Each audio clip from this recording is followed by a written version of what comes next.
to hold our heads up high and beat the drum to what we love. Risk the fall, or we have felt it all come crashing down from far above.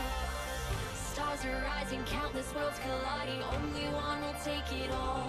Can we bring to fall the giants? Can we make the final call?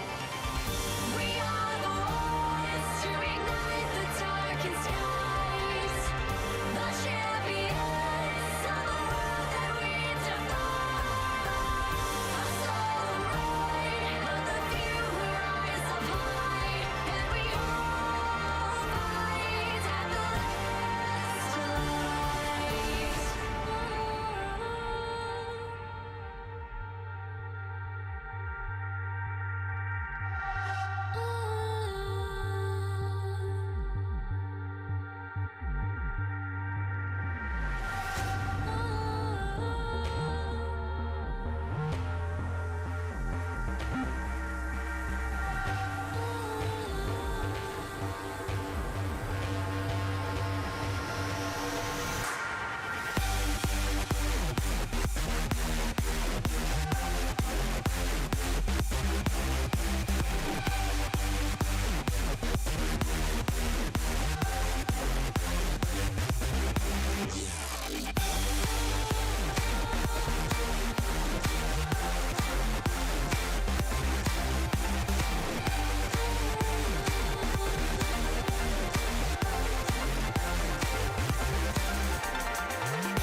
you want to win the split, the whole split, you need to beat the best. We play today G2, is a hard opponent. I think we can win. Move and Vizjachi work very well together, is their strongest point. They have that aggressive playstyle. Move holds himself in, and Splyce just gets shredded. Can easily snowball in the game or can backfire and lose in the game completely.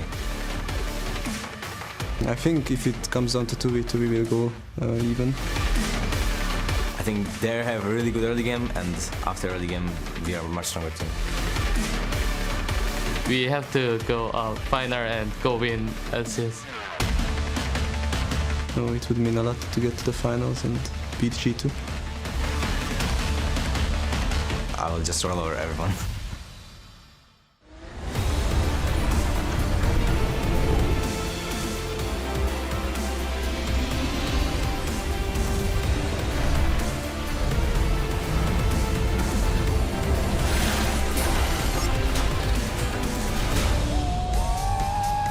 Hello and welcome to Berlin, Germany for our second semifinal of the EULCS Summer Split Playoffs. Tonight it is the top of the table powerhouse G2 facing off against the magical underdogs, the Unicorns of Love. Everyone's set for all the action today.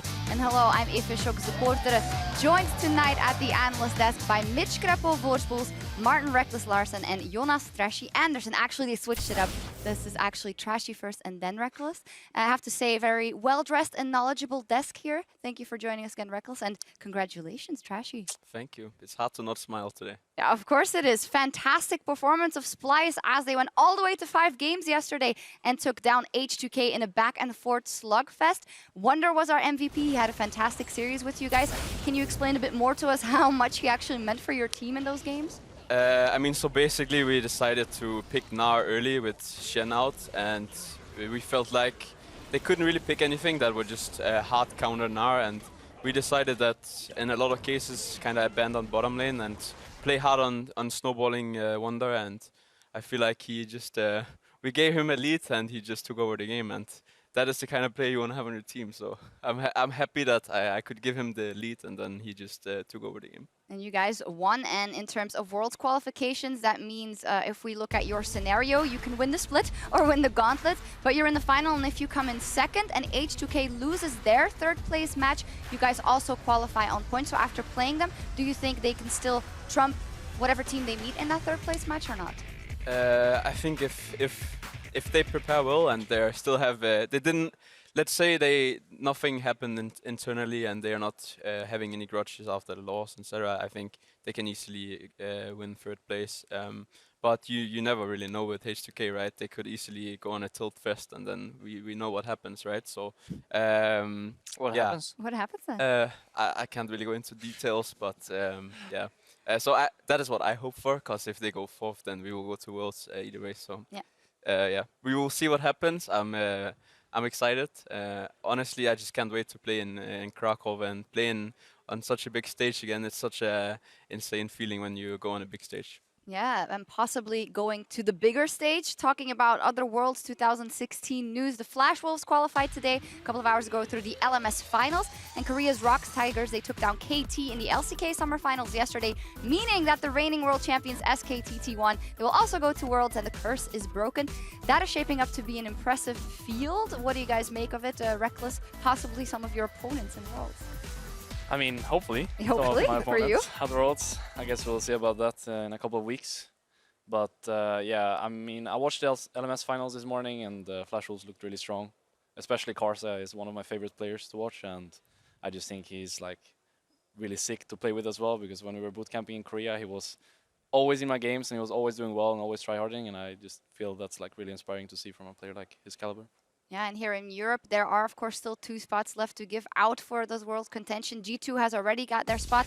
And for the Unicorns of Love, they cannot make it on points in any scenario. So they have to win the final, so win today here and win the final, or they have to run through the gauntlet to make it. Yeah, but even if they win right now, hypothetically, it's a long shot. They still get a better seeding in the gauntlet should they then fail to make or win the finals overall, you know, and that's super important because it just means one less best of 5. One less best of 5 where you give away a lot of information. Reckless, you guys already started to think about the gauntlet because you probably have a pretty like uphill climb there. Yeah, I mean, by the looks of it, we'll probably play 2 best of 5s, and just 1 is already a tough challenge, and 2 is not going to be anything easier. And I think pretty much all the teams that's in the gauntlet are like tough to beat, especially from the point of view we're in right now, with us losing like pretty much every game for the past 3 weeks or something. So I think it's going to be really tough for us to like get our way through it. But at the same time, I feel like the series, as I mentioned yesterday against H2K, learned us a lot of valuable things.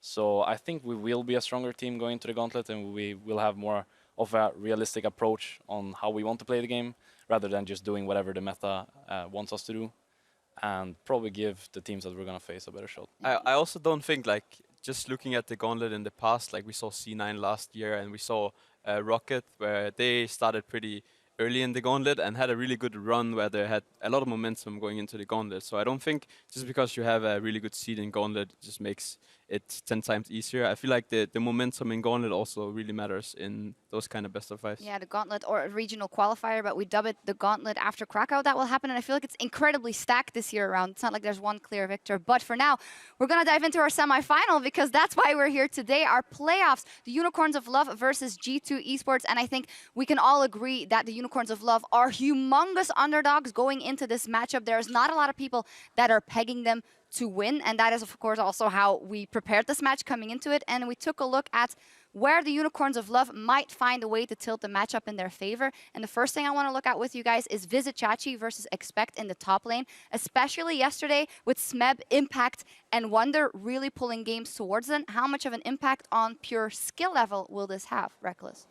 Well, I think one thing to mention going into the 6:15 patch is that the top lane and bot lane aren't scripted roles anymore. You cannot just play this 10-minute pattern every single game, and you can't hide like a bad player, you know. And I think, for example, Expect is one of those players that haven't been up there together with his teammates throughout the split, and he might actually get exposed today against Vichichachi, who has actually shown that he can do it in the quarterfinal against Giants. So I think that's probably going to be where they have to put emphasis to win this series, because putting your jungle bot lane against Sven and Mithy and Trick, it's just not going to work out, you know. You have to put it top side and you have to force Trick to get there, and then maybe you can tilt it in your favor and win a couple of games. I'm not sure, but I would definitely put my emphasis there. The money on Visit Chachi. For sure, he has to play out of his mind if they want to win today, and he did that last series against Giants, so it's definitely possible, and he has to play so good. I think that is the only way to win. If you would be moved today, Trashy, would you go for the top camp, which is kind of predictable, or would you go for like a cheeky like level 2 or level 4 gank in mid and try and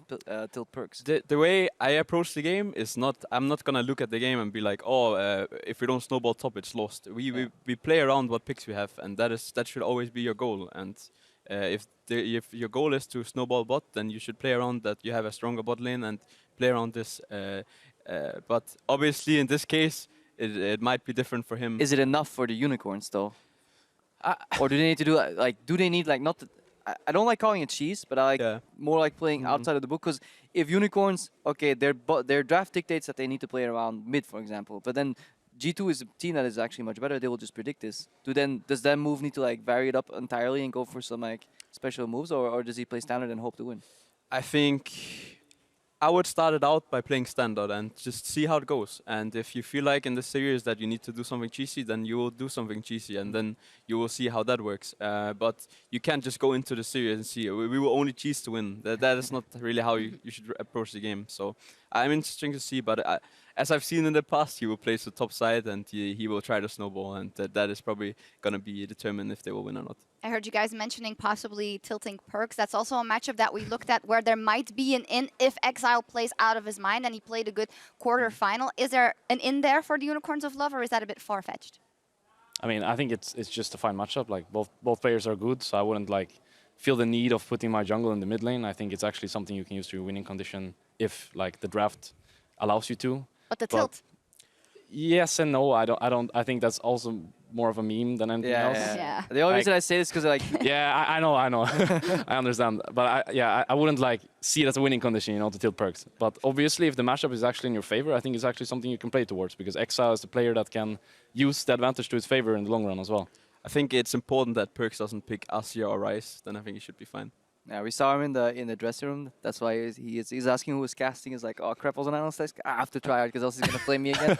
So, yeah, Perkovic is ready to carry the series. Yeah, and Perkovic also said in the video there, I will roll over everyone. And Trick said, well, we have to go to the finals if we want to win the LCS split, and there's nothing to do good logic. with that. We see that the players there, they're almost ready to get into the lobby, which gives us a chance to repeat what Perk said last week, that they're going to win 3-1. And let's for a second focus on G2. Obviously, Unicorns of Love are the underdogs, but you guys, as having played versus G2 now an entire split, what separates them from the pack? How good are they, and why are they so good? I don't know. It's like everything at once almost, because it feels like they have the individual player skill and they play really well together. It's just really weird because you don't find a way to like expose them, you know. I think if anything, the way you expose them is that you wait for their mistakes, because they usually overcommit to situations when they don't have to. And I think UOL is actually one of the teams that play really aggressive, at least judging of scrims and in the quarterfinals. So if they're just patient and they don't go for this cheese tactic, as you said, like in the first games, I think they can actually just wait for a mistake to come out of G2's side.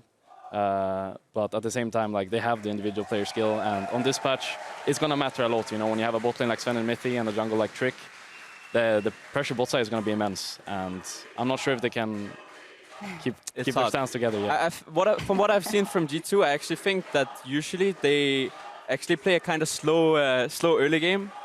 I mean, we all love the unicorn chance, right? Yeah, Trick does as well, apparently. So they actually play a kind of slow early game, and they go for consistent plays more than they did in the past. And I think that is kind of why we in Splyce and G2 has kind of separated us, because we tend to go more on consistency, and that is what they have for them going into this. But I definitely think that unicorns can challenge them early game with going for a hyper aggressive plays. So that is what I'm gonna look out for sure from unicorns. Well, the players are ready, and even though I know the answer, I'm gonna ask for your predictions and also the series numbers. By how much? I mean, 3-1, because Vizicachi will carry one game. I mean, I said in the Facebook Live that it was gonna be 3-1 to G2, so I kind of have to go with that, right? That respect one game for the unicorn. 3-0, just in case. Just in case. Just to be right. Yeah. All right, we will see what happens. The players are gearing up for picks and bans, but before we head over to the casters, G2's Perks tells us what he expects from his mid lane opponent, Exile.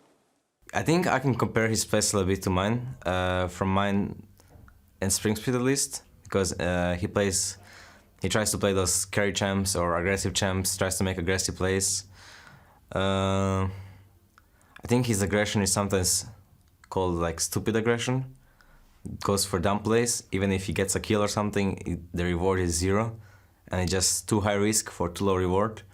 So I think he's exploitable player, but no means he's bad. I think he's pretty strong mechanical player, and he will not be an easy opponent. We're going to see what happens when they go head-to-head. Hey, esports fans, I'm Devin Pyrotechnics Young. I'm joined at the desk by James Tress O'Leary, Martin DeFicio Linga. We're going to bring you this best of 5 between G2 and the Unicorns, and it is going to get hyped. The crowd are hyped today. I just thought you tweet it. You're tweeting all about the crowd. I had to get the tweet out just before, we went on air. Fastest fingers in EU. They're very, very loud today, and it's great. We know the Unicorns fans are here. Hopefully some G2 fans as well, just to even it out a little bit. They're doing well. Yeah, we get things even out. Now let's go ahead and take a closer look at the players this evening. The G2 came in as the higher seed coming into this matchup, which means they picked the side of the Rift they want to start on. First game, they've opted for blue side, which means, of course, we have Expect up in the top lane, Trick in the jungle, Perks in mid, Sven and Mithy round out the bot lane, and their coach, Youngbuck. Of course, we are in dynamic side selection for the playoffs, so game 2 will be the choice of the Unicorns, but for game 1, they must start on the red side. It is the Unicorns of Love. Top lane, Vizicachi, jungle is Move, Exile in the mid lane, Veritas and Hylissang down in the bottom lane, and their coach is Sheepy. Man who's been around for quite some time on the Unicorns. 2 years now. 2 years ever since the Unicorns joined the LCS in the start of Season 5 and actually made it all the way to the final, upsetting a lot of teams on the way, obviously. And now here again, they are the underdogs. They have to beat G2 if they want to make it to this final. They're always in this underdog situation, though. I mean, the Unicorns almost never come in and people expecting them to do well in playoffs, but they always make it. It's the strategy. And you know what? I remember back a little while ago, back in spring 2015, when they were going up against the big boys of SK Gaming, and they knocked off a #1 seed then, too. They did. Certain picks like Shaco and Udia Jungle. It was a long time ago. It was a different timeline. But it's still history. It is, definitely. People now are saying this could be the Unicorns patch. 6-15, a little bit less focus on lane swaps, a little bit more focus on that duo. Maybe not the Unicorns, but still. Let's get into pick and bans. There are some picks we talked about, Stress, before we went on air. Kassadin as a ban and Rise, I think, as well as a ban from G2 is smart. Because Exile is really good on these 1v1 skirmish picks, and Unicorns love to play these 1-3-1. So I would expect a Rise to come in here, or maybe as the last ban. The Shen is the other one that we feel like has to come through, because Chachi has done so very well. The response likely from the Unicorns is going to be to ban out the Rek'Sai. Get rid of it. Don't allow a first pick for Trick. He's played it a lot. Now this Malzahar ban is really surprising. Like, we were trying to figure out what Unicorns would ban. We only locked down Shen as the one, and then everything else was kind of up for grabs here. I definitely do not agree with banning Malzahar in Game 1 in a BO5. Very interesting because, you know, we've talked a lot about how mid lane meta has changed on this patch. We're expecting G2 to have picked up Talia or Aurelion Sol. We feel like they have to have picked up one, otherwise they're really going to be behind. Now, the Aurelia ban, I know you had written on your paper as well, this should open up a little bit more of the Gnar for the Unicorns should they be able to get it. So, Sivir coming in as well. Yeah, we talked about Aurelia. You mentioned it. Chachi obviously is a great Aurelia player. Now, I would prefer Rek'Sai first pick if you want to go for a jungler here. I think it's a good pick for move, and I think it's a fantastic pick for trick. Echo is another good choice as a flex, but I do feel you can get Echo later on in the rotation. I don't think Unicorns necessarily is like, we need Echo no matter what, because Gnar is still open as well. Exactly, and then Gnar, if this is not a Rek'Sai, will likely be paired with that on the first rotation for Unicorns, which is one of the reasons they can get away with the Sivir. Yeah, they go ahead and take the Rek'Sai. Okay, so you guys are right so far. Spin me another prediction over on Unicorn's side. Well, so Gnar is available, has been a very contested pick by a lot of players. We know Unicorns actually like to play against it because they have the cannon, so that makes it a little bit harder to predict. But with this Malzahar ban, it almost tells me Vladimir becomes a very high priority pick, because we have seen teams play Malz into Vlad before, and with them banning it on purple side, surely then Vlad would be the go-to choice for Exile. Not in first rotation, but later on, something we need to look for. We talked about the Gnar. It's locked in. This is now very interesting. I expect Unicorns to last pick their support here because there's a Jin's about to come out from G2. Into the Ashe, in the laning phase, they want that matchup, which means Unicorns have to reserve their support to flip the matchup back in their favor. You cannot afford to be counterpicked. This is something Reckless was just going nuts about on the desk yesterday while we were watching the lanes. Also because Unicorns obviously show top lane at this early, giving G2 the chance to counterpick top.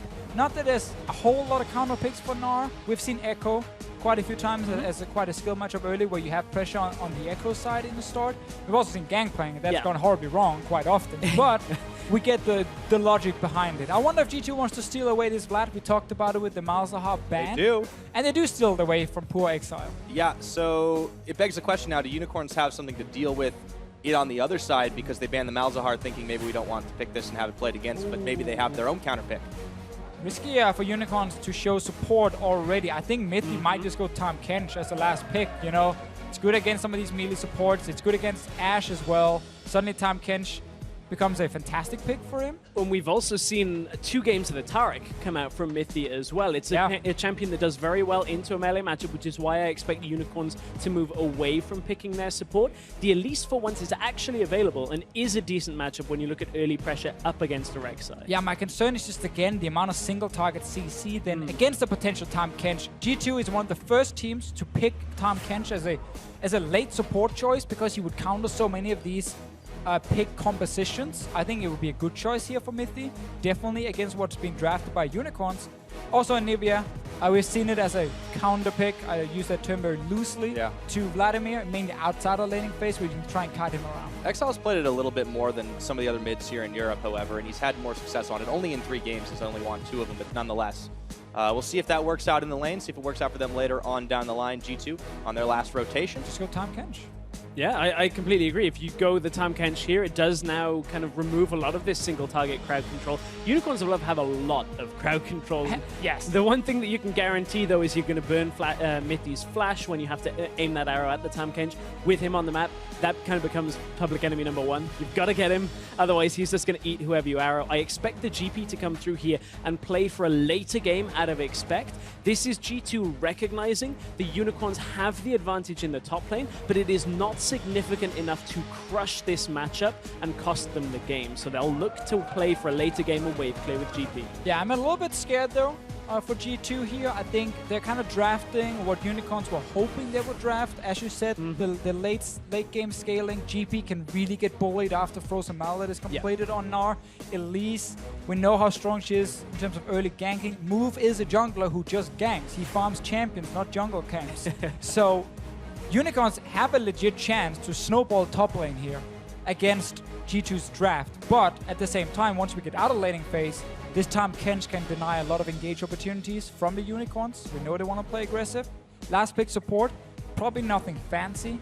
gonna come in here. But Braum at the same time, standard. if this is the Braum, it doesn't really do much, right? This isn't a last pick that blows the draft out of the water. It's a last pick that can play defensive around the Ashe, has crowd control.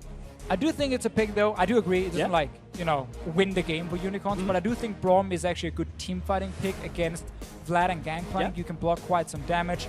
When Vladimir dives in, you can ult to him, knock him up, you know, stop him from reaching that back line or force him to pull very early, and then he's actually a fairly squishy target you can take down. So Braum does have quite some value in team fighting here for Unicorns of Love. It won't, like, win them the laning phase specifically. And I just want to see if Move can snowball Chachi against this Gangplank, because Expect is the weakest link on G2. I'm looking forward to seeing how G2 can play this out. Very similar comps to what H2K were running yesterday in their game against Splyce. Sometimes it worked for them, other times it wasn't. The crowd are already counting us down, Pyro. You know what that means. We're about to get into game one. Yes, it is. The champs are locked in. You've seen the draft. The Rift is all ready. Now let's get into game one of this semifinal between G2 Esports and the Unicorns of Love. They have been quite dominant this split. They are clearly the favorites against us. I don't think they are invincible as a team. So Unicorn is definitely a good team, but they're gonna need something more to win versus us. I have the feeling that Expect is kind of like a more passive laner, and I think that's something we can abuse. We're very interested in this song, don't stand a chance versus Venomity.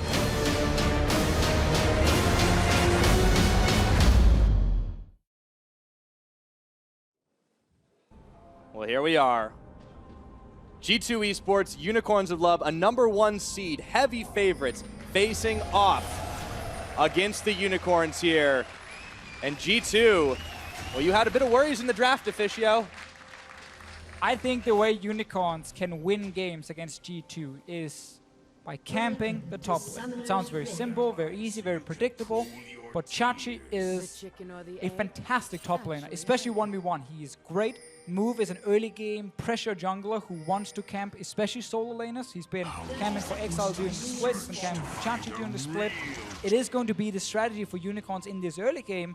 If Expect can survive, sit back, scale up to late, it's going to be okay. But there's also a high chance he dies a few times early.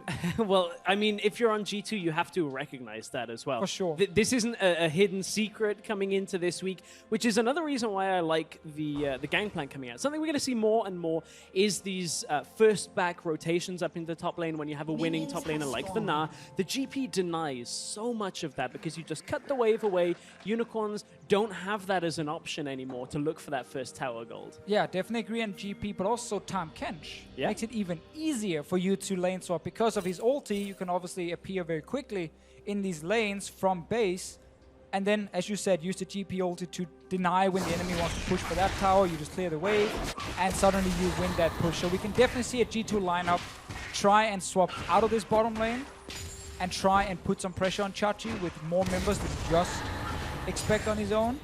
Once we get past the 5-minute mark. Obviously, we got to get past 5 minutes. You can see a little difference between Trick and some of the other junglers here in Europe. Yesterday, we saw Jankos start on the Raptor camp on Rex side when his duo lane were taking Krugs. That was to go from the one camp to red buff and go bottom lane for a cheese gank very early on. G2 not looking to utilize this as their very early pressure off one buff.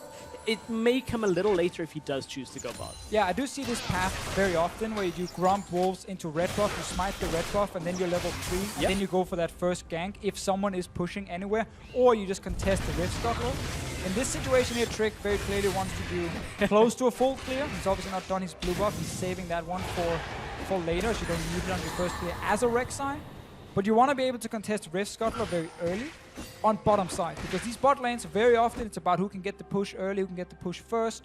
You don't want to risk the enemy jungler showing up and obviously annoy you in that 2v2 lane, so try and fight for that vision. You can see Move on your minimap is now moving down to do exactly that. And you could also see the way G2 were pushing the wave out as well. The Rek'Sai is not going to be able to come in here in the early game. They want to utilize this Jhin, some of the presence that he has early on, to kind of put Veritas and Hylissang behind, because there are a lot of questions about this dual lane for the Unicorns. Now that we're coming into a 2v2 meta, how are they going to fare against Europe's best? Yeah, well, at the moment, the mid is having a little bit of fun here. Perkz will find himself quite low as Exile flashes forward. Perkz pulls away from it. But back to that bottom lane. Ooh, Pyre Oh, first. yeah, okay, first, all right. Definitely don't I know you want to agree hit on that. with Exile flashing here when Pool is available. Unless he thought he was still on cooldown from a trade we didn't get to see on screen while we were looking at move. And maybe he missed time to cooldown slightly. It's too early for that. We're only 3 minutes into the game, so the first time that Perks would have been trying to flash there, it was Exile looking to try and flash so that he could get an auto that connects with the pool, as you said. Right, yeah, but I mean, like, if Vladimir's pool is available, you never flash for that one. Nope. He's just going to pool out of it, and then you lose a summoner for absolutely nothing. So, don't agree with Exile's play here, but he is showing his play style, where he wanted to be really aggressive early on and always want to look for these kills. Yeah, I mean, we even heard it from Perks earlier on, talking Stupid about how... aggression. Yeah, that was the quote exact to use. And in all Coming from Perks. He got two... He used 2 of his summoners to just get 1 out of Perks, and not the one with the longer cooldown. Yep. So, in all honesty, Perks should be pretty happy with that. He hasn't really lost out on too much farm, and with Exile having to back, he's actually able to gobble up even more of it faster before the junglers even are going to get involved. Now we're at the point, though, Pyro, where we want to see the junglers get involved. We want to see special moves, try and pull off a gank on Your this wish team. may be granted soon. Who's hanging around? He's around the Raptor camp. He's ganking the Raptors for now, but was tricky. It's really hard for him now to do anything mid when they don't have flash on Anivia. Can't really overcommit for anything. Bot lane is under pressure 24/7 by Sven and Mithy. It's really only top lane right now you can gank, but he's still on bottom side. Trick sees this. We'll realize, though, that both junglers know where the other are. That was obviously freshly placed. Only one person could have done that.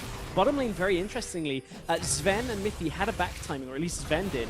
Picked up 2 longswords, returns to lane, and now they have not only the potion advantage, but also just the additional damage now from the extra longsword. So they're looking to compound this lead again and again, and try and push in the unicorns constantly. Yeah, when you play a Ghostblade AD carry against a BF sword first item AD carry, normally you would think, oh, if I can recall on like 1100 gold, I get Serrated Dirk, that's great, and he doesn't get a BF sword, but that almost never happens. That timing is so hard to hit, because the other guy needs like 1 extra wave to get BF sword.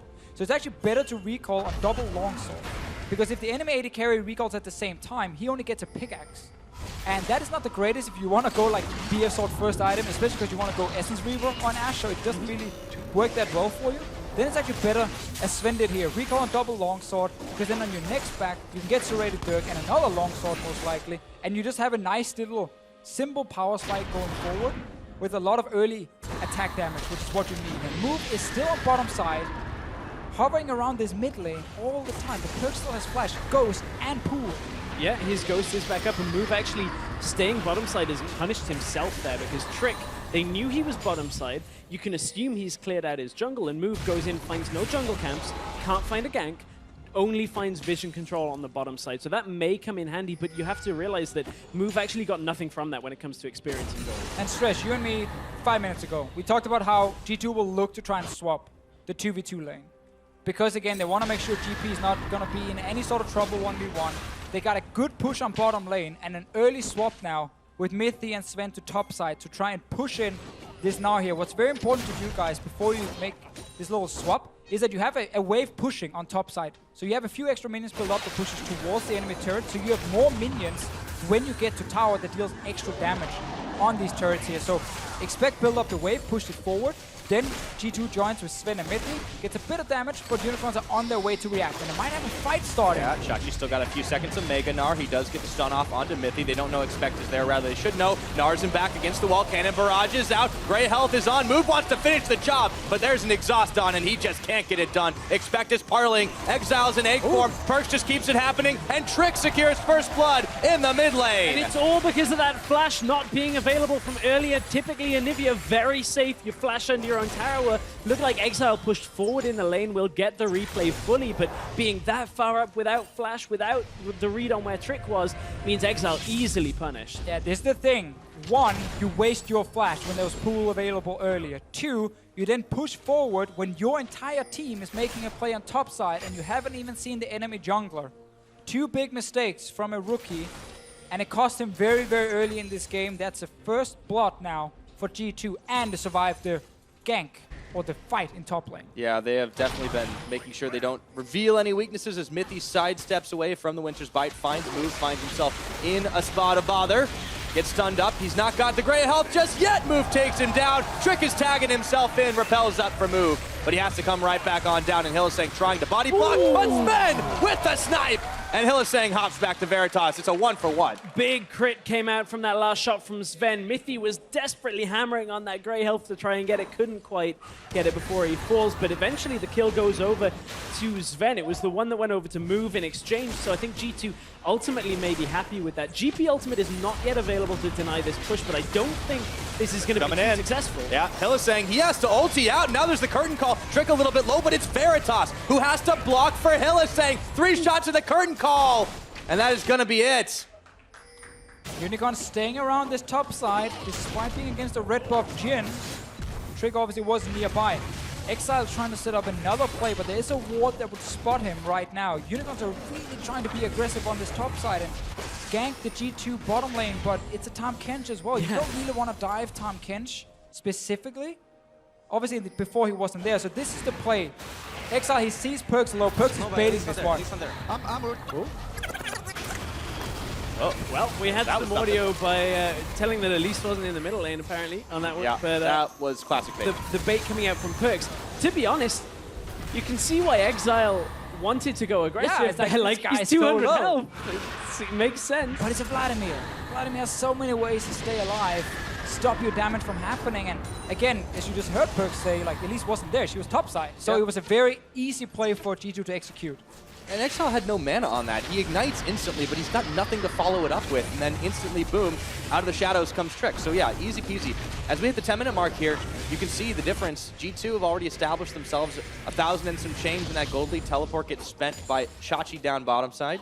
And this game has, in many ways, gone kind of the way a lot of people expect early for G2, where Move is this ganking jungler who doesn't really get any proper ganks off. He's only been involved in one, and then he's actually been on the wrong side of the map for most of it. So he falls really far behind. Look at this. 35 to now 60 CS on the side of Trick. And then at the same time, G2 opts into like swapping out of these standard lanes very quickly and say, you know what, we're gonna play macro. We're not gonna just sit here and like allow you to camp out top lane or potentially camp him.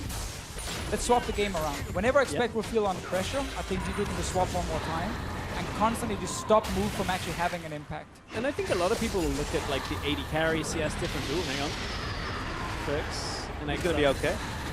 Just to go back to this Move point, he just hit level 7. Trick has been level 9 for quite some time. Like, he was 3 levels down 10 seconds ago. And where I was going to go with that is people will see the gold difference and wonder where it's coming from. It is the gold on just the farm from junglers. Perkz and Exile trading away. So that is basically what is separating these two teams, is just Trick farming up a storm. Exile's got to be careful here. Here comes Trick. Boy, he does have the flash this time. Not anymore. Opts to use that to get out of harm's way. Throws a few shards back Trick's way, but Perkz already ghosted on. So Summoner's traded there, but Exile finds himself on the low end of the health bars. Mithy and Trick on a roam throughout the jungle. Move is going to have some trouble getting some of his own camps with Mithy and Trick there. Yeah, that's a problem as a jungler. If you start falling behind, you can't really contest your own camps properly. Okay, we might have this one-on-one. Does Expect not even need to use his oranges? Expect has basically done his job. Don't die. No matter what. You can lose by 20 CS, it's okay. Just do not die in the bottom lane. If they ever try and do anything, you just run away from the tower. Just run away, don't do anything. That has been his job so far, and I mean, while it is a fairly easy job, he's been doing it pretty well. He actually made a play a lot earlier on in this. After the initial exchange top, he TP'd down bottom lane, which gave away TP advantage that G2 possibly could have had, or at least had it even. But Unicorns didn't make a play from Chachi's TP. And what it meant was he absorbed quite a large wave bottom lane, got him a little bit more comfortably through the game when it came to experience and a little bit of farm. Otherwise, he'd probably be substantially further behind here, like 40 CS, but he's got himself, as you said, through the early game. He can use his ultimate now to deny a lot of plays out from the Unicorns, and this is a G2 game. Wait for Expect to be a little bit stronger. They're waiting for Perkz as well at the same time. Yeah, and if you guys were watching yesterday, European LCS, Splyce versus H2K, we had this GP and Dinar matchup quite often. Wonder obviously played the Dinar, and he got super fed in a lot of the games and actually just took over the game completely because Trashy would camp for him early, give him a few kills, give him Frozen Mallet Black Cleaver, and he would just 1v9. Chachi would love to do the same, but because Unicorns have not put pressure on Expect himself, because Move has been, I don't know what he's even doing, he's just been on the wrong side of the map for half of the early game. not being able to gank anything, falling super far behind on farm, and now he's basically out of the game as an Elise. And that kind of sums it up. Like, Trick just comes in, steals his lunch money, walks on out pretty easily. 20 CS ahead, he's had such a bigger impact across the map. And this is the difference in caliber of players. This is where we were worried about the Unicorns of Love, is up in the top side, Hylissang and Veritas have a bit to be worried about, but the Prey Seeker only alerts them. And without a big fight in the top lane, this is something that's going to slow the game down. That's not a big problem for G2, but a lot of people will say, well, why aren't they expanding their lead? Big trade bottom lane. Oh, Big Gnar, but he's now mega, or mini rather. Can he get the damage done in the cannon barrage? He can! And Chachi is even able to swag himself some farm. Finally, Chachi gets his kill here down the bottom lane. He is the man who needs to carry if Unicorns wants to win this game. You had one job, Expect. One job, Expect. Don't take the trade. Give up the farm, but Trick is on his way. Uh-oh, Prey found. Chachi trying to boomerang, but it will not be enough. Trick gets revenge. Gets him with the Prey Seeker and Trick. That play has just held perhaps this early game now for G2, because Unicorns would have looked to have used that first tower blood from bottom side. Move and Perks, though. Uh-oh, curtain call. Oh, Move is going to have to repel up and out of harm's way, but Perks just waiting for him. Right onto the Rift Herald. Perks still chasing Flash over the wall. Yeah, so the setup Unicorns were going for here relied on Chachi staying alive in the bottom lane and recalling, because he would have TP advantage and no GP ulti. So Move had already walked towards top side. They would have tried to dive G2's bottom lane with Gnar TPing in as well and having a 4v2 dive, because Trick was on bottom side, obviously. Problem is, Chachi died. So now Move is here again. And that is why you can't kill. And you don't get your dive. You try and gank. A Jhin with the Tom catch. Yeah, Mythic gets the flash away. So this entire setup relied on Chachi staying alive, TPing into top. But you also saw Perks had already left mid lane, because G2 knew the only play possible would be that dive in top lane. So they instantly moved the mid laner. They're ready to defend if needed and stop Unicorns of Love from doing anything. And this is the comfort of G2, at least in this situation, where, you know, Trick, during all of that, where the Ash Arrow came out, or at least the attempted engage, had his ultimate. He could have gone across, but this is G2 saying, no, we've got Tahm Kench. Very easy to avoid this situation. We're not going to lose the tower. So Trick just goes and counter jumps. Takes away what he can from the bottom side from Move. So Move now only has one camp still available, and this is expanding this lead, or at least maintaining the level lead. Move is still only level 8. To the level 11 of Trick. Trick is just farming this entire game because he hasn't been needed too often, and when he has been needed, he's picked up 2 kills and an assist, has been very infrequently in the lanes, but has been very effectively when he gets it. He has been efficient, and that is what we've not seen out of Move. This is why there's now a 2-level differential. It was, as you said just a moment ago, 3. And Trick can just do whatever the hell he wants right now. Unicorns basically have to play not a man down, but a much less effective man in the jungle, and Move has got his work cut out for him to try and get back into it. So little he can do right now. Yeah, would have loved to seen a Tiamat on the side of Trick to make him even stronger. Now he is so far ahead, but he's decided to go pure vision and up in for the side stone with the Chilling Smite instead. They're going for this top tower. This is the first. Yes. There we go. All right, that's the first brick gold they managed to secure, so that extends the gold lead. As Chachi was trying to work on it on the bottom side, he does get a Gnar ulti against Expect, but he's taking tower shots, and Expect can just walk it out. And you have to ask, not to constantly target Move, but it is very easy to target him in this game because he's just not doing well. But what the problem he has is that he either goes huge or he goes home. Sure. We've seen it time and time again for the Unicorns. Game 1 is going home. Yeah. That's well, hopefully he actually stays in the studio. But he will stay, I hope, at least. That might be a little problematic. But bottom lane, again, when you have this now already winning 1v1 and constantly pushing in, if you send your Elise down to bottom side, you guarantee that first tower. And G2 actually spent quite some time getting that top tower. Oh, Veritas. Hylissang's blocking there, but Trick and Mythy are incoming. The knock-up, and they do the job. Braum gets the ulti out, but he does not save the life of Veritas, and he's getting smited.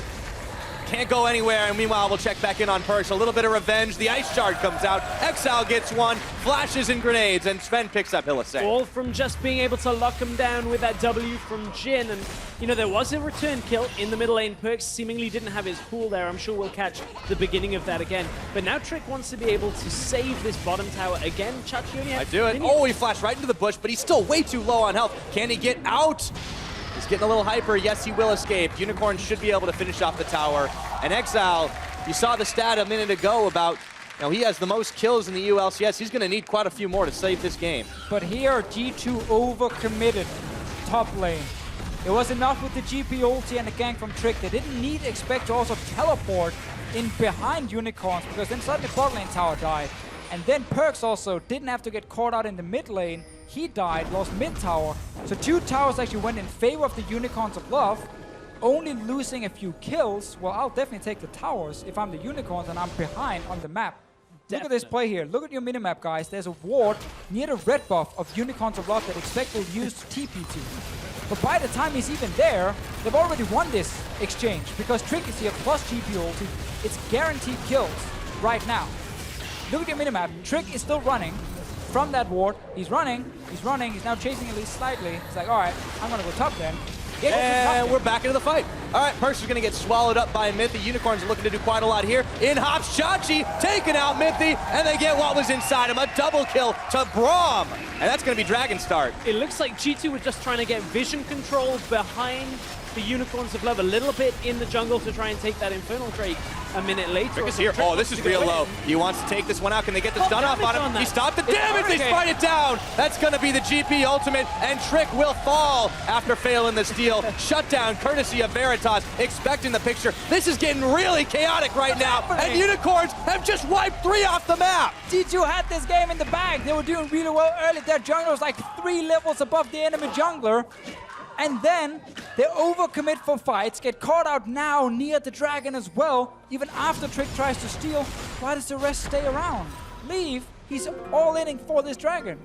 Just like that, the gold lead is gone. We're 20 minutes in, and yeah, play us out move. This game has been real crazy. Let's see the start of this fight. All right, so Perks walks into River alone to hit the Rift Scuttler. Mythy joins him to try and save him after. That just made no sense why Perks was there in the first place. And obviously Unicorns, great punish, react instantly, all 5 members around. Great punish, and as you see Trick coming in, I forget what Hurricane looks like at this point. I'm like, don't damage that, he's going to smite it away. But anyway, Trick gets taken out, easy smite from Elise. So Unicorns, big passage of play for them the last couple of moments. The last few fights have really gone their way. Expect getting taken out, and even Sven having to pull back away from this fight. And this is going to slow down everything that G2 wanted to do here, because what they inevitably want to do is have the Vlad over at one side like they have now, GP in the other, and sit Sven and Mythy in the mid lane and look to pivot between top and bottom lane whenever they get the chance, while pushing mid at the same time. But against an Anivia, very difficult to push out to get that tower. And now, with a little bit less momentum on their side, also difficult to find angles to go bottom lane, because look at how much vision control is already there. Yeah, it's hard to explain how badly G2 just messed up the last 2 minutes. From a top lane play where they overcommit, use too many resources, Perks getting caught twice now for absolute 0 reason, has just allowed Unicorns to have a 2,000 gold lead. Their jungler has caught up somewhat in terms of gold, just because they've been getting towers. He was further behind before. Oh yeah. And also, they get an Infernal Drake. It is crazy to think how badly G2 just messed up. I would love for the analysts to just watch the last 2 minutes and just point out 500 mistakes. Yeah, you take a look at the post-game goal graph that you can always go ahead and check out on LowEsports.com, and you are going to see quite the cliff that is going to be gone right over. Yeah, G2 really giving up big advantages here. 22 minutes into this game. They also missed out, of course, on that dragon. We talked about the gold swing, but because Unicorns were able to make those big plays, yeah, G2 are going to try to get some more pressure back on the mid turret here, but Unicorns, they're the ones holding strong. 3 towers to 1. And now we are in a situation where Chachi becomes this bully in the side lane. 2 items completed. Expect can't do anything against him 1v1. So that's a full pressure lane for Unicorns. But then you got to look at, is it a 1-3-1 comp? Well, not really from either. Yeah, Vladimir sits in side lanes, but he pushes and then he roams in and joins the team in the mid lane. He doesn't like win you the game in the side lane. So you look at the 4-man groups against each other. Well, Unicorns drafted this Anivia because they like it against Vlad in these 4v4 team fights. They have some engage on the side of Ash, which will get denied by Tom Kench, but it's a kite comp. It's a kite comp against no hard engage on the side of G2. So if G2 wants to play aggressive in this 4-man group around the mid lane, it becomes difficult, because this will happen over and over. Poke coming from Unicorns, walls, stuns, whatever you want, and they're gonna try and just hit you run away, until they get someone low. Well, here's the try. Veritas, he does get caught out. Glacial Fissure, but Veritas is already gone. Exhaust is on Hylissang, trying to stand behind someone, but he has to flash. At the end of the day, Mythy goes down, Exile finishes him off, and Perkz was trying to take 3 kills at once right there. Gets the egg, but will it be enough to finish the kill? It is. Perkz takes down Exile, gives his life over to Move, and Move is trying to walk it out, helping out Trick. Hilly blocking on this one, and Trick cannot get the damage. But everything good the Unicorns just did, they just got caught out with that engage onto Veritas. Still a little overcommitted. Oh, I expect he's gonna just barely live. You kidding me? Nice expectations, Pyro, right there. But they weren't that great, unfortunately. Veritas, if we get the replay, for some reason couldn't sidestep the snare from Jhin. So that's why he got caught in the GP ulti and ended up dying and just lost him that mid tower. That's the second time we've seen that too. It happened up top. Yeah, definitely. Like, so look at this play here. Look at Veritas. He gets slowed down by GP, yes, but he needs to just sidestep this W, and then he gets protection from his team, but no, he gets hit by it. Poor play from him. That means G2 now has a proper engage against the kite composition, can actually deal a lot of damage. Will obviously end up chasing on the tower here, trying to get more kills. Perkz goes down, making it okay for Unicorns, but sidestep. This is the thing though, if Trick was going the Tiamat build, he would instantly have gone in on Move. If he had the damage. I mean, you have to go Tiamat Rek'Sai. Full tank Rek'Sai does so little right now.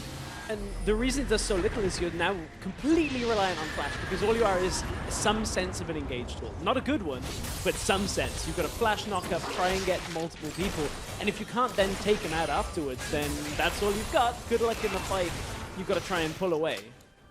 I mean, it's just astounding when you remember this is the team that had some of the tightest macro here in Europe. In game number 1, with this composition, they're getting themselves locked out, and you see the results right there.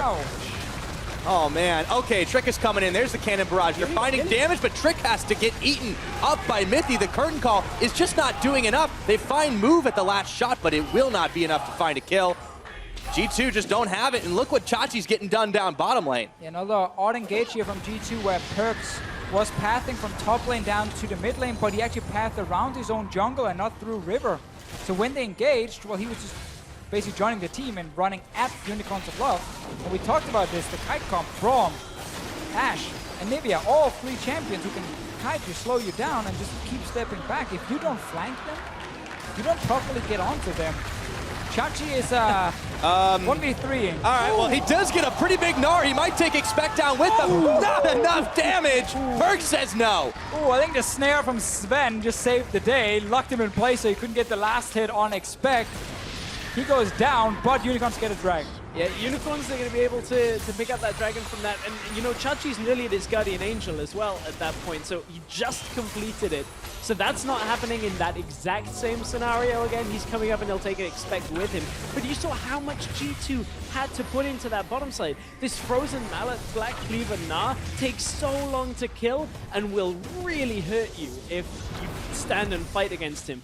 This is something we actually started seeing a long time ago in Challenger, which wasn't quite this serious and wasn't quite this good, but followed up by like random items like a Hurricane to charge. So that wasn't quite as good as this. The Wicked Classic? The Wicked Classic. But these 2 items are so good on Gnar because it gives him tankiness while in Mega Gnar and real fighting power while he's mini. And I would like to see a GP in this matchup who doesn't just go for the standard build, Trinity Force into Ghostblade. Because I think Ghostblade versus Gnar, specifically in side lane, is useless. The flat armor penetration against a guy who will very easily get at least above 100 armor does very little for you. So I almost want to see some adaptations in terms of builds from GP, like build more towards standard team fighting maybe. Get a defensive item in there against a Gnar, because you know he's going to deal a ton of physical damage to you, and your job is just to try and hold the lane. Yeah, so you can get about level, well, maxed out. 35 minutes into that game, that's when you start to really take off. But Unicorns are not keen to let this slow down. I mean, look what they're doing. Baiting out, trying to make sure they can hide out. We've seen that in straight-up fights, they seem to have the edge. They've got 2 dragons to none. They've got this gold lead still, and they're baiting around Baron right now. Yeah, when you have a comp that will struggle to hard engage because of Tahm Kench, obviously, on the side of G2, what you do is you just push out your mid lane and you start taking control in river. near Dragon and near Baron. They've done a good job around Dragon, secured 2 of them. Can do the same around Baron now, and you basically play around forcing G2 to walk into this river blind, having to stop you from potentially doing Baron, versus your insane amount of CC and Kite. And Nivea walls on purple side, baiting Baron when there's 2 small entrances you can walk through and she can wall you off. It is so good. Yeah, it's so good. And the other option for Unicorns as well, with Chachi pushing so much presence into that bottom lane, is if 3 people come down, you turn to the back. Yes. And that's the other play, is if they commit to the other side of the map, you punish them at the objective. Wow, that's really well placed. They can't capitalize on it. Oh, the arrow goes wide, unfortunately. Mithy is stuck a little isolated away from his team, but that does proc Chachi's Mega Gnar. And it's very easy for Unicorns to kind of track what's happening on the minimap because Perks always have to push the wave on top and then walk. He can't TP anywhere, so they know whenever he goes missing from top side, well, he's walking towards mid lane. So let's just back away because we know otherwise he might flank us. And that's how they keep playing around. Now we get another engage. Teleport coming on in. Chachi's hopping. It's a while before he's got Mega Gnar up and available. Move is caught between the rest of the team, but he goes straight for Sven, who hits him at point-blank range. Meanwhile, Perks is causing havoc in the backline, but he didn't get enough to finish the job. Chachi a little bit low. He's going to have to hop and skip and jump his way to freedom. Unicorns are blinking health bars, and Hylissang gets a last-second unbreakable, staying alive. But they kite back from the scenario. They get the TP and the Gangplank ultimate from this, and unless G2 can take more than they're giving away to the Unicorns here, Unicorns actually should be okay. They used 1 flash. Oh, Perkovic! What are you doing? Exile takes him down!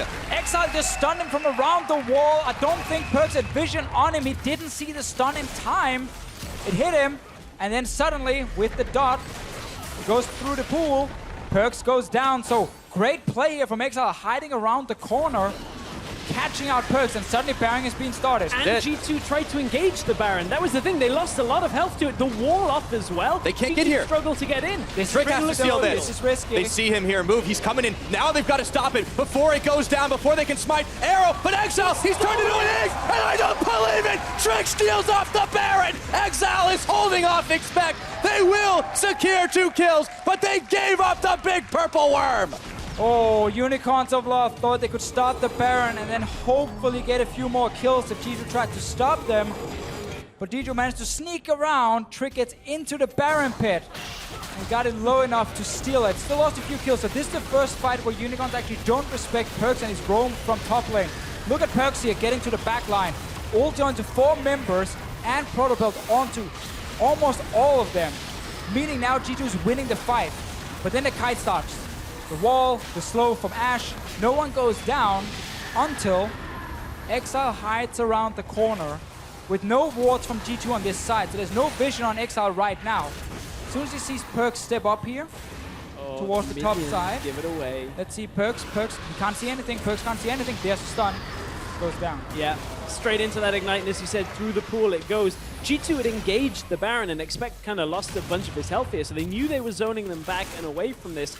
So Unicorns feel like they have the position to do this. It is the... Oh, hang on. Yeah, we're already right back into it, guys. This fight is just not even going to stop this game. Exile moved incredibly low. Exile having to flash away, gets the stun off onto Trick, but he's tanking the front line, and in comes Perks around the backside, taking out Exile right into the pool. Unicorns' health bars are going way too low. Expect takes down Hilly, and this charge will not stop. Veritas down, Perks claims another, and that is nearly the ace. Only move is standing. Sadly for the Unicorns of Love, hit a point now where this G2 lineup is extremely tanky and hard to kill. Vladimir with Pool and a Tahm Kench to eat him. The full tank Rek'Sai in this game, meaning that Unicorns of Love, they just don't have the damage right now. They don't have the scaling on their side with Move as well not being able to do anything to take down these big tanks from G2, and it was all built around pushing that mid, setting up that Baron, not getting collapsed on by Perks earlier. Sadly for them, they got collapsed on, and then when they tried the Baron, they lost it. And they've lost the presence that Chachi had in the side lane for this entire duration. He's been forced to come back through to the middle lane, and that hasn't really allowed Unicorns to do anything other than seemingly get engaged upon. We didn't see the start of that fight, but an Infernal Dragon going down now to G2 to add to their collection, as this tower is going to fall to Mithy as well. Look at the damage from G2 though. And while Perks had such a bad start and honestly cost quite a lot. As you saw here on your graph, like almost 5k damage in the last fight. It was the same the fight before. He's able to reach the backline of this Vladimir now. I guess Mithy brings him to the party, goes around, and then you just charge straight in because you know you have the power to save you. Every single time you save the pool, you charge into the backline. You do it again and again. He walks around now. Perks, you see a look at the top of your screen. Onto multiple members again. This is what Vladimir will do late game. Such a monster, such an annoying champ. This is what G2 were playing for, but they had a rockier road to get there than we could have expected. Currently standing 12-12 in kills. It has not lacked for action. Chachi is completely surrounded. He knows his days are numbered, and that is going to be a flash. Why would you even? You're going to go down. Trick takes him out.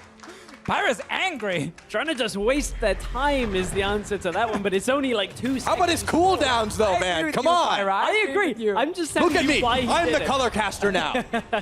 Oh, help us all. Yeah, you don't want that. G2 just 4-man him. Very easy to take him out from that scenario. Expect now going to just clear out top wave. Doesn't even really need to. It's all about just the tower game for G2.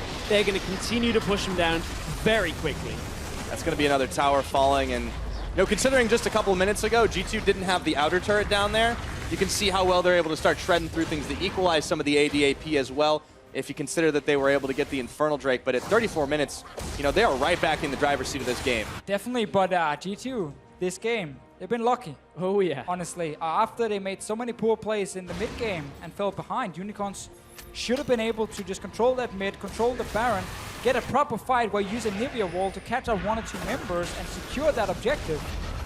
When Unicorns didn't respect that and they messed up at Baron, well then suddenly they gave it back to G2. Uh-oh, here comes the curtain call. Mithy is caught up. The arrow lands right on his Vent's face, but in comes Trick around the backside. Glacial Fissure. Perks there, stunned up under tower for just a few seconds. Move can't sink his fangs in. In comes the GP ultimate. They're hunting for Mithy. They take down Expect. Veritas securing the kill. The boulder comes out. The chase keeps on going, and Mithy's got nowhere to go. 2 kills for Unicorns. And they're looking for more. Another just messy situation from G2 where they're trying to go top lane, they get cut off, and then they decide to half fight. It's not over yet. Too low. Yeah, it's still not over because look, Move is cutting them off. Oh boy. Get one here. Itsy Bitsy Spider, and in comes the Gnar. Perkovic, where are you going? Right back under tower if he can do it. Walls out, but they're on the other side of it here. Looking for the finishing damage. Trick is way low, and so is Perks. Flashing away, heals himself right back on up, and Unicorns will have to go home empty-handed. No minions for Unicorns to take down the tower. No Baron alive either. Looks like they just have to go back and defend that base. Exile. Oh, that's risky. Yeah, they got the wall. For now. Just not just yet. Hang on, no, it's here. Trick's coming hunting. They are low health bars on these Unicorns, but Trick finds himself caught up by Move. Curtain call comes in. Hillisang blocks it for just a second. The action doesn't stop. We only get reprieves. Trick is coming in, looking for Veritas. They get the shutdown onto Move, and they keep on charging through. The Unicorns are melting away like nothing. Chachi just about to come up into Mega Gnar, but he has got no backup, and G2 is coming to call. Even using Gangbang ulti, and it doesn't matter because they got super minions in the mid lane. And while Unicorns tried their best to get a few kills, end up overextending. G2 with the globals appear behind them, and this was a very back and forth game where both teams made some big mistakes. Exactly, mistakes out of both. Unicorns unfortunately sticking around a little too long in the top lane, and G2's late game damage is enough to take game 1. They can breathe a sigh of relief on the side of G2. Looking forward to see what they can do, but for now, the series leads 1-0. Let's hope that the Unicorns of Love are able to play like they did in the mid game, in the next game as well. And let's not hope this was like the one game where they were supposed to win, you know? G2 had a good start, but they showed they make mistakes. They go over aggressive. Perks got caught out multiple times. Chachi obviously won his 1v1 against Expect, so there were definitely things in favor of Unicorns. And I think they could have played out that Baron dance a lot better, and that would actually have given them a much higher chance of winning. I think so as well. And, you know, those overextensions from G2, we saw that all the way through the split, from week 1 all the way to week 9. Just, you know, Perks out on his own. We said it time and time again. But if he's going to do that, we realistically have to kind of address situations. We're in the semifinals of the EULCS. And it is like, seed 1 versus seed 6. This is a team, the Unicorns, we have not seen them look, in all honesty, this strong since way back in the day when they knocked off SK Gaming. They've never really done that much in playoffs since then, despite missing it. But they're exposing some weaknesses in G2 right now, and there is a lot to look forward to. G2 might have thrown the first punch in this semifinal, however, over the Unicorns of Love. Well, we're going to head back to Analyst Desk to break it down, maybe throw a few punches of their own. Thank you so much, Pyro. Indeed, a lot to talk about. And 2 teams that have showed weaknesses in the split that they're showing again now in playoffs. But I want to focus first on what shaped the early game for us here at the desk, and that is the Trick versus Move interaction in general. Trashy, you were speaking a lot to the fact that Move was falling very far behind, and that is something that he tends to do more often than not. I mean, so in this case, he's playing Elise against Rek'Sai, and the matchup early game is pretty even, maybe slightly in favor of Elise. But the thing about Elise is that you want to play around the lane that can snowball, and you want to snowball this lane. And he has that lane in the Gnar against the GP. But instead of playing against the lane that he actually can pressure, he plays around top side, or against, in this case, also in bottom and start. So he plays around the wrong lane, in my opinion, and Trick just takes advantage of this and out-farms him. And if he's gonna play around the lane that has Tam Kench Jin, if Sven and Miffy just play smart, they will just put Jin in front, and Tam can always eat if the Kun actually hits. And they didn't really get anything out of the pressure that they put on Sven and Miffy, and then he just falls behind and is down 2 levels. And then, well, what is an Elise actually gonna do in the game, right? So he needs to, if you want to play Elise, he needs to actually be able to snowball the game. Yeah, he started doing his 3 topside camps, you know, Krugs, Red Buff, and then Raptors. He went all the way to bot side Scuttle Crab. Do you think he maybe should have gone then top straight away to like get the camp going, or would you have done something differently with the same start? Like 3 camps, what do you do then? It's important to note that actually Visachi set up the lane top, so it pushed towards him. And I think if they were, what we have seen from them against Giants was that if the lane was pushing towards Visachi, they actually punished. And I think they could have done that because the blue buff didn't really matter too much because it's a Rek'Sai. So I would have liked to see that play, at least try something early. Like, you need to try to do something with Elise, else you will just fall behind. Well, everything going well for G2 in the beginning of the game. And before we get to this next replay, G2 getting caught out of position when they have a winning position in a game. Is that something you, as opponents of them, you count on somewhere in your mind, Reckless? Because it seems to happen a lot. Well, as I mentioned before the first game, I think one of the weaknesses of G2 as a team is that they do tend to overcommit a lot to situations they don't have to.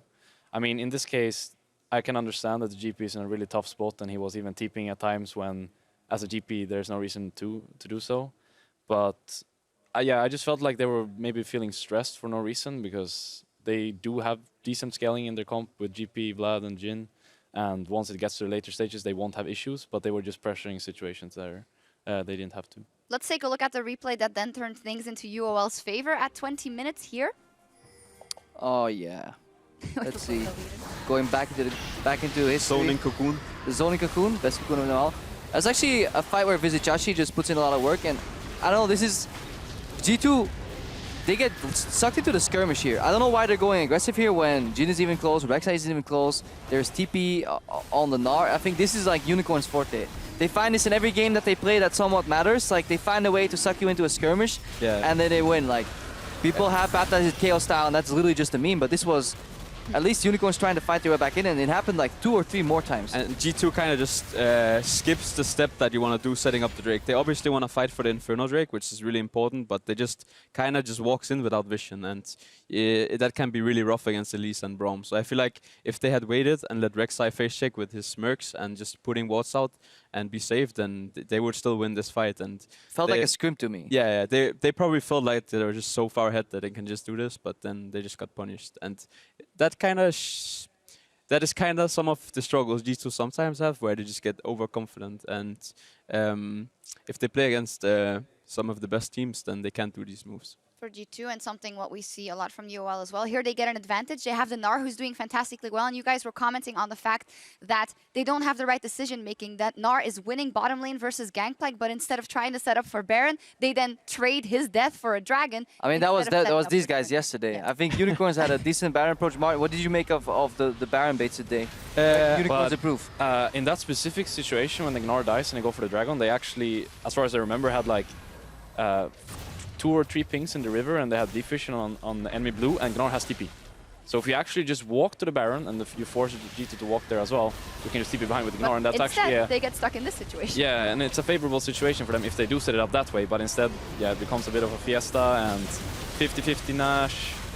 If it's strict, I think it's 7:30. Yeah. This is still a decent play by the Unicorns. Like, the only reason we're it's not highlighting bad, this... but you can do it in a more like setup way, you know? It just feels fiesta when it doesn't have to be. It could have been better. So like if people are watching this and they're like at home, like, why are we criticizing? This is an okay play, 50-50 Baron. The problem is when you have 3 pink wards, and you have like Elise and Nivea, and you have a team that has to face check, there is so much more you can gain out of it. And you have a fed Gnar. Yeah. So if you end up putting him in a situation when he can TP behind, you're actually putting yourself as a team in a very favorable situation to win that team fight. And imagine like if Unicorns actually got that Baron, then the game would have been completely different. So it's a risk, but I like the play. I think they could have used the wall a bit different to maybe zone off Rek'Sai. That was the biggest issue. And obviously, if it's a 50-50, then you just gotta pray to God that it's your lucky day, right? So that's how it works. But in the end, it was in favor of G2 getting that first win on the board. And we're going to take a quick break. But before we go, let's take a look back on last week's bottom lane stream with G2's Sven and Mithy. And remember, you can't get hit by spears if you have a mouse. Nice stream. It could be either way, but I still think that if Fnatic bot lane wants to be serious about their careers, they should win this matchup. Or at least go equal, you know, so... And here I think we will see a spell shield. No. Oh, he has lag. Then he has to use spell shield, so is it actually... No, it's not lagging. In my opinion, it should never have... Oh, Doamne just leaving already. Yeah, too easy. He's the boss GG, here. Too easy. A play-by-play caster of the day? Yeah, yeah. Oh my god. Honestly, you can't get hit by spears if you have a mouse, I think, so... I don't like that so much. Oh, is the mouse the mouse is there, so he's fine. Oh, baby. Oh, they got a catch. Fnatic is trying It's on nearly though. Vladimir is still there. Vladimir has... That's not looking so good. He's actually looking not that bad for Fnatic, I think. Oh, never mind. Not sure about that. Mithy, real quick on Taric, what do you max and why? You max E and then you max W. What is E? E is... That's a good question. E is the stun and W is the shield. Why do you max W second? I'm not sure, but that's what Korea people does do. it. Yeah. I think it's not the best choice. Nice secure by Sivir. Oh, guy. Ah, Wolf. Ha! Wolf! It's over? Oh man, my cat's career. It's over like my cat's career. Same. Same. We have to say goodbye to Sven, because they're gonna tell me, the magic voice in my ear is gonna tell me to toss over. Is it Kevin? Yeah, it's actually, it's another Kevin. Oh. There's 2 Kevins. So many Kevins here. Those Kevins. Right.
You can do this, Yoon? Yeah. You think you're the Dark trick? Yeah, I'm Dardog. No, Dardog is 6th place. So. His team noob.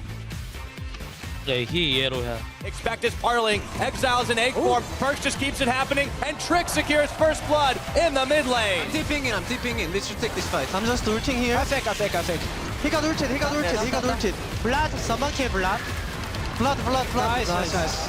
Mithy goes down, Exile finishes him off, and Perks was trying to take 3 kills at once right there. Gets the egg, but will it be enough to finish the kill? It is. Perks takes down Exile, gives his life over to Move. Go in. Nice. I can exhaust. Go. Nice. Bro behind us. Not behind us. Nice. We only get reprieves. Trick is coming in, looking for Veritas. They get the shutdown on the Move, and they keep on charging through. The Unicorns are melting away like nothing. For now, the series leads 1-0. Well, that game didn't lack for hype. Welcome back, everybody, to the EULCS studios. We're about to get into Game 2 of the semifinal between the Unicorns of Love and G2 Esports. Of course, with dynamic side selection, Unicorns are picking the blue side. We'll see how things change this time around. But I think one thing definitely won't change. We'll see a lot more kills.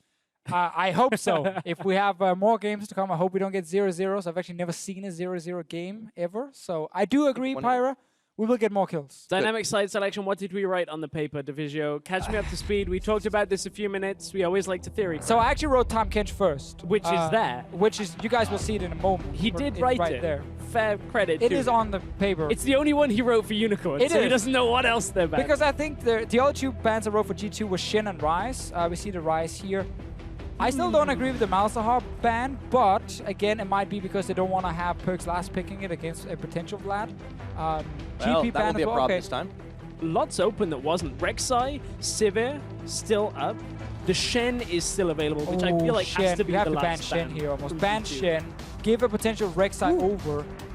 Ooh, hang on, it's come through on our screen. Ashe is the ban here, so Rek'Sai or Shen, G2 will get at least 2 power picks now. So if Shen goes over, they get the Rek'Sai, they get the Sivir.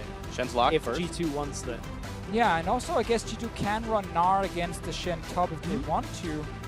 Definitely should be Sivir here from them. And then Rek'Sai, I also agree with you, James, on that one. And there should be 2 solid picks. So G2 actually okay trading away what a lot of people consider the strongest pick right now. And banned in almost every game the Shen for 2 other power picks for them as a team. And this does mean Chachi will not be able to carry the game by winning his lane and like snowballing out of control. Shen doesn't have any bad matchups, but he doesn't destroy anyone in lane either specifically.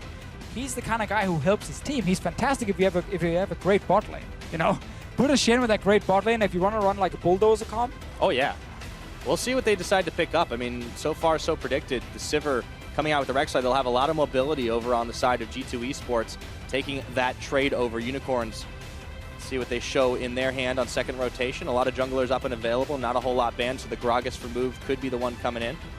This is a very interesting rotation here because Lucian you can obviously play into Sivir, try and get the laning phase advantage, but after that, unless you're going the new Essence Reaver or the old Essence Reaver build, you start to run out of damage, and with a Shen already there, you're not getting it from top lane. So what I think Unicorns is trying to do here is to create a bully lane 2v2 as you mentioned, and then have the Shen to kind of snowball it even further. So like one Shen hits level 6, you can play very aggressive, a Shen ulti down to the bottom lane and set up these tower dives very easily.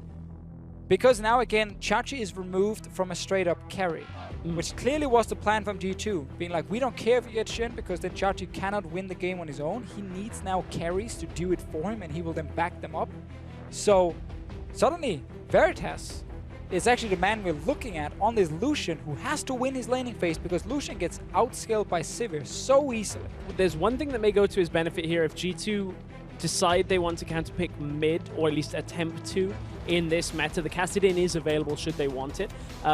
It does then put the presence on that bottom lane, because if you get the winning support matchup as well, it makes it very, very tricky.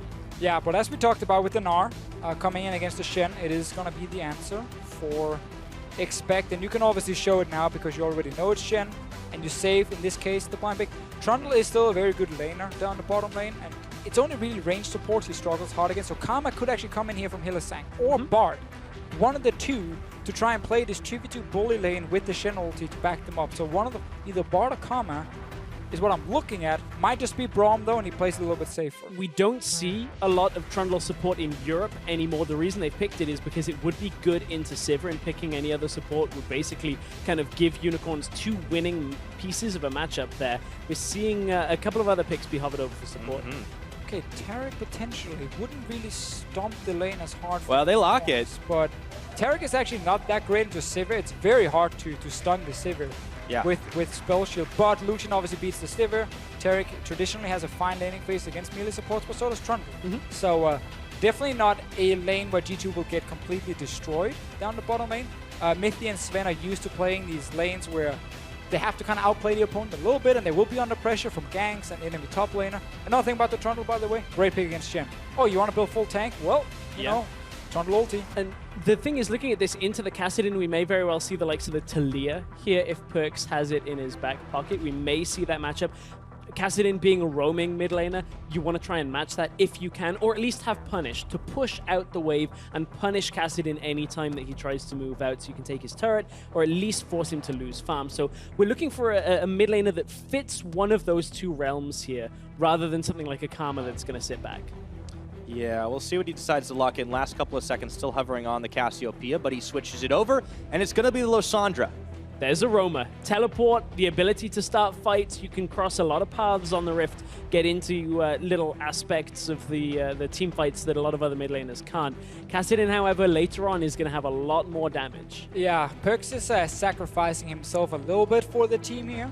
Not having, seems like, any traditional counter picks for Kassadin. There's very few in the current meta. There were so many mids banned away, but this is actually the first time we're seeing Perkz on Lysandra this entire split. So the thing with Perkz is, yes, he can push early on in the laning phase, but Kassadin can last hit pretty easily on the turret. It's more once you get outside of laning phase. Kassadin won't die to your full combo as a Lysandra, and he will have a Shen ulti as well as backup, and he will stick to you. So it will be difficult for G2 in that sense to then play against the Kassadin side lane, but you have the Gnar with Black Cleaver who's going to try and push in the Shen on top side after the laning phase. And as long as Perkz doesn't get caught out in lane, he can have a much bigger impact in these mid-game team fights, which is where G2 still have a very strong comp. They have a great setup with the Sivir, the Gnar, a lot of big picks for the team fighting. You mentioned that we haven't seen him play at this split. I guarantee you he's played it in scrims. Lysandra has been such a big pick. I'm just going to say you're probably right. Hey, look, the desk talked the other day about how, you know, if you haven't seen it being played, doesn't mean they don't play it. I'm just highlighting. It's not a just not on the big stage. We'll see if it comes out. Now, if you guys at home think that G2 is going to knock this one out of the park as well, keep on tweeting at LOL Esports is the place. Hashtag G2 win for a 2-0 steal to move forward in this series. But if you think the Unicorns of Love are going to fire right on back, hashtag UOL win. Let's find out. Let's get into game. We're ready already. Enough waiting. Let's load up onto the Rift. Baited. But we are in game. And we are watching a Unicorns of Love team who surprised me a little bit with support choice, I will admit that. Obviously is good against comps that will all in you with the Taric, but they didn't even know Lysandra was coming as the last pick. And now we get to see one new things on this patch where you don't need to ward up for invades anymore. You can send multiple members to the bottom lane. They're hoping that right now Hylissang will walk into this bush and try and set up his own little trap, then find 4 members. This is a deadly game of chicken. G2 with the brush, they're going to step right in instantly. Hylissang, Chachi are out of there. Just checking. Gave the game away. So often, though, you see teams just send a support down and he just rushes into the next bush. But right there, he dies. Yeah, because that's the thing. It's like, depending on what perk skilled, we haven't actually got that on our screen right now, but that's the thing, is even if the ward goes down, you know Perkz can go in. Like, that's enough of a signal that somebody's there that they can look to capitalize. One thing Unicorns have to be very, very careful of in this game is if they fall too far behind, they will hemorrhage objectives. With the Kassadin, with the Shen, 2 picks not particularly known for their ability to push back waves very quickly. So G2 with a Lysandra, Sivir, 2 picks that are very well known, with a Gnar as well, could end up taking full control of the map against the Unicorns. So, well, that's a bit different. Mithy on his own, roaming in to stop the camp from being taken. Only 1 small one went over to Veritas, while Sven was actually pulling for Trick and at the Grump. I think this is a bit of an interesting play that comes from having the 4 people in the bush. This is probably something they practiced in scrims, knowing there's no ward there. So they know that Sven... so there's no way Unicorns can know that Sven is so far away at that point, so you can't really all in on Mythy effectively at that point. It's not something we've seen before, so maybe we'll see it again and it'll have a different effect, but that's what I would assume from the beginning. See how that one works Well, out. I mean, in this case, even though it's just Mythy going in, like, it's enough to stop you from doing that one Crook specifically. And Sven just stayed back and pulled for his jungler, so it's not bad. Top lane. Oh boy. Yeah, Shen is, again... He hurts. Shen is this champion who doesn't lose lane to anything at all. Can actually go even against almost everything. And then, because of how impactful his ulti is in a meta where the other globals are 4.5 seconds and his is 2.5 seconds, it's a big difference in how quickly you can join a fight. Trick is looking for a very early gank here on Chachi. He's still level 2 and he's going for him. Okay, Chachi, can he get out there? The flash, but he taunts right forward. Trick is going to take a tower shot, and that was a flash burn by Trick for nothing of Chachi's. Ooh, watch out in the bottom lane. Meanwhile, Exhaust used. Yeah, Veritas stopped up by the pillars, getting clubbed over the head a few more times. Mythy's taking a bite out of him. Can they get the outplay? Tarek's here. So his move. First blood. It's going to go over to Hylissang, and that TP is canceled. Unicorns punishing G2's desire to get the damage out. Mythy was going forward. Sven tried to heal him, but unfortunately, as they pull back, Move is in the right place at the right time, and for what Trick tried to do in the top lane, Move just does it a little bit better on the bottom side. Yeah, so not only does Unicorns pull off the gank, also some problems for G2 individually, like expect flashing up there. He thought he had just enough time left on Meganar to try and maybe land a stun and force Chachi to flash himself. He ended up flashing into Mininar, and then he was like, oh, okay, and he walked away. So that was a wasted flash on top side. Bottom lane as well, losing 2 summoners. No flashes, luckily, for G2, but still giving up that first blood to Unicorns of Love. So a decent little bit of a lead for them to start things off here. Exile just happy to survive it out in the mid lane. That's the quiet one we'll worry about a little bit later on. Expected about to hit Mininar or Meganar again, but Chachi has been holding strong here. As you said yourself, not losing any matchups here. Exile, he's going to have to get a flash out. He does, but will he get away? No, not today. It's Perks that claims the kill. Good move in the mid lane here from G2. One of the big things about Kassadin, we all know it, pre-level 6. Easy target to gank normally, and good lockdown here from Perks. And they need to keep this Kassadin down, because once you get to this mid to late game, no one is going to stop him in the side lanes. However, G2 have enough engaged, I feel, to not really care about him sitting in that side lane specifically and look to force team fights with Perks, with Expect, and of course a Sivir ulti from Sven. Very fast-paced start to this game. Junglers trying to get in multiple lanes already, and we already have 2 kills on the board. Unicorns, of course, a little further ahead. When you look at the CS difference down in the bottom lane, Veritas having that extra time in lane after getting the kill, is able to extend the lead for himself. And Hylissang doing a good job of zoning away. No vision in that bush, so don't want to run into a wild Tarek stun coming out of them. Yeah, this is the kind of thing we're seeing a lot more of lately, and the Tarek coming up and proving itself very valuable with the people that have mastered that timing on the ultimate, as well as a number of other things. It's nice to see it come out. It's nice to see people using it a little bit more, and Hylissang is one of those guys that's kind of always put it in his pocket. Sven just lost a lot of his health on that trade. Oh yeah. Weirdly also getting caught by a couple of stray skill shots that typically we start seeing him dodge, but Trick, however, is going to come down into the bottom lane, try and help them out a bit there. I think Hylissang has the feeling that it's there. You can see him coming up to the river just to try and get any vision that they can without any wards in their inventory for now. Yeah, problem for G2 is they have absolutely zero idea of where Move is on the map. So while he could technically have tunneled over and actually tried to gank Hylissang, there's a pink ward behind Unicorns and there's zero deep vision across the map. If Gragas is there, well, that backfires quickly because you have no flash on your Rek'Sai, and then suddenly Trick is going down. So you need that full information. You need to know where the enemy jungler is, otherwise it's not worth it to risk everything in these early ganks. Oh man. He's around mid lane now with the Gragas. Okay, comes on in. Exile, he is caught up, but Move is here this time. The Frozen Tomb comes down.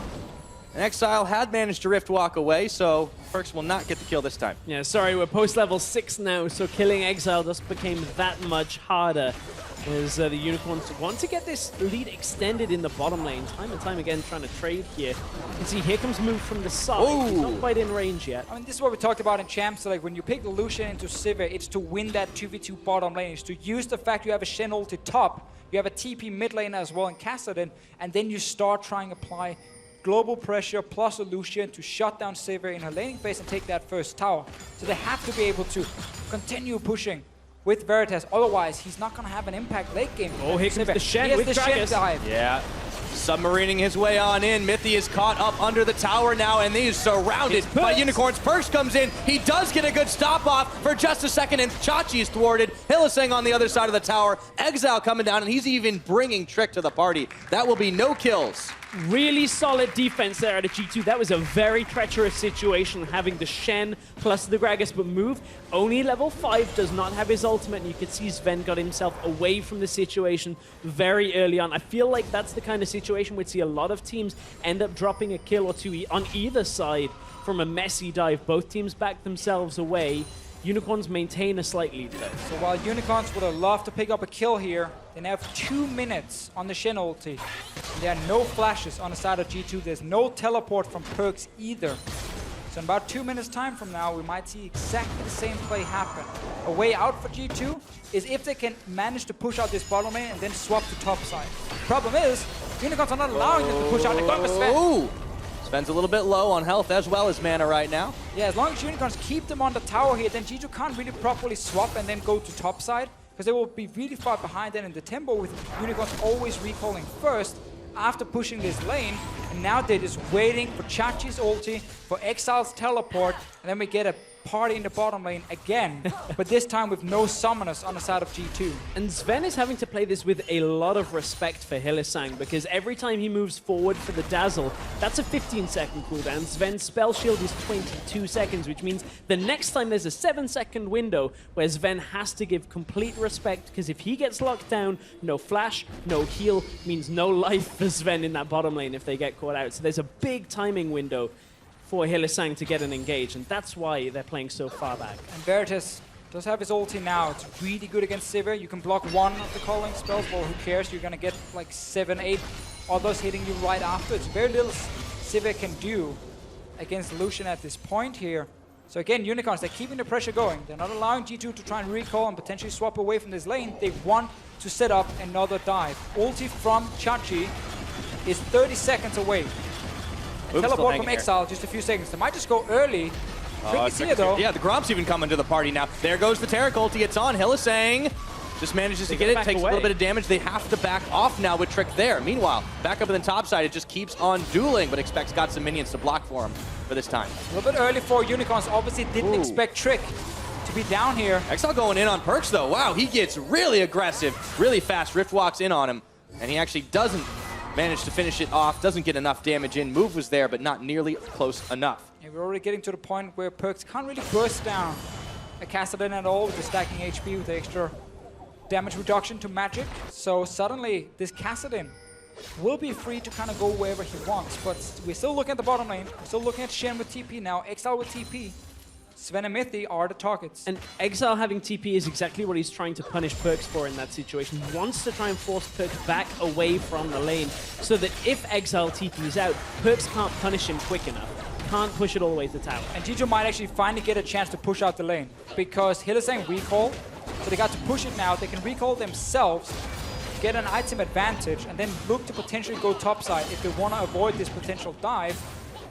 Chachi taking a lot of damage. Oh, and he's got no shadow dash. In comes Trick flashing in. That should finish the job, but he's still ticking. Trick is incredibly low, but a big Gnar comes in from Expect to finish the job. Shoves him into the wall to pick himself up the kill. And that's the top side of the map going over to G2. And again, this could be a situation where G2 are managing to push down the turret quick enough. Expect has enough of a wave there. Yeah, but G2's bottom lane have to be very careful on bottom side. When you make a play top lane, always expect a cross-map play to happen. He just gets it. He gets it just in time. Wow, that was really close. So first break is to G2. Very close on this gold game. And that is so huge for G2 that Expect managed to chunk down Chachi, set up that potential dive with Trick. Meaning you don't have to even swap anywhere. Just stay back on bottom side, let them take your tower, and no Shen TP, Kassadin TP, 4v2 dive against no summoners on bottom side. Flashes are soon to be ready. G2 just avoided a potential disaster. Yeah, it's going to get even rougher for Chachi up on the top I side, think too. that's a potential like 500 times now. Let's drop that word. It's okay. The potential's about to become real. As Expect picks up his Black Cleaver. So Exile trying to push down in the mid. They keep trying to get the picks out here on the bottom side. Mythy and Sven are there without the tower support. But the first tower went in favor of G2. The first Drake hasn't really been looked at too much. It is just Ocean, not quite as valuable for either of these teams. It's been a bit late even in the previous game. But since we're well past that 10-minute mark, 12 into this game right now, G2 still looking good. Right where they want to be. It is the meta as well, though. We see a lot less early dragons because it's all about getting down these early towers here. If you lose the first tower, you want to catch your own tower so you at least somewhat even out the goal. You don't want to fall too far behind, suddenly be half an item down. No early dragons, but that's an early Rift Herald right now when you look at the timing on it. Going over to that Gnar. Yeah, we talked about how important Gnar is against Shen. Going for that Black Cleaver build. Shred the armor, get a Rift Herald buff now. The way you play against Shen or teams draft against Shen, like there's two options. Either one, you try and match globals, and then you kind of outscale them. That's where GP comes in with the global ulti and the scaling. Or you pick like split pushing against them. So Gnar with Black Cleaver, give him early Rift Herald, like that's a great split pusher. Shen can't do anything now in that lane. So it's on Unicorns of Love, as we said in Champs League, to make a play on the other side of the map. But they went too early down bottom lane, but they didn't have Shen ulti yet. Found Trick, backed away, Hylissang recalled because he got chunked. And suddenly G2 could camp top lane and not die in bottom lane. And everything kind of slowed down. They do get the stun off onto Perks, however. Nice use of the Dazzle, but in comes Mythy, throws the pillar onto Exile. He dumps right back into Perks, and he's got the Shen coming in. Do they have the damage to finish him off? They don't. They will get a stun off onto Trick, send a barrel flying, but it's just a parting shot. Really nice little combination there to get the Rift to walk on with the Dazzle. They were able to at least force Perks back away under tower. Perks does have his TP available though this time around, so we'll see whether he does answer with that.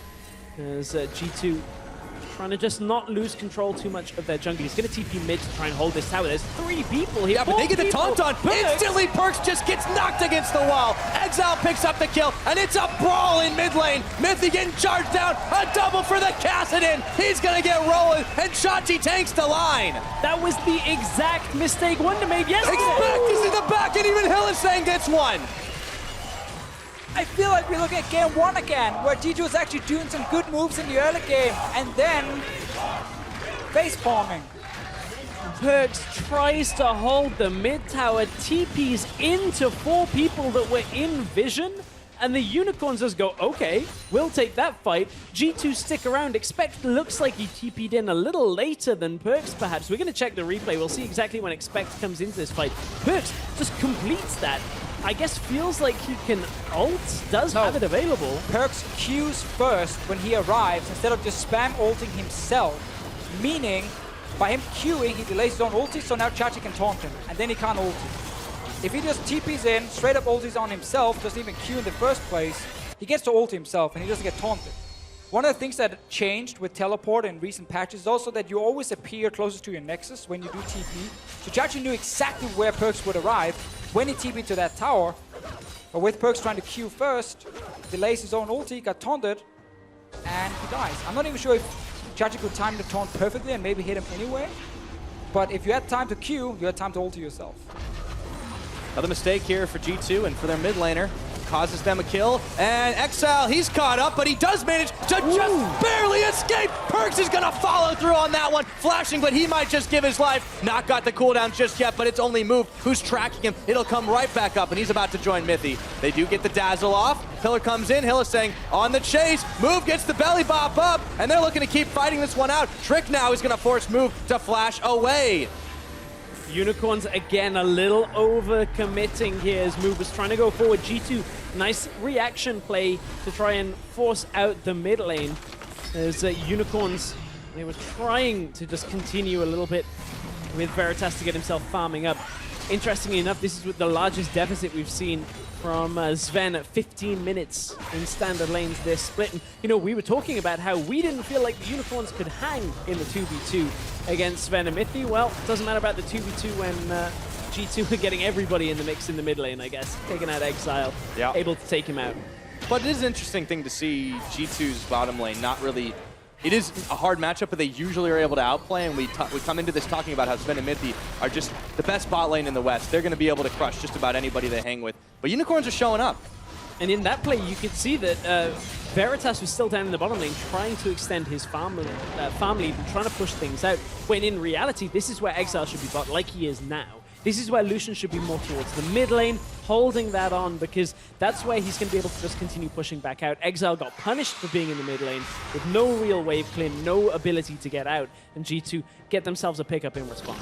And we have seen some adaptations or changes in the way Perks likes to build here in the mid lane. Last game, he obviously went for the very standard build on Vladimir, but in this game, let's see what happens after. Hill is saying, never mind. Nothing actually happens. Well, support are trading, and Mithy playing a dangerous game here. Ooh, I do love me some supportal combat, but they got backup. But what Perks have done here, a lot of players would like rush Abyssal Scepter very early on against like Gragas, Kassadin, these heavy AP picks here.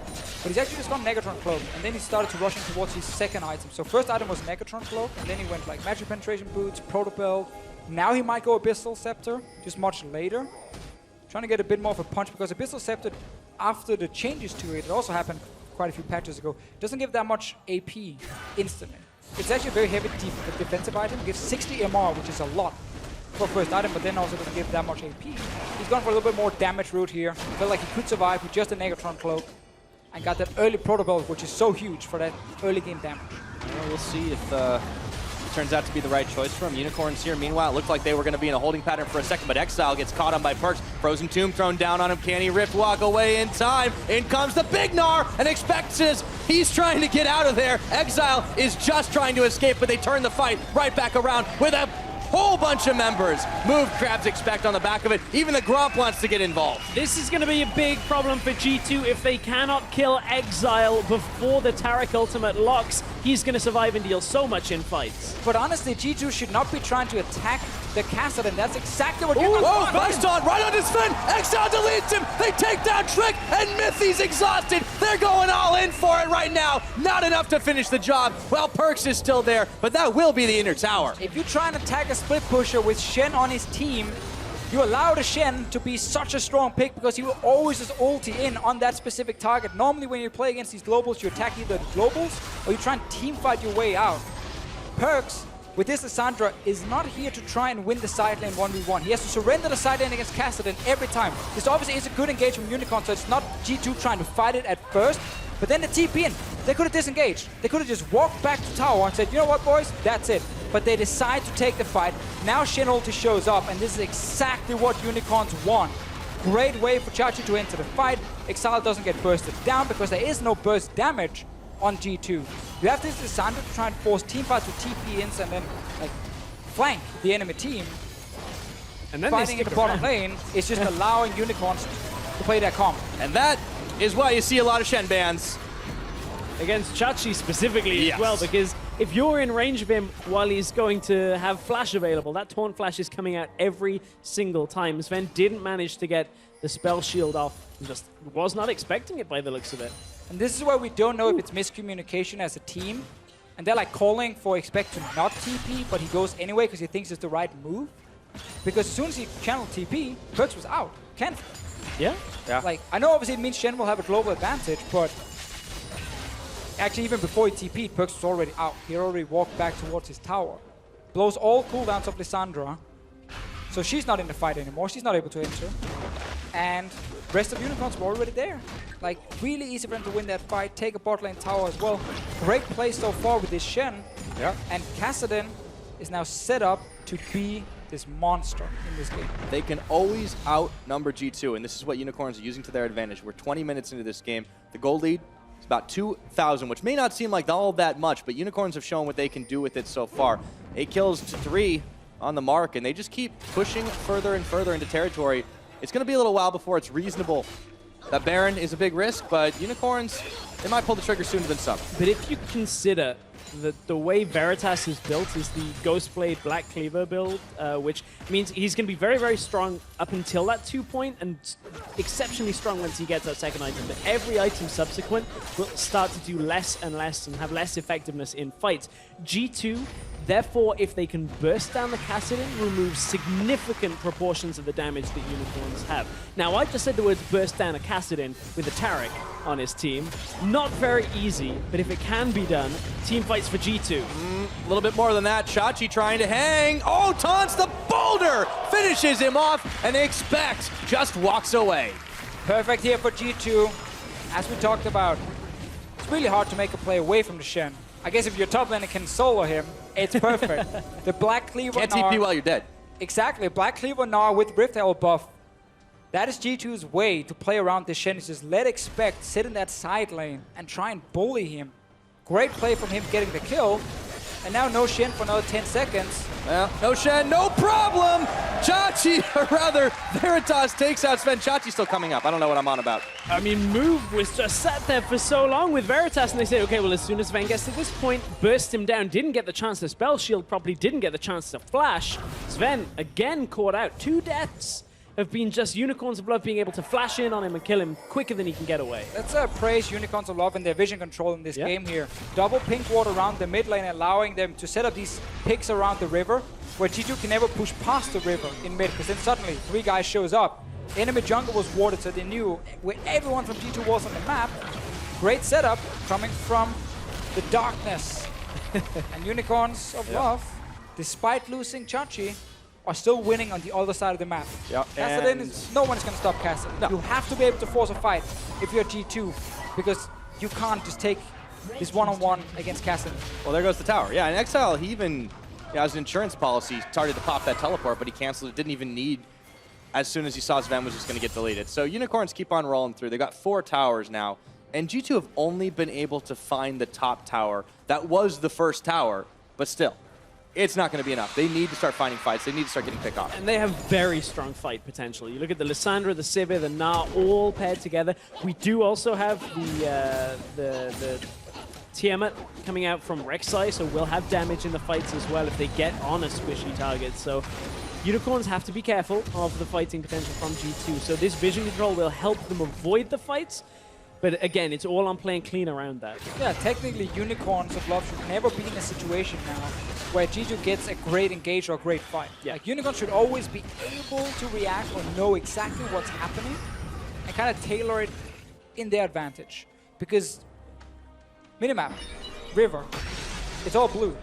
Because the river's blue. But also because the wards from Unicorns of Love are there. Which means you can't even see them. There is 0 wards from G2 past the river. Not even in the river. So they have 0 information on dragons, barons, where G2 or Unicorns, are moving when they enter the jungles. You can't really see it properly. That means you play really far back on the map. Like, playing against 1-3-1 when you have no vision control is just so hard because every lane is under pressure. And you can see them losing ground here. The other issue is Expect, because how early they took that Rift Herald, it's already expired, so Chachi might feel like he can take the one-on-one right now a little bit more. We got another 8 minutes, I believe, on Expect. It was taking around that 12-minute mark. Oh, I'm sorry. Never mind. My math is off. It's okay. You forgot to carry a 1. Yes. That's all. It I actually didn't multiply by 2. Never mind. So it's still rough for Chachi. But this is what he needs to do, Sorry, bro. Try and get that tower down, get some gold for his team, because this is the only lane G2 is winning. That's the bottom lane. They're losing mid against Lucian with Sivir. They're losing top against Kassadin. Unicorns at the same time, they should be able to force something on top side.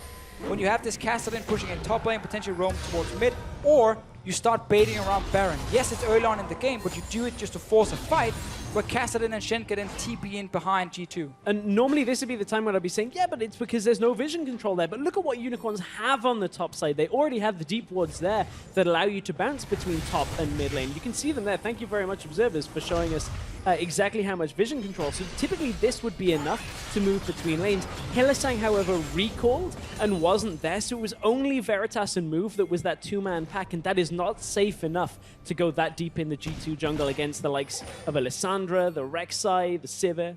But the other option then for Unicorns, like when you look at this 1-3-1 and you have full vision control, the other thing is actually ulting for Mithy here. Yeah, just go on in. They do not get the taunt off, but they look for Mithy. The barrel will knock him right up against the pit, and Move takes him out. No quick enough response from G2 Esports. If he thought he finally had a chance to take down a pink ward, it's been annoying him for such a long time. Not today. Sadly, there's a Shen in the game, and Hylissang, together with Chachi, able to force the flash and then move with the good ulti after. Unicorns of Love continuing the pressure, have a numbers advantage, and this way you start chipping away on turrets.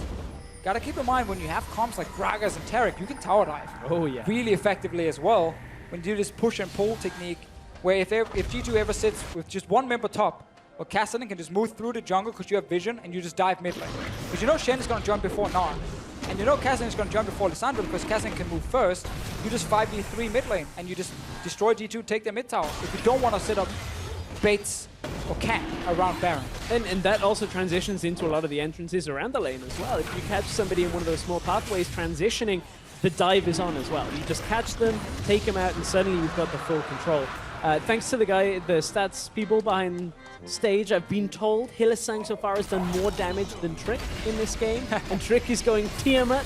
So this is why, look at him, Hylissang getting in there, getting a couple of autos off on Miffy. Miffy was not long for that world after that, though. 4 members of the Unicorns going to be able to take him out very easily. Yeah, he's back up, but he might walk a little bit more carefully. So another Dragon taken out by Unicorns. The map control that they have been able to establish for themselves really paying off there. Move able to take it down with the help of Veritas. Next Dragon, going to be Infernal, still some time before that happens. Yeah, and if we pan the camera over to the Baron pit now, you can see how Mythy got to place 2 wards outside the pit. Just for everyone at home here, normally when teams are setting up Baron, they put the pink in the Baron pit. It will not see these wards around the corner of the walls. So what G2 is hoping for is that Unicorns don't think about it and put actually a sweeper outside or a pink ward outside the Baron pit to spot the ward, and then you can always see if they're moving in towards it. Oftentimes you can see if they're actually doing it because people tend to think about the ward being there. And that's a way for G2 to buy a little bit more time and maybe try and surprise Unicorns if they are starting Baron. Uh-oh. Well, that's there's one down. One sweeper. Let's see if he gets the other one. Well, let's see if Chachi gets away. He's he's moving there. He gets it. Move is too smart. He sweeps outside. Sorry, G2. Not your lucky day. That's an oldie but a goodie, those wards that you put there. Yeah, those are ward clears you can cheer for, by the way. Expect is going all in on this one, but it's not going to be enough for Chachi to escape, even with the flash. I mean, you can argue the damage reduction plus the added damage there from the Rift Herald buff may have been what just turned that around and caused Chachi to die without really trading effectively against Expect. But Expect, again, is hammering this matchup. We still need to see Unicorns be way more proactive. Like, you're actually allowing G2 right now to just sit on 1v1 Shen. With the Rift Herald now, with the Black Cleaver and everything. And there's no reaction right now from the Unicorns. Mythius plays another ward, by the way, outside. Just like right when exactly Move walks ward. away. Let's see if Move is ready here for round 2 of sweeping outside the Baron pit. Or maybe Hylissang gets it this time. He's around it, he's popped the sweeper, he found the ward. He's trying his hardest, trying to hide these wards around. But the fact that Unicorns haven't been able to set up anything around Baron, haven't been able to set up anything really around, you know, tower dives with Kassadin, Gragas, Taric, these picks that are really good at going quickly in. Bob one target, you got Body Slam Flash, you got Taric ulti, you got Kassadin single target. G2 have been allowed to just sit and defend tier 2 towers for the last 8 minutes. And just have Expect 1v1 Chachi twice. This is just Unicorns not being active enough on either forcing the Baron play to take the fight, or setting up a tower dive where you can always move first as the Unicorns. Remember guys, 2.5 second channel from Chachi to 4.5 on Expect, and a Kassadin who has priority in lane, so he can always move first. Means you have a 4v3 or 5v3 for at least 2 seconds before G2 can react. And all of this time is allowing Sven to power up. He's getting closer to that Infinity Edge, getting a 3rd item, just is going to be able to output so much damage when a team fight happens, as long as he doesn't get engaged upon. Last 2 times we've seen a fight, Sven has been flashed on and killed, and Unicorns are going to try and rush this. They got a Mountain Drake. That ward's He's still stuck there. in another one, but because Unicorns actually dashed over the wall, he didn't get to see them just yet, but now you see guys missing on the map. Nars assisting. Yep, it's going to be the reveal, but will they get there in time? Chachi's coming. There's no smite available. It's going to get secured by Move. They managed the sneak. False sense of security, leaving the ward this time. Sweep it out twice. This time go over the back of the wall. They can't be there. Unicorns, that will now force the issue for G2. That now is going to have to force some sort of a reaction coming out from G2. Unicorns, from what you were talking about, the dive, they still can do it, but they now don't need to quite as much. I mean, Exile can push out a side lane. You've got the main pack of Unicorns pushing up in the mid lane, and the same with Chachi, he can push out a side lane. So suddenly, G2 are now going to lose control without being dove, and that is a very dangerous spot to be in. Oh yeah, 31 minutes into this game. The gold lead, about 3,000 for them. It has been fairly close for most of the game, but the next Dragon's coming up. It is indeed Infernal. Unicorns have had the control of the objectives on the map. So funny thing happened there with that Baron play. Obviously Gragas decided to jump over the wall behind Baron, so the ward will not spot him. Veritas walked into the river, but because he dashed over that little corner of the Baron pit from the river into the Baron, the ward didn't actually see him. So that meant G2 were like, all right, they're obviously not on the Baron, or at least they didn't know exactly when they started the Baron. They knew later when 2 guys were missing for such a long time. But they just didn't know in time because the ward didn't see it. Nice little dash over from Veritas as well, and then you get the Baron if you're a Unicorns up. This was kind of the play we wanted to see. Yeah. To speed up the game now, not allow Chachi to just keep dying in the bottom lane. And this is exactly what Unicorns wanted. Starting to get a bit more here, and they can just keep on the 4-1. They get the tower, second tier in the mid. Looking to move on into the base here. G2 holding in that mid turret. The one-on-one still happening down the bottom, but Chachi's got a bit more swagger in his step this time around. Meganar's coming out for expect. He clears, or at least tries to clear with the boulder. And now the Unicorns are moving on in. They catch on Trick, and they bring everyone right into the back of the base where the turrets don't touch. Meanwhile, Perkz is going to go Frozen Tomb, but will it be enough damage? Expect gets a big Gnar off, but there's no wall. Sven shuts down Exile. Will that be enough to turn the fight? I don't think so. Veritas is coming up massive. The double kill. They're way too low. Move is going to fall, and so is Hillisang. Triple for the Sivir. And they turn it right around. The Quadra. The dangerous dive comes out from Unicorns, and it was a little too deep. They were looking for the inhibitor turret and the inhibitor, and they go all the way into the base, and Sven remains untouched for the entire fight. Perkz ults himself, Exile doesn't have enough time to deal with everybody, the shields wear off, and Sven has got past 3 items and just completely tears through the rest of the Unicorns. You can't leave him untouched. What a swing! G2 couldn't have asked for a better fight. Not only do they win the fight, get 4 kills on the AD carry, who's a late game monster. Take off the Baron, by the way. They take off Baron, they get 2 mid towers, and Infernal Drake at the same time. I like the dive overall. The call here from Unicorns is perfectly fine, but now, after they end up chasing further, Perkz buys time, and no one is now getting onto Sven. Sven is just sitting behind the team. Great ulti here from Expect, and a good re-engage from G2. AD carry still left untouched, and while it's a good taunt from Chachi, great knockup. The AD carry is still sitting there. Sven. This Sivir is still sitting here, bouncing, critting. In that fight, Exile used his 2nd or 3rd Rift Walk on Perkz while he was in the Frozen Tomb. He went onto the mid laner instead of going for Sven, and look at that damage! It's actually over 9,000. Crazy enough. From Sven. Yeah, Sven's getting big. I mean, if you let a Sivir sit there, you're 5 members in front of her, and she just bounces everything between all 5, well, that's how it's gonna look. If that fight goes another 5 to 10 seconds, we break the graphic, because I don't know whether we got 5 digits to go on there. No, you just have to give it over to Veritas instead on the other side. Oh dear. That was... I mean, you know, we talk during games about, you know, they can come back if this happens, and we're like a late game fight, and everybody always goes, well, you have to be so optimistic. That right there is the kind of fight that with a Sivir turns the game completely around. Yeah. Best part about that is everyone always talks about Sivir just has to press R. That time you just had to press right click.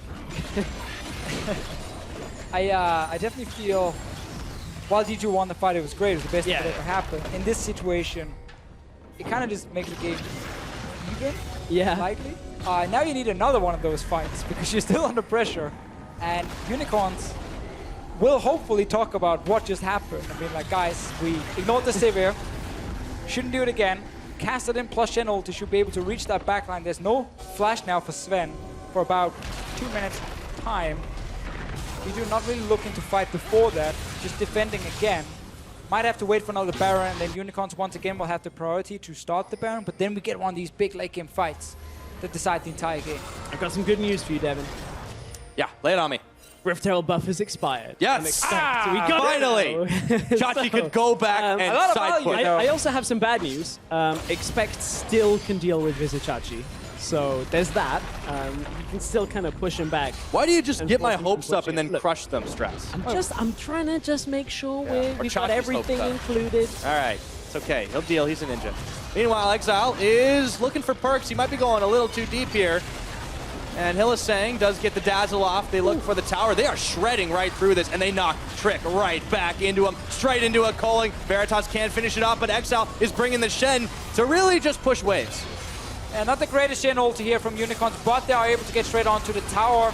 A lot of members dying. And oh, Perks, he goes way deep. Exile polishes him off like it wasn't a thing. Same thing again. The taunt on Perks. He couldn't ult himself. Now out comes the Taric ultimate because they just want this tower. This time they won't go further. It's the tower, potentially the inhibitor here, and they'll back away. Oh, Expect has flashed as well, but he didn't want to go on that. No. But Veritas just took so much damage from the ricochet that just came out from Sven. Perfectly timed taunt before, though, from Chachi. Making sure Unicorns don't suddenly get hit by a 4-man ulti from Lissandra. Perks goes down. Tower went down with him. But yeah, we get to see the power of late game Sivir. This game is on him. It's on Sven to win. Oh, Trick is coming in on the move. They didn't get the back exactly the way they wanted. It's about the Baron timing here for G2. That's what it was, is if they could get a kill or two, it opens up the Baron as an objective for them. But now Sven is going bottom lane, so G2 have to concede control of the Baron pit for now. They already had lost control of it because Unicorns had that position. Yeah, and G2 did not get a proper ward around here. Only have the one ward next to the pink, so that's easy for Unicorns to clear. And then we get that same scenario where Unicorns have control of the river to start the Baron. Let's look at the taunt here from Chachi. Does Perks W first? Perks claws in. Oh. He proto-builds. He actually proto-builds first instead of, again, ulting himself. And then he gets taunted while he's basically in that little dash forward from the proto-build. And even if it wasn't the ult, the Zhonya's would have sufficed, but it wouldn't have been enough. Because of the he just needed a defensive move. Yeah, exactly. He had two, but Chachi twice now has undone him. Yeah, the best defense isn't always an offensive ability, unfortunately. So Unicorns, they get themselves out of what could have been a bad situation, and they get a tower up top. They still have the pressure on. Gold lead in their favor and Baron control. What can G2 do here? Well, again, we have to remember late game. Lucian compared to Sivir, well, that's in favor of Sivir.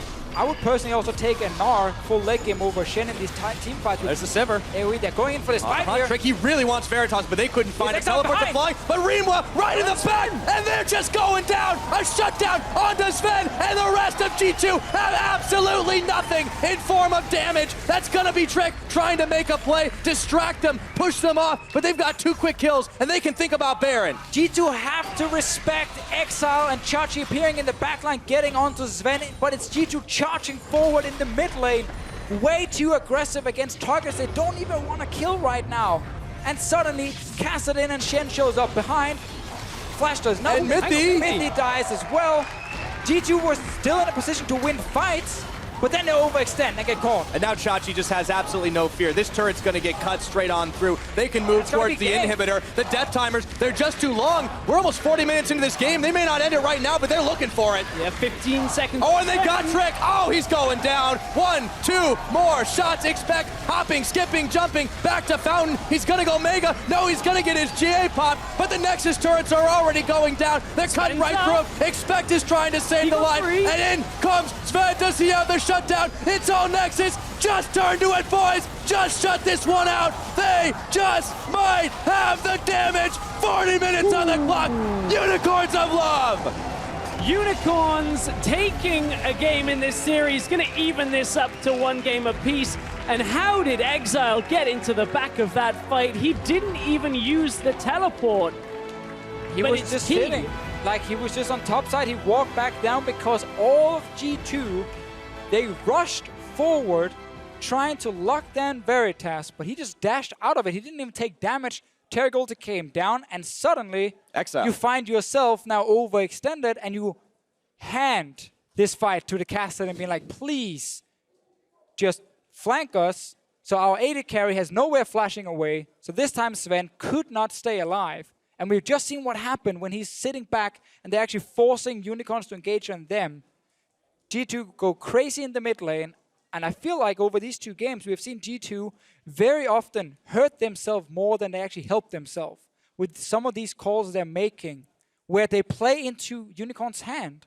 Think about early game or mid game where they're like, let's gank the Kassadin down the bottom lane. Yeah, we could just disengage, but no, let's go for it. Shen ulti on Kassadin.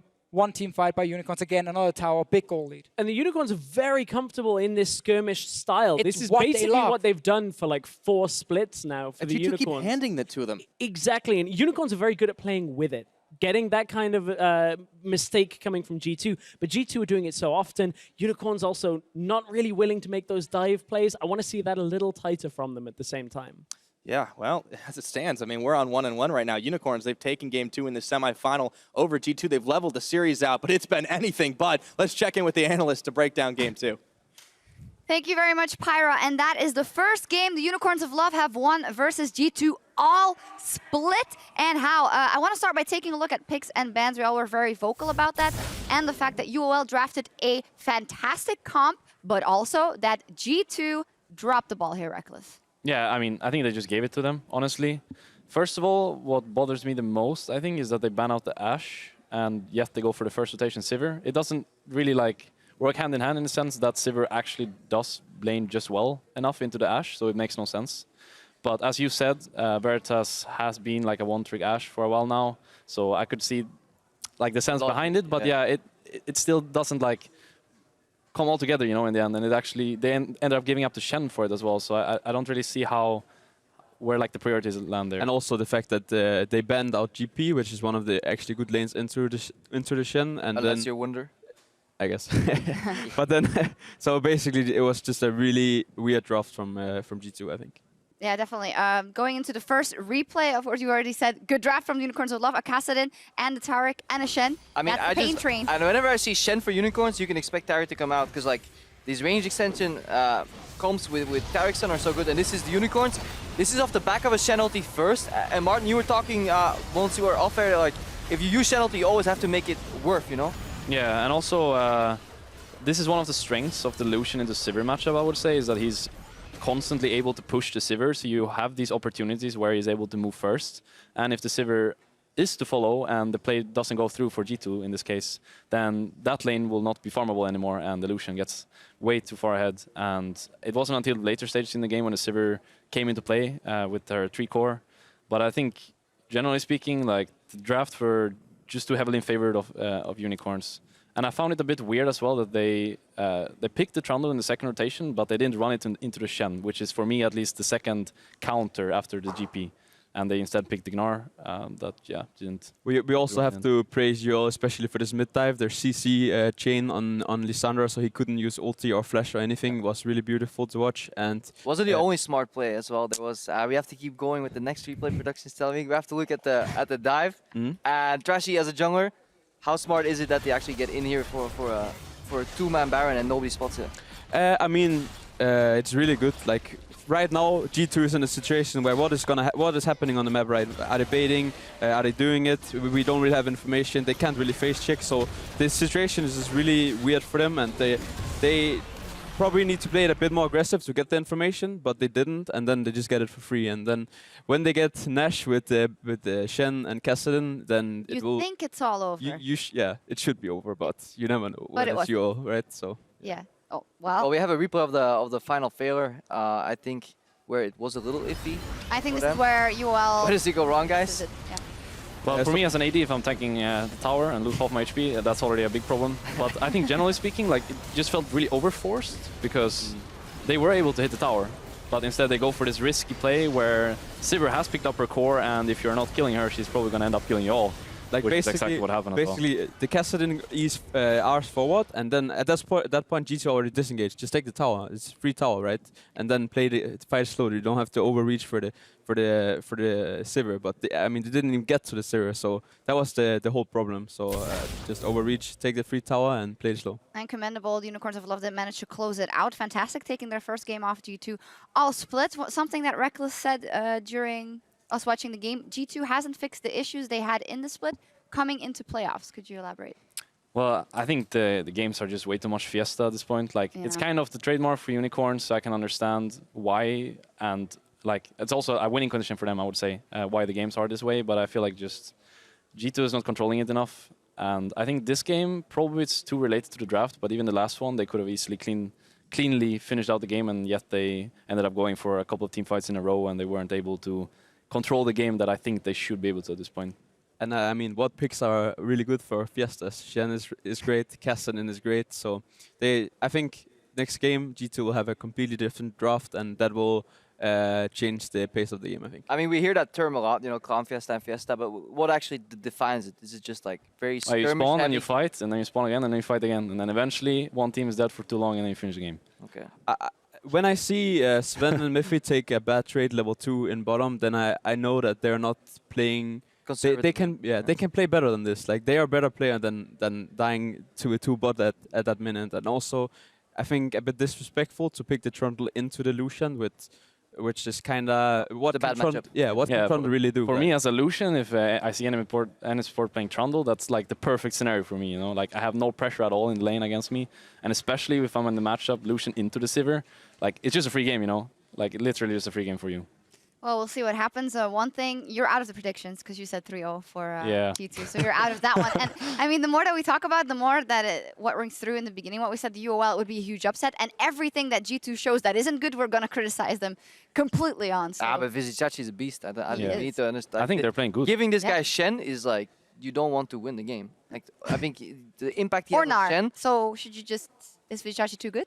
I mean, Gnar is a power pick, but this guy's taunts are actually insane. Like, all 3 like key phases where they won, like, they were off the back of his taunts, in my opinion. Then there was the later team fight where Cassian could, like, R onto Sven plus Shen taunt. It's impossible. No matter you put, like, Bang there, doesn't matter what AD carry you put in that position, he's dead. Yeah, we highlighted Vizicachi versus Expect in the beginning of the series, and it's netting them a win here for the UOL. We are going to recall to refill our health bars, and as we go, G2's Mithy lets us in on the benefits he believes the Unicorns have on this latest patch. I think it's better for Unicorns. I think that even though I would say our team has good laners, and work pretty. I'd say we work pretty well together around our lanes and how to snowball and just playing like to get our lanes ahead and so on.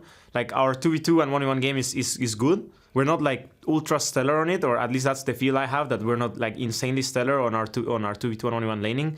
And the fact that Unicorns macro play was was probably their weakest point. The fact that they didn't really play the lane swap scenarios and the slow-paced macro games so well kind of benefit them more, because it covers more weakness for them than it covers for us. So it just overall makes the matchup more harder for us, you know.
Like smoke trails on a breeze, news of the beast drifted beyond the city walls.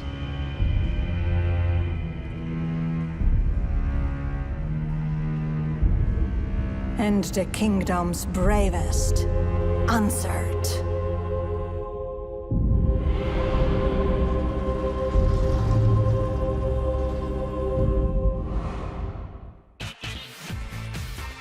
Welcome back to the EULCS studios for the semifinal between G2 and the Unicorns of Love. Remember, both these teams, as well as Splyce and H2K, they're playing for next week in Krakow, Poland. Tickets are still available, of course. Head to lolesports.com for details on how you can join us there. Finals mean a whole lot of world of difference from third place. Definitely, and in case you missed it yesterday, Splyce is in the final and will, of course, face the winner of today's game. This is where you turn it off if you don't want spoilers. Well, too late. I mean, if you've managed to not even watch the game by now, I don't care. You know, 24 hours later, whatever, we can spoil all we want. Yeah. Normally we do that just in the show. Yeah, in the show, obviously. But new pick and ban phase, guys. G2 picked red side with dynamic side selection. We want to see Shen ban. I actually want to see Cassidy ban as well. I want to see Ryze ban. Those are the three bans because last time they banned Vladimir and Ashe. Honestly, useless bans. You can play Talia into the Vladimir if you want to. You don't have to ban the Ashe in the first place. But Malzahar ban again. Okay, so Unicorns won after banning it last time, but I don't really like it. You don't like it either, I know. Just because, I don't feel like it's that blind pickable anymore that it is must ban. So Rek'Sai's going to be first pick. And there's the counter. Well, yeah, they didn't ban the Shen, so instant. The difference is the Shen Kassadin combo was impossible for G2 to deal with because they were drafting Lissandra against it and they couldn't try and force fights. They were stuck in side lanes against Kassadin. So clearly G2 feels, as risky as it may be, also because Chachi had a great game on Shen in these fights, they feel like giving Shen over, grabbing Sivir Rek'Sai, and probably going Gnar again into the Shen is the correct way to go. And they're okay with Chachi not being on a champion where he can carry himself in terms of killing people. Yeah. He set it up for his team really well though last Well, it was a really close thing. Yes, Chachi had a monster impact, but so did Sven. I mean, he pretty much saved that game in the base, even if, they weren't able to finish it off. They did get wiped out in the mid lane a little bit later, but it wasn't terrible champion choices from G2 Esports. So Gragas Lucian would be the rotation if we're going the same as the last game here after the Sivir Rek'Sai. That made a lot of sense for the Unicorns and worked very well for them. As you said, Kassadin is a missing piece of this puzzle. So again, we're in a situation where if G2 show their mid lane on this rotation, which they did not in the last game, this would allow Unicorns a little bit more freedom. It seems like G2 just value banning Exile above everything else.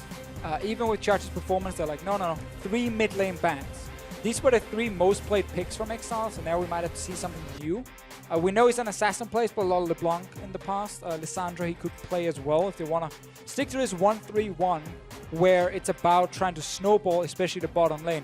This is a pick we want to see. Whoa! Okay, the Talia comes out finally. But Perk's showing it very early, giving now a chance for Exile to pick against it. Clearly G2 values getting a support pick and not being forced to blind pick something like Trundle like in the last game. Exactly, and this is the thing where if Unicorns go Trundle here, if Unicorns go Trundle here, now they have a bad situation. They'd be picking it into the Sivir for the matchup. They don't go that way and go the Taric instead.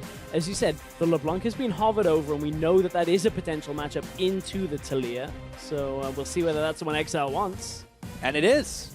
Along with the Taric for Hylissang, Exile does grab himself LeBlanc. Now, this is the champion. We talk about him getting kills, especially solo kills. This is the one he leads on it. Oh! We do not see too much Soraka here in Europe. We've seen it a couple of times out of Mithy. That was one unicorn I wasn't expecting. Deficio has an interested look on his face. Yeah, this is a surprise, definitely. G2 saving that support pick for last and then opting in for a ranged support to try and have a stronger lane, definitely. However, we know what Unicorns wants to do with their comp is engage, dive the backline. Soraka against heavy engage and heavy backline dive can be extremely hard to play.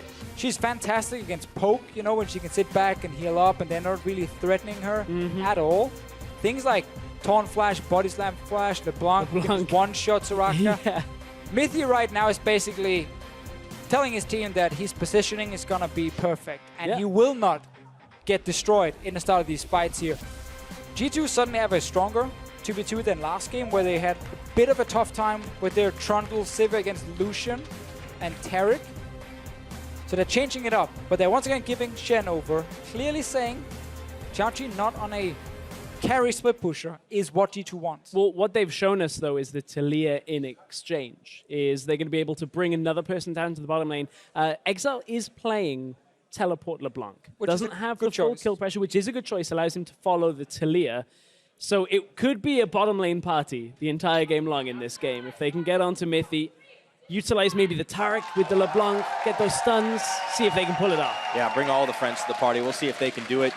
Series is tied at 1-1 right now. Very close games. I expect a whole lot more blood. Let's see what happens. We're going to load up onto the Rift for the third time today. Unicorns of Love, G2 Esports. Let's get this thing started already. And Soraka is one of the picks that benefit a lot from a non-lane swap meta, because Soraka in lane swap, it sucks. You fall behind in levels, you know, you don't reach your level 6, you can't out-heal the damage other people can deal because you're like level 3 or something. It's like the mid-game.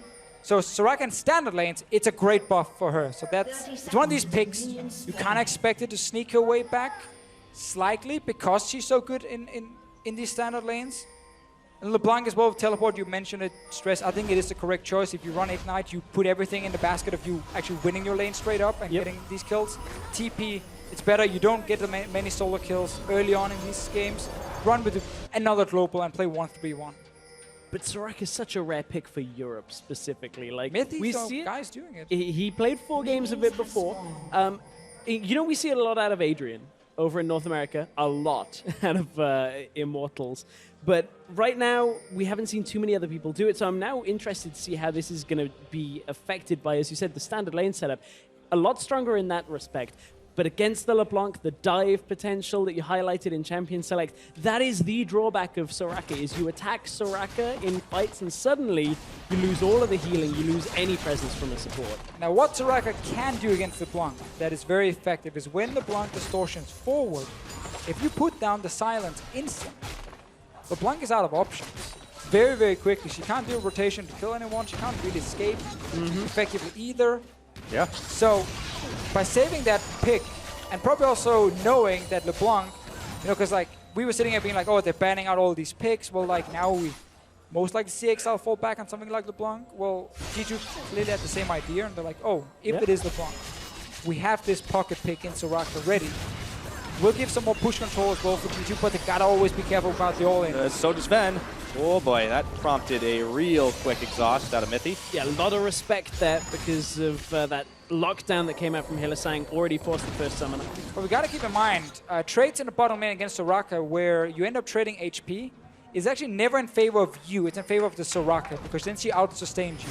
You need to have all-ins, where you burst them down, force a summoner, or kill them.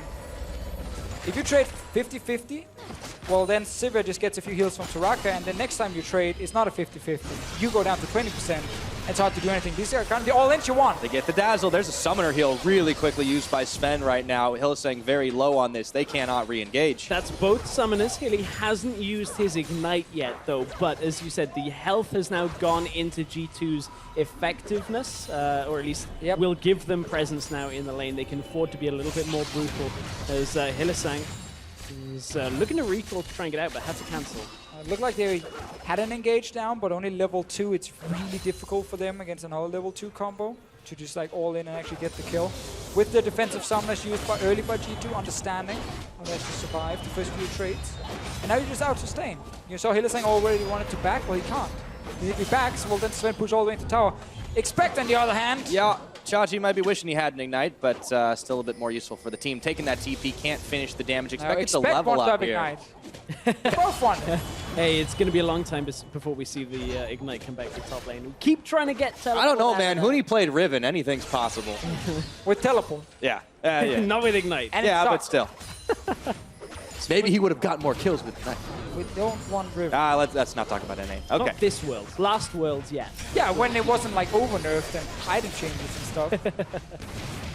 Different situation. Anyhow, as we talked about, much stronger 2v2 lane for G2 now. Pushing priority. If you don't all in them, well, this is what happens. You get slowly chunked down, and then you go back to base and you cry, because this is gonna keep happening. Unless you like get a gank, so you start spamming, you know, assist pings down to the bottom lane. Problem is for move on this Gragas here, he's right now on the other side of the map. That's why we criticized the first game, actually, but he was still able to make a few plays the longer it went on. But yeah, he's a little bit preoccupied with stuff. Skull Crab. They've actually stopped the recalls in the bottom lane a few times now. And that could be dangerous because Perks is getting towards level 6. Oh, right into him. This could be trouble, but in comes Trick. Exile was a little bit too late. Now Move's actually going to have to flash before he gets shoved back towards Perks and Trick. Perks did use Ghost in that exchange, so a little less quick to get to the roam, but still will have that wall and he can get down there. Great early start though from G2 if you look at the lanes. While there's been no kills, just looking at how they have control in the bottom lane, will get a CS advantage automatically. Mid lane, Perks, because he plays Talia, who can push level 1 so effectively and outpush almost any mid lane champion, actually got to pull off a very early recall where he picks up a Negatron play. So there's no real kill pressure or like even proper poke from Exile right now. He has to constantly respect the fact that Perks can very easily land a little knockback when you distortion back as well as a little blind. Oh! Sven got his recall interrupted. He did get stopped, and Mithy's here. Shields out. Mithy's back. Yeah, Veritas is a little bit too low, though. They don't want to go all in on this one. Chachi's going to get his stopped as well, back up towards top side. No one gets the recall in this game.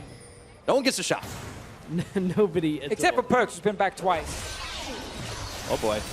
Oh boy, there's some people coming in. Veritas wants to tango. Instant exhaust. In comes Trick. Interrupted by Move, and Hylissang. He's going to be forced to flash away, though. The 3v3, not some Unicorns wanted to take. Okay, I actually thought Move had flash still. Forgot he lost it before. He couldn't even body slam flash on Mithy here to kill him. Trick still being a pro in the bottom lane, and now he's trading mid lane. Oh, and he's going to be bringing Visit Chachi. Perks. Oh, he knocks him right on back. Flashes in. Exile's coming forward, but Chachi's already way too far away to make it happen. Threaded volley. Most of it dodged out. Exile, they're going to finish this job. The taunt is on. The Gnar is coming, but it is too little. It is too late, and that's first blood to Exile. First blood expect follows up. Chachi, he's still trying to hang tough here, but he's going down. Sacrifices so Exile can walk away. Perks didn't have a lot of options. Without that Ghost available, Exile knew he just had to wait out the landmines, not W forward on them, not proc them, because otherwise he probably loses that trade. Just wait it out. Shenult comes in. Perks can't use that ultimate because he'd get cancelled out of it straight away, and there was no escape from him once that flash had been blown. Look at how patient Exile is for this entire thing. Can't get most of his damage out. Just waits, and now they know that they can go on Perks. Really nice attempt to push him back off the rock, but yeah, still. Could maybe argue Exile should just have flashed it in the first place. Possibly. Not actually get knocked back by it and then flash. Obviously they end up chasing anyway, but this now means Chachi is actually really far out when he gets collapsed on. If they flash that knockback instantly and get onto Perks straight away, they get him closer, yeah. Chachi never have to really overextend for the kill, but small things that can often end up costing extra. Still, G2 showing the strategy with giving Shen over. Remember guys, they had side selection in this game and they went for red side. they left Shen open again and said, you know what, it's not the Shen, it's Exile on his castle. Good. Yeah. Remove all his picks. They valued the Sivir Rek'Sai. I mean, of course they do. You would always want to get like Sivir Rek'Sai. It's one of the best rotations. But over the Shen, I mean. Over the Shen, yeah. But again, it's Chachi not on a carry specifically. It's Veritas being put on more of a carry duty. And now also with the last pick, Soraka from G2 to have a much better 2v2 lane. So actually really good adaptation. And LeBlanc right now is not a consistent pick. She's very high risk, high reward. That's why a lot of teams don't want to play her. So clearly, G2 feels a lot more confident playing against that than a Cassidy. We know teams in Europe love to play. Oh yeah, we know our teams love Cassidy. Splyce have used its great effect so much so it was banned a lot in their series yesterday as well. Exile's going to look for the steal. I was going to say he's going to try it blind. Kind of a dangerous thing to do for a little bit of war. Ward spotted. Well, he reveals himself there. Nah, they just wait this out. Exile loses too much time if he tries to steal this blue and ends up probably almost dying because of the ward. So smart choice to go back to the mid lane, pushes it out, tries to cost Perks a little bit more CS here, but won't actually cost him much at all. And while last game Unicorns have had so many chances to make a play in the bottom lane, they won't have the same chances now because they're not being able to push. They're not really setting up a dive. Exile's they're coming going up for here. expect instead. Oh, he's spotted. Pink's on. Okay, hop and flash. taunted. No flash available. He's going to feed this one over on a silver platter, but Shachi gets it in the end. And Perks, who is playing the Talia, has not been able to follow Exile in some of these plays, hasn't been able to get in range to use the wall. It's too short this early on, and was already coming the long way around from blue, so he didn't get burst down by Exile, and just couldn't quite follow. Oh, that's the key thing about the roam. By placing that ward at the blue buff, Exile knew, okay, two members are still sitting there taking it down, had rough timing on when it would die, so he could start roaming. Obviously impossible to push out. Here's a team up. There's a party. Unicorns came to play right now, and they're looking for Sven and Mithy. In comes Moop, throws the barrel. They knock Mithy back in, but he flashes right back into the team. Taric ultimate's on. The Weaver's Wall stops any further aggression, and Mithy, can he make the great escape? He wants to execute himself here. Just run back towards that inhib turret. Run, Soraka! Should have timed out. Ah, silence. LeBlanc's natural enemy. Oh, silence. Hops over it. He didn't hit it yet. Didn't get the damage. Executed! Oh, Mithy. That is well played under pressure. When that double TP happens in the bottom lane, and you manage to get out, only dying to the tower. That was 2 globals used by Unicorns of Love. This is how they could attack the bottom lane against the push.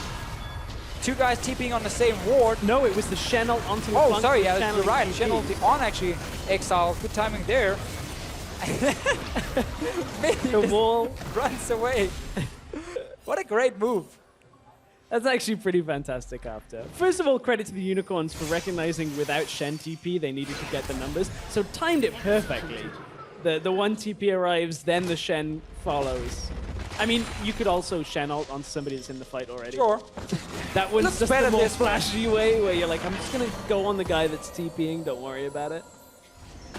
So Unicorns unfortunately walk away empty-handed there after using a few of their globals. Oh, and that was, like, normally that would be such a guaranteed kill. You gank a Soraka lane that's pushed to your tower with double global. LeBlanc, Shen, mobile targets here, or mobile champions that can easily lock down something like Soraka. And they don't get a single kill. Definitely not good for Unicorns of Love. They're still slight ahead, but it barely means anything at this point. He finds Perks, but Trick finds him. Whoa, quick flash. Get out of harm's way. Move is around mid. The problem here for Unicorns is, again, because they didn't manage to get a kill before, they're actually losing this mid or bottom mid tower. Slowly but surely it will go down because Soraka's Civ is not going to stop pushing, and because there is no double TP now, it's only Shen who can actually TP to the bottom lane. Expect can match it. Suddenly Unicorns can't really make that aggressive play anymore that they were trying to do before. And the pink ward is already out behind G2 in the bush, so they know the classic. Yeah, exactly. The classic pink ward, you deny that deep TP ward coming out from the Unicorns of Love. So all about holding control around those teleport plays. Means Unicorns have to kind of attack from them. He found the ward. Got it. Killed the ward and now he plays his own. I mean, G2 now know this. This is totally not a TP ward. Look, pink ward comes back It is out. totally not a TP. Ah, Mithy doesn't want to play that game. There's been a lot of ward boards this series. This one still works, by the way, if you play very low elo. Just plays that ward dead and never think about it. I'm listening. Is this low elo? Does this show? This is definitely not low. Perks is ghosting, by the way, because Move is right there in the backline. Exile was a smidgen too late. Quick flash out of Perks to save his life there. Yeah, some good pressure around mid lane. Perks constantly having to fear for his life. Both He's out of summoners now, by the way. Chachi still trying to trade as much as possible with Expect. He knows he can be a little bit of a bully now, but he knows in about 10 minutes, Expect is going to be the bully. So get all your anger out now, you won't be able to later. And Unicorns have not been able to really excel the game like they did last time. And it's difficult, right? Up a bottom lane that is... Oh, whoa! And in comes LeBlanc. Exile finishes the job on Expect. So we were talking about whether it would be move camping for Vizicachi. Turns out it's actually Exile that's now coming top lane to push this matchup a little further in his favor, pick up some kills for the LeBlanc as well. We've seen what Exile can do if he manages to get a couple of kills under his belt and start snowballing. Trick wants in on this matchup, though. Does get the knockup on Burrow, and Chachi just taunts his way out. You find a little bit more damage. Ult in a few seconds for Exile here. Oh, if you had it ready before, it's up now. Could have chunked Trick even lower, potentially even threaten a kill. Trick is a little bit tanky though, early on. But yeah, Exile been able to roll quite a lot and actually impact top lane. Bottom lane. Get a Dazzle out, double on to Sven and Mithy. Well, Sven rather spell shield that one out. Now. Veritas. Double TP is ready in just a few seconds. That's when we get another party. That's where, well, it just means G2 can't really push. If they can't clear their ward, they can't really push further, because then double TP will happen. And yeah, you escape once. You're not going to escape twice. Wouldn't that be something? Exile trying to steal away the blue. But it goes over to Perks in the end. Hylissang and Veritas a little bit low on health bars, but they're still pushing up and punishing Sven and Mithy here. Move now on the bottom side. Shen ulti is available. He's coming through. And in comes move right around the backside. But Mithy and Sven did manage to make their way away. Teleport coming in. It will finish. And in comes Expect. Trick soon to follow. Move way too low. Perks is going to get taken down by Exile. Meanwhile in the mid, but down in the bottom. Trick picks up move, and they keep on trucking here. The Taric ultimate does come out. Hylissang having to flash away. A three-man Gnar right into the wall, and Expect picks up Hylissang. Trick is just going crazy right now, and Exile is way, way late to this party. What can he get done here? Oh, not a lot. He's going to have to try. Oh, nope. That stings. Taken down. G2, good turnaround on this, picking up 4 kills for themselves, only losing Perks in the process, and they're going to get themselves the Ocean Drake from this, and Tower First Blood as well. Really, really good turnaround from G2. Managing to get Sven out was the crucial part. But just like this entire series, all of these hinging on little mistakes, and G2 this time the beneficiaries as Sven looks to back away. Chachi has other ideas, however. He just walks up and hits him. Stops the recall. Once we get to see this whole thing again, it starts all the way back with Unicorns diving on G2, where Mithy has an MVP silence that stops Move and Chachi from actually locking down this bottom lane. So look at the dive here, wait for the silence from Mithy. It means Move cannot use his ulti, and Chachi is silenced when he arrives, so he cannot taunt either. Oh. That allows G2 to now run back. Move also then misses his ulti after. He was so angry, he just threw it out. I believe there's another one coming on the teleport in from LeBlanc as well, because this was the rest of the fight. This is where LeBlanc just kills Perks in the middle lane. They follow past the Taracle. Beautiful ult.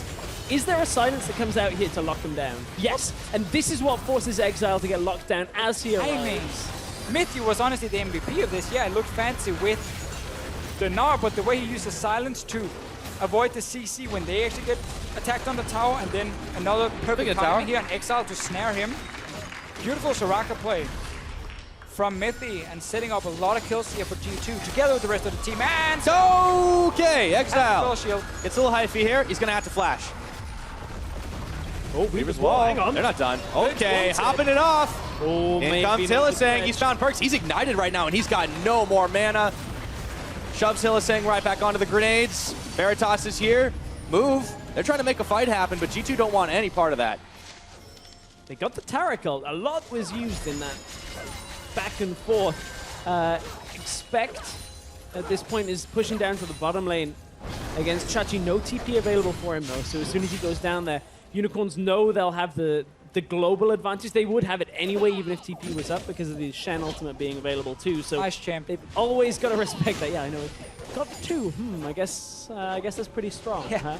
It is pretty strong. However, G2 have been able to play around it, because whenever Unicorns actually force something in the bottom lane, either the great escape happened from Mithy or the great silence happened from Mithy. So right now, this guy is just Being able pretty to great. outplay multiple ganks from Unicorns, but Exile has been great this game when it comes to setting up Chachi and shutting down Expect.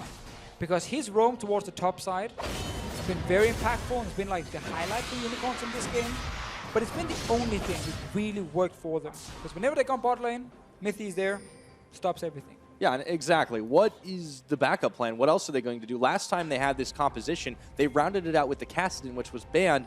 And LeBlanc isn't exactly going to scale that hard in the late game. Sure, you can get fed and do some work on it, but it seems like their options are way limited. I mean, that's why G2 were okay giving away Shen again and then say, we can draft around this. It was the mid lane pick that was the issue, not the Shen. Because now if you're G2, once again, you have that Gnar with Black Cleaver against Shen, so that's a winning matchup for Expect. And all Perks have to do on this Taliyah in the side lane is not dive 1v1 to Exile. That's kind of his job and try and just push out the wave. It is hard. Obviously, Exile is 3-1 at this point. A little harder for Perks. Yeah. This is a play. He does like to try and take those trades. You saw the stat earlier back in the trade with First Bloods. That's the Gnar on Chachi. Throws the boulder. Chachi, can he even take this with Mega Gnar form? Yes, There's still he can. minions helping out. He's going to taunt right on in. And the outplay 1v1 for a Visit Chachi. Oh, Expect you don't have the Rift Herald buff. That's difficult to say this time around. Couldn't really take it. And Chachi, look at how far ahead on farm Chachi is.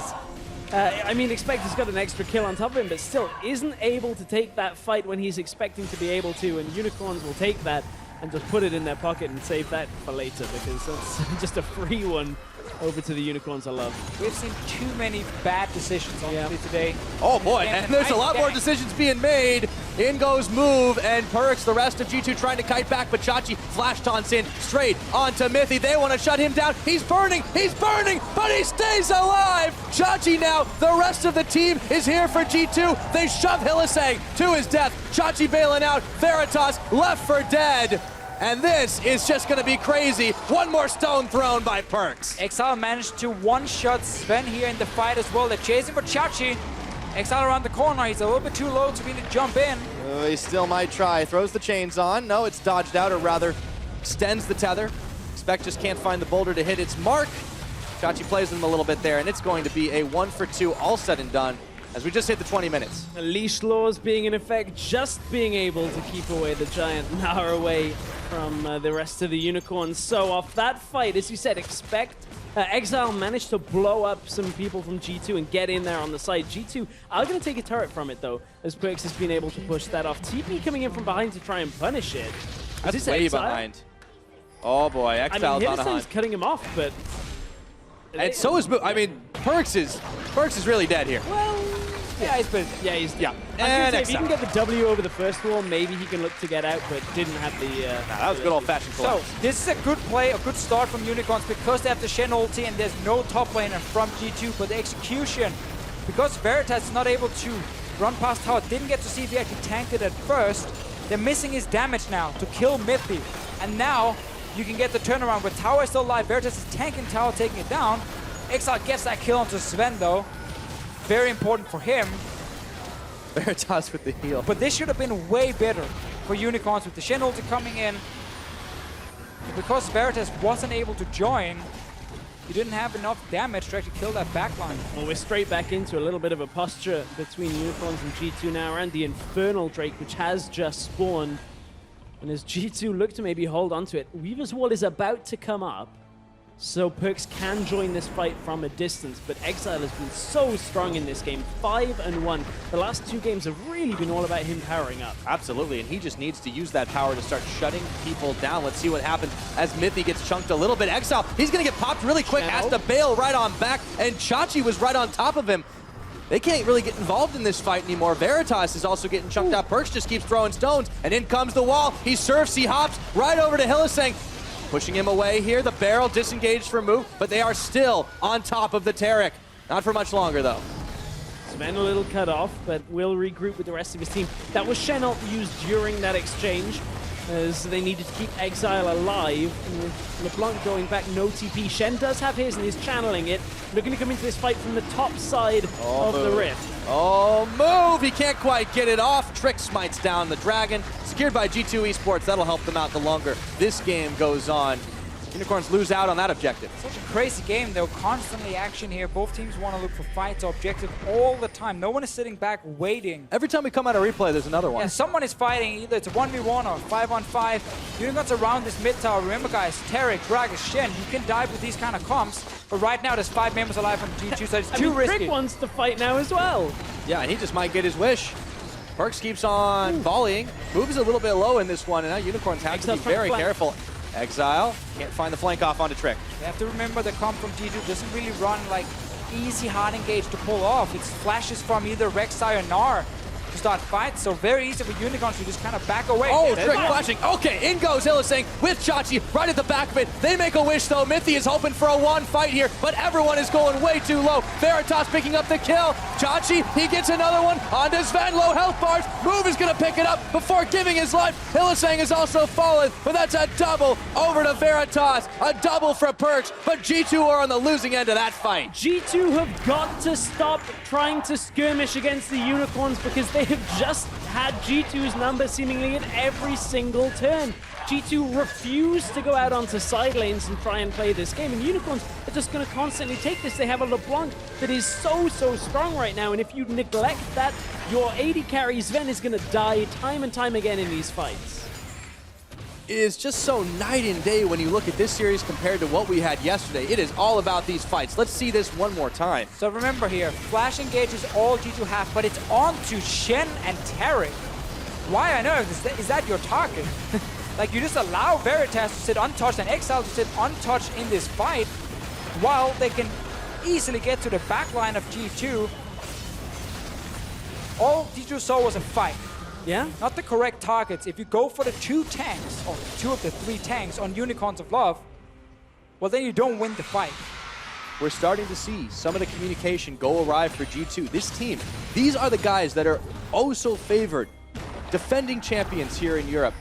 #1 seed coming into playoffs. Have only dropped 2 games in the last 3 weeks. Right now, they are not living up to that reputation. Definitely not, and the problem for G2 in this game is whenever they want to go side lanes, unless Expect can shut down Chachi, well then they don't really have a winning side lane for G2, because if they try and go aggressive... Here it comes. Pops off. It actually doesn't result much in, other than cutting them off, forcing them around the side, they can look to get damage on the tower. Okay. Channel was pulled on as the well. move, on the hunt. They just wanted to get out of there. That's actually now an opening for G2 because they have TP on Expect. It's about a 2-minute cooldown, I believe, now for Chachi. Just before rank 3 for him, only level 15. But, as I said before here, when Perk sits in a 1-on-1 against Exile, it's not a 1-on-1 because Shen will join. They keep just trying to fight mid. Oh man, razzle-dazzled right onto Trick, but they couldn't finish him off. Chachi, meanwhile, mixing it up in the front. Exile TPing around the back. Perks was there, blocks him off for a few more seconds. Exile's gonna have to flash away. Unicorns do not want this fight any longer. And the Praise Seeker blocked out. No, Trick takes him down. And they keep on chasing, looking for move, looking for more. Perks finds it, and he shoves Veritas right to his death. 3 kills picked up by G2 Esports, and they can keep on charging. Meganar for Expect, flash for Chachi. Can he get back to tower in time? And this is how G2 actually have to try and win this game. While it doesn't look very pretty, as we were trying to talk about before here, whenever they play side lane, they have to respect the Shen ulti on LeBlanc. So Perks can't really play side lane right now against the globals, but instead he can try and go mid and keep trying to fight. This time, they didn't waste their engage on Tarek and Shen. Yeah. And suddenly a much different fight and a Baron for G2. And this time, it's watch the teleport timing with regards to the other cooldowns between Exile and Visit Chachi. Because as you said, Shen on the LeBlanc has been the real difficult thing to best. It's why G2 can't play side lanes, and because Expect is so far behind. Look, Channel is down. In comes the Exile channel over at the side. The rest of the Unicorns are pulling away because move is so low. Exile isn't even in this fight at first. Tries to go in and gets denied. Instantly, the mines mean Exile does not have enough mobility in this fight to be able to get around, get the damage ult. The smite? Yeah. Just enough to keep him down, but just denying the flank opportunity from Exile turns the skirmish back around. But man, G2, they're just ramming their head into this wall and hoping that they can break it down. Again, I think it's too hard for G2 to play side lanes because Expect is so far behind in this game against Chachi, and because you then can't play 1v1 top against LeBlanc and Shen, at the same time. So I think G2 is forced into team fighting. And that's why they're trying again and again and again. And as long as they don't butcher that engage, well, that comp works. And this time it was also Unicorns trying to kind of poke a hole in the wall a few times, couldn't really get the proper engage, and you said it, Exile came in really late. Suddenly, G2 could actually react and kite back at first, and then stop that initial engage. Yeah, you can't poke a hole in a wall made out of stone, unfortunately. And Chachi here is trying to find himself. I mean, you go ahead and try it. Let me know how it works out for you. Chachi's trying to defend against 2 right now, but he's got Veritas at his back, but G2 have also got Mythy. Starting to get really rough as they get shoved deeper and deeper into their own territory. Weaver's wall. He tries to block the rotation towards this mid tower to defend it. They still might get it. He wanted to get at least the Taric. He got the Lucian though, I believe. Had to run around and dash over. Yep, because it cut all the way through the base. Giant wall. One of the very annoying things is actually when the wall comes up, if you already flick mid lane, your champion will then automatically be like, oh, I can't run there, so you have to run around the wall. But that's almost impossible as well. Small thing. I'm sure it wasn't the case here. But Veritas will get blocked from moving over, even though it could technically just dash the wall. G2, they're going to rotate down on bottom side. Perks has got to be careful there. Exile had found him for just a second. He's on cooldown. Trick is blocking out the full channel of culling. This minion wave is not going to last much longer, and there it goes. But G2 are still on this right now. Gotta respect the damage from Exile, especially on someone like Perks. With this Talia here.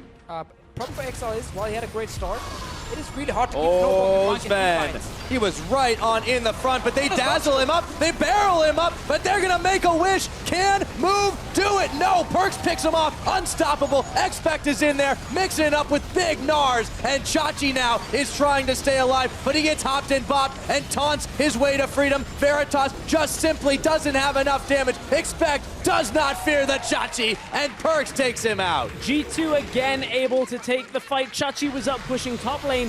Didn't quite see if he was there in time, but it didn't seem to matter. Despite Sven getting caught out without being able to spell shield the Taric stun, they turn this fight all the way back around, get all the heals out of Soraka, and pull Sven back into a defensive position before he turns back around in the fight to output a lot of damage, and they can turn it back in their favor. It looked very scary early on in the game, but ever since G2 have been able to get these fights, have been able to take control of the game.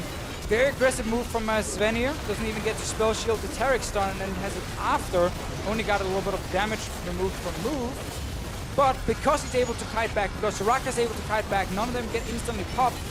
Now you can turn it around because Exile not able to kill anyone. It is so hard to play LeBlanc in these late game fights against things like Sivir, spell shield, Soraka, silence, healing. And Unicorns would love to play this 1-3-1 game, but G2 just keep forcing fights. Over and over and over. They're flashing forward, Thalia walling. Trying their best to just constantly 5-on-5. It's very, very difficult against this mobility. G2 are putting out Sivir, plus they also have a Talisman of Ascension. You can see up at the top of your screen, Unicorns haven't been particularly successful when behind at this point in the match. And G2, they tend to crush and win every game. So the two opposite sides of the coin in this matchup would lead you to believe G2 would have the statistical advantage, and I would exactly say the same thing to Fisher. Definitely agree. However, I do think we can also agree that G2 in this series specifically had a habit of stupid aggression, to use Perks and his own word. Because from time to time, the last few games, we have seen them randomly dive forward, overextend, get collapsed on where they didn't have to. Can still happen in this game. It's for Unicorns, it's once again about getting the flank off with Exile, flanking in with the Shen on him. Trying to lock down either Perks or Sven. If G2 respects that, they're going to keep winning fights. Looks like that's going to be the case. They just keep on the safe siege. No more minions just left, but they chip a few more hits off the tower. Exile trying to go in, but he's no longer able to find anywhere near enough damage to equalize. There is a few wards behind G2 now, but they're pretty far behind them in case Unicorns want to TP on them. They're going to move fast. So they're not really proper locations right now, and that's why this tower goes down. It's really all about Exile being able to pop one of the squishies in the back. But which one do you pick? Yeah, well, right now it seems like Perks is the easier target without a defensive item, really. You can also get the Soraka if the silence doesn't come through, but that's a tough one again. is going to have Exhaust plus Wish available, so you've got a one-shot here. That kind of relies on Mithy not being on point with the silence. Exactly, and Mithy has been on point with the silence in this game. The Soraka pick has been very good for G2. Where he's played it. Chachi gets denied. Ay, ay, ay. Teleport now coming in for Exile, and they do not get anything out of it except trying to defend this bottom lane that G2 were pushing on. Was that an ult flash out of Expect? It was. Did he actually push Chachi further away? Yeah, I think the flash was definitely a misclick. Yeah, I was going to say, because I don't think it works like that, because it pushes you... yeah, we just saw it under Visuo's screen. I mean, even then, you don't even need to. You just want to interrupt the... Oh, Perks! Why are you running there? Not enough damage, and Mithy makes a wish real quickly. But it was a near miss. Exile, just a smidgen more damage was all he needed. Soraka once again, being annoying. Saving the day, stopping Exile from carrying this game on his own. So far, the Soraka funny pick's worked enough, out. a unicorn is actually in the way of Unicorns of Love winning the game. It really doesn't make any sense. It's a bit poetic, but ironic as well. It's very counter-logic. Well, that's why there was so much potential earlier. You guys are in the wrong league. All right. Taking a look. Uncork the flashlight. I don't know what that makes. That doesn't make any sense at all. Turn on the flashlight, and there's a Baron being started. Well, move. Well, he's flashing out of there. Okay.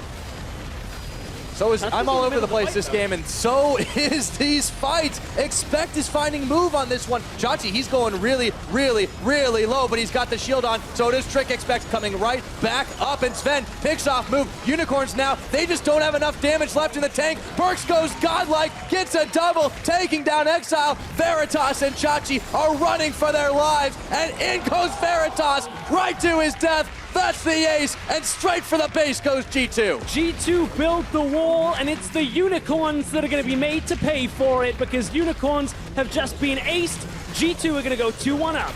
Yes, indeed. Just shy of 35 minutes on the clock. G2 Esports, they were in control just about all game long, and they finished the job, holding the series 2-1. The true MVP is the ZZ Rod portal plays to kill the Nexus by G2 in the end. Apart from that, Mithy with some fantastic team fights on this Soraka, good silences.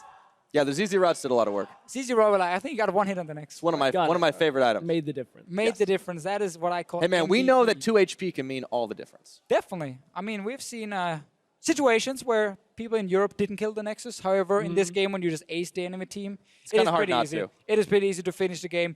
At G2, it looks scary, honestly, in the early to mid game. There were some good moves from Unicorns. They managed to punish, they managed to kill Expect a few times. He also died solo because he was down and took the fight against Chachi.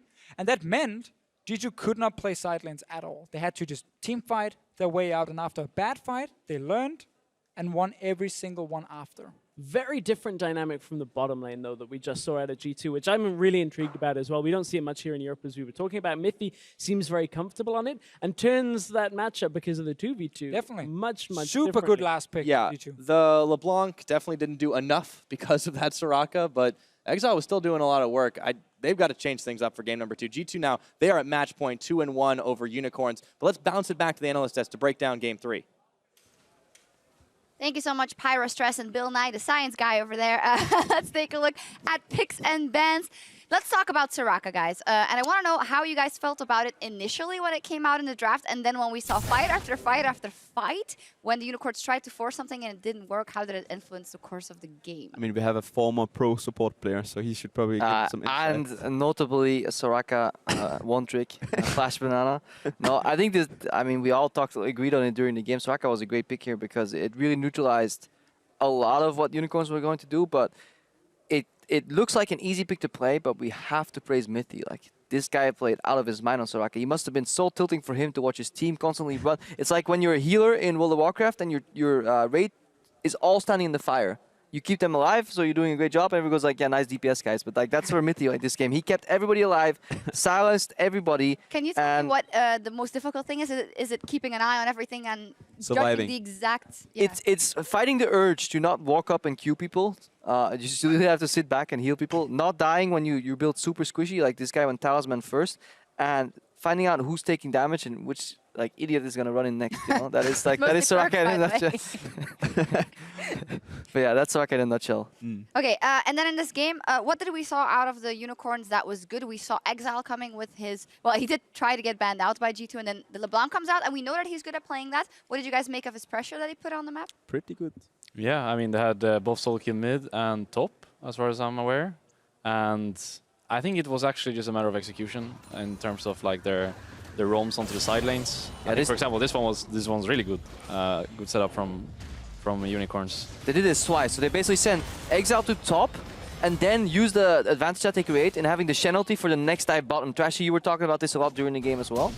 This is something Exile does a lot, where he instantly when he get the mid push, he roams and try to create pressure on the side lanes. And I think they executed well with getting LeBlanc ahead. He had kills. But the problem is that when at some point Soraka Sivir want to go mid, and when they went mid, I feel like UOL wanted to force too much around mid, when in reality, I feel like LeBlanc with a Shen ult can just go to a side lane and he can probably just kill anyone. And then, I don't know, like I feel like UOL went into too much of G2's game with just fighting around mid where the Soraka really can shine.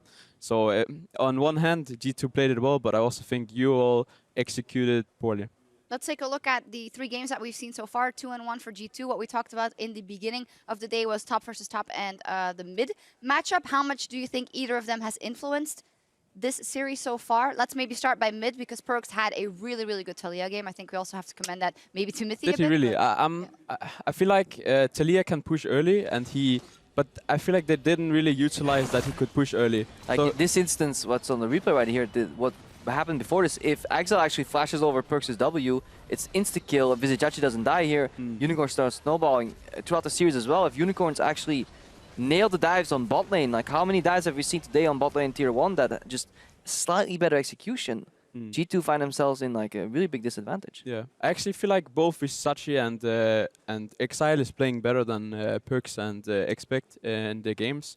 They're just lacking the mid-game execution on their champions they have, and understanding what they want to do in the game is their problem right now, I think. If you were the Unicorns of this game, Martin, you're playing against a Soraka, like how would you alter the build, for example, from the Lucian? You were talking about this during the game as well. Yeah, I mean, I don't know, as you said, if anyone actually knows that Executioner's Calling is still in the game, but it's 800 gold, 1580, and double longsword is 700 gold, 2080, so it's definitely a worthy pickup on the first base. And I think it's just a necessity, because there's going to come a point in the game anyways when you have to pick it up, and it just makes things so much easier, because there's not always a scenario when you're able to flank and get the Soraka down, and you like are forced to focus the other people, and then if you don't have that Executioner, the Soraka just has her prime time, you know. So either you pull the flanks better, which they have been struggling with throughout the whole series, or you itemize better and you will have an easier time. Yeah, we saw Veritas go Zeal, IE. Yeah, I think that's actually just straight up trolling, but... what would you have built instead? In like, I mean, I would always go Youmuu's Black Cleaver, especially in a game like this when you're getting outscaled regardless of what you build. Competition-wise? Yeah, exactly. You're getting outscaled regardless, right? So you have to bank on the early game and the mid game. And then by going Essence Reaver, you basically put yourself in a situation where you're not stronger than AD anymore. And we didn't see that like Lucian into the Sivir pressure in this game as we saw in game 2.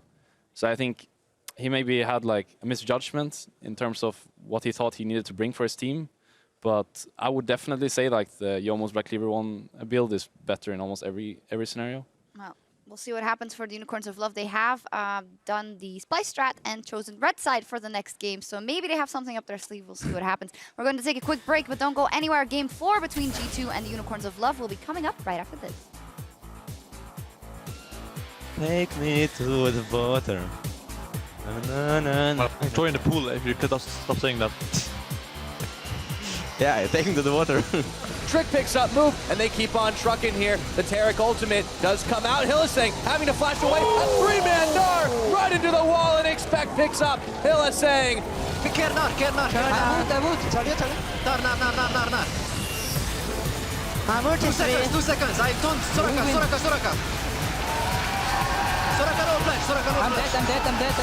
And they keep on chasing, looking for move, looking for more. Perkz finds it, and he shoves Veritas right to his death. I'm back to Null. No, I have heal. Okay, nice. I'm back to Null. I flash. Go. Go and... Go bot. Yeah, I'm back to Null. I have one core. Oh. Nice, and then... G2 Esports, they were in control just about all game long, and they finished the job, holding the series 2-1.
Welcome back. We're about to get into Game 4 here between the Unicorns of Love and G2 Esports. So, Unicorns, their backs against the wall, but they've chosen red side in this dynamic selection. Let's see what happens this next pick and ban phase. Yeah, definitely interesting how teams started picking blue side first, now adapted and picking red side. Clearly, the Unicorns were not happy with how the draft went in the last game, where G2 could ban out the mid lane. I'm sorry to say it, but they can do the same. Yeah. If you are G2, you can still ban Kassadin, Ryze, and Vlad. You probably will have their Shen banned by Unicorns. So I think we might see a Taliyah ban as well from the Unicorns of Love to kind of remove that. Because like you're still banning Malzahar. Why on earth are you still banning Malzahar? You haven't even seen if Perkz wants to play it. Replace that with a Taliyah ban and remove some of these very impactful picks. Exactly, and I think the Malzahar is the one that drops if you do change it, And it has to Leah. I mean, game one, they banned the Shen, the Sivir when they were on the red side. So if we do see the Malzahar, the Shen, the Sivir, I mean, that does open up for the Talia. We'll see if Exile actually does have anything into that we expect other than the LeBlanc. Because while it was good for him, I mean, G2 showed us they clearly have a plan against it. Of course, they can't last pick the Soraka this time around if it is the support that they're delaying for. So there is a bit of a change-up with it being the other side. Oh, definitely. I think we might just see Unicorns go back to what they did in game one, try and get Chachi on one of these split pushing carries, not a Shen, who's a more supportive top laner, obviously, and try and set him up for success by them banning Shen on their own on red side. Now, again, theoretically, they could have done it on blue side, but now they get the last pick at least. You don't get the last pick support, as you said. You don't get the last pick potentially for perks if you ban away Talia. So you try and put some pressure that way on G2 by handling the first pick, because the first pick in this series have actually not been, like, if you consider the fact it's been double Shen game, right? Other than that, it's not been that surprising in terms of first picks. There hasn't been anything where we went like, oh, okay, like that game was, that pick was so insane for this draft. Yeah. That it makes sense that Unicorns are picking red side. All right, for what could be the final time here tonight. So Cassidy and Rise as the early bans, surely coming in. Well, you got one. So they stayed with the Tom Kench that we've seen the last couple of games. I think it's so smart. I think Tom Kench is fantastic against comps where you have a lot of single target DPS, which is what Unicorns have been running a lot. So now you would anticipate the Kassadin, or the Vlad would be the other one that was that mid lane ban. I like the Kassadin here. Question is, with the last ban, do they want to target this carry champ from Chachi and Irelia, which we know he likes to play and could potentially last pick as well on the red side? Or do you just target Vlad? You know he's going to pick probably the Gnar if it's available. Yeah. On first rotation. It'll be like Gnar and jungle or Gnar and Sivir. At this point, we're gearing up for an Elise first pick with the Rek'Sai being gone. I think Sivir. Sivir first pick actually coming in here from T2, unless it gets banned by Unicorns, which it probably should end with the last ban. We talked about the Shen on red side, banning it away from Unicorns, not being forced to play the more supportive top laner. I think Sven wants his Sivir. I think G2 are looking at teamfighting comps being very effective for them, because Unicorns like to push out side lanes, then walk into team fights. Yeah. Ashe is a completely useless ban against Sven. Unless that's just a filler ban, it does absolutely nothing. G2 did this on red side in game number 2, the one that they would eventually lose. So it's not like it's the first time that we're seeing this. As you said, now the Sivir here, I guess, is one option. Okay. First picked. All right. Okay, so clearly respecting what Chachi did, but Chachi has a lot of other tools. He has the cannon. He likes to play against Gnar. And the Irelia is up as well. I mean, Expect is struggling in a lot of these matchups against Visit Chachi as well. So it's not even like they've given him a solid pick. No, I think this is actually risky by G2 because of some of the counter picks we know Chachi likes to play. Now you give Sivir Vlad. So we talked about the Cassidy and Rise ban, but Vlad is like the third pick then for Exile, and you give the best AD carry in this meta over to Unicorns. We will most likely see a Jhin from Sven, but the problem is Unicorns are building a bulldozer comp, like a composition with like a ghost mid laner, speeder from AD carry that can just dive the enemy back line, is what we call the bulldozer comps. And Jhin is very bad against it. So we might see G2 wait with the AD carry pick to see more of the comp from Unicorns, or go for something with mobility, like Lucian. Yep. Even though it means you have to win lane. So I don't really like Lucian that much against Sivir. Like, I like it for the lane, but I think it's so risky because if you don't win that laning phase, well, then you're going to struggle. The Vlad does allow Malzahar through. It's not the best matchup, but we've seen it time and time again, and it is one that later on Malzahar has a lot of comfort with. Obviously, Vlad will scale as well, but there's a lot of denial in that. Yeah, and very importantly, again, we see G2 wait with the bottom lane. See if Unicorns is running this full-on dive bulldozer comp, or if you can actually play Jhin, which is most likely the preferred pick for G2. But it's important you see more picks than Gragas fits into bulldozer, so that's risky. Irelia can dive the backline very effectively. Oh, yeah. So now Jhin is extremely risky as a pick without Tahm Kench next to him. And this is where, if Unicorns are smart, they'll lock the Irelia or whatever top lane they're doing and save the support. They do it. That's exactly what they do, because now there's no way of G2 definitively having a better bottom lane matchup. So now it's likely to be the mobility route, because you want to at least be able to do something in fights. Exactly. You don't want just a comp that, as you said, gets dove, gets blasted, and that's it. Some other teams like to run Ezreal if they want mobility from the AD carry and have a bit more scaling as well, but Just a few. Just a couple. Just I a hear that's couple. quite successful. But I don't think Ezreal is the strongest pick in the current meta.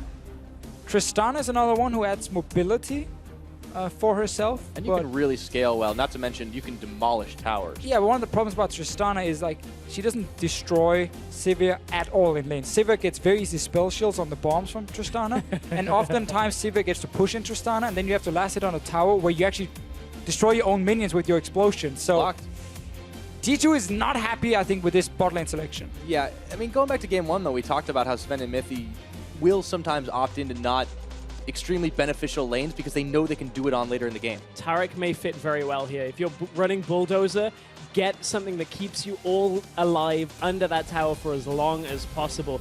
The Braum isn't going to punish particularly hard. The Taric can help you sustain against the Tristana and give you even trades as well. So this is a matchup that Unicorns theoretically have crafted quite a nice composition for what their end game is. They want to go diving, they want to be able to take out G2. Now it's on execution. Yeah, this is one of the reasons I would have preferred like the Sivir first pick coming in from G2 just to lock down that best available AD carry, because top lane has had a lot of different picks up there and there are things you can pick against Gnar, but obviously Gnar's been a very impactful pick in the playoffs, and expect, as you said, is Druckmann. Like, they need a comfort pick for him. Do not put him in a bad matchup because he will just die 500 times against Chachi. So it makes a lot of sense, but it has kind of forced G2's hand a little bit, and it's a bit of a wishy-washy team comp now from them. Yeah, the scaling is awesome. Like, get Tristana and Malzahar to late game, sure, you have great scaling on G2. But Unicorns as well, Gragas, Sivir, Vlad, Taric, like, these are some of the strongest team fighting champions in the current meta. And at the same time, you got some good matchups across the board. I need to see Trick honestly be super active on this, at least in the early game, to try and really put any of the lanes in favor of G2. Well, we'll see if he's able to get it done. We've got it all locked in. Really, question marks coming out to see if the 2v2 lane can hang tough against Veritas and Hylissang, Sivir, and Taric. But again, it is all on those junglers. Trick has been pretty active. He has gotten quite a lot done, but Move has been stepping up, especially in the game they were able to win. Unicorns backs against the wall, but they've crafted themselves a solid composition as the coaches go to shake hands. What could be the final time in this series tonight. We'll have to see if G2 can close this one out. It's going to be tough. Definitely. Going to be a tough one. Getting the cameras coming on us. I like the pose. You can do a pose. I like the Unicorns comp. Like, coming out of the draft, I actually think the Unicorns have the better composition coming into this. It's all going to be about those early game skirmishes. I mean, if Chachi gets a kill or two very early, this top lane is done. I mean, first picking Gnar against a player who has shown multiple counter picks to Gnar just doesn't have that much value. Chachi, man, we'll have to find out. Unicorns fans, they believe. If you still think so, can Unicorns bring this one back? Make it a game number 5. Are we scraping silver tonight? Hashtag UOL win. Or is G2 going to close this one out? Hashtag G2 win at LOL Esports. We keep them tallying, but for now, we're on the Rift. It's going to be a very intense top lane. A lot of people have been talking about the Frozen Mallet Gnar and how it actually does against the Irelia. You cannot really overlook how strong Irelia is into this matchup. But if Gnar gets comfortably past the Frozen Mallet point without Irelia eclipsing him, it is a winnable matchup as it gets later. But that is a very risky game to play, and it's the one G2 are trying in this game. Yeah, I have seen a few other item choices instead of rushing Frozen Mallet on Gnar, which can be very risky due to the all-in power of Irelia, especially at level 6. We actually go for just flat early HP and armor.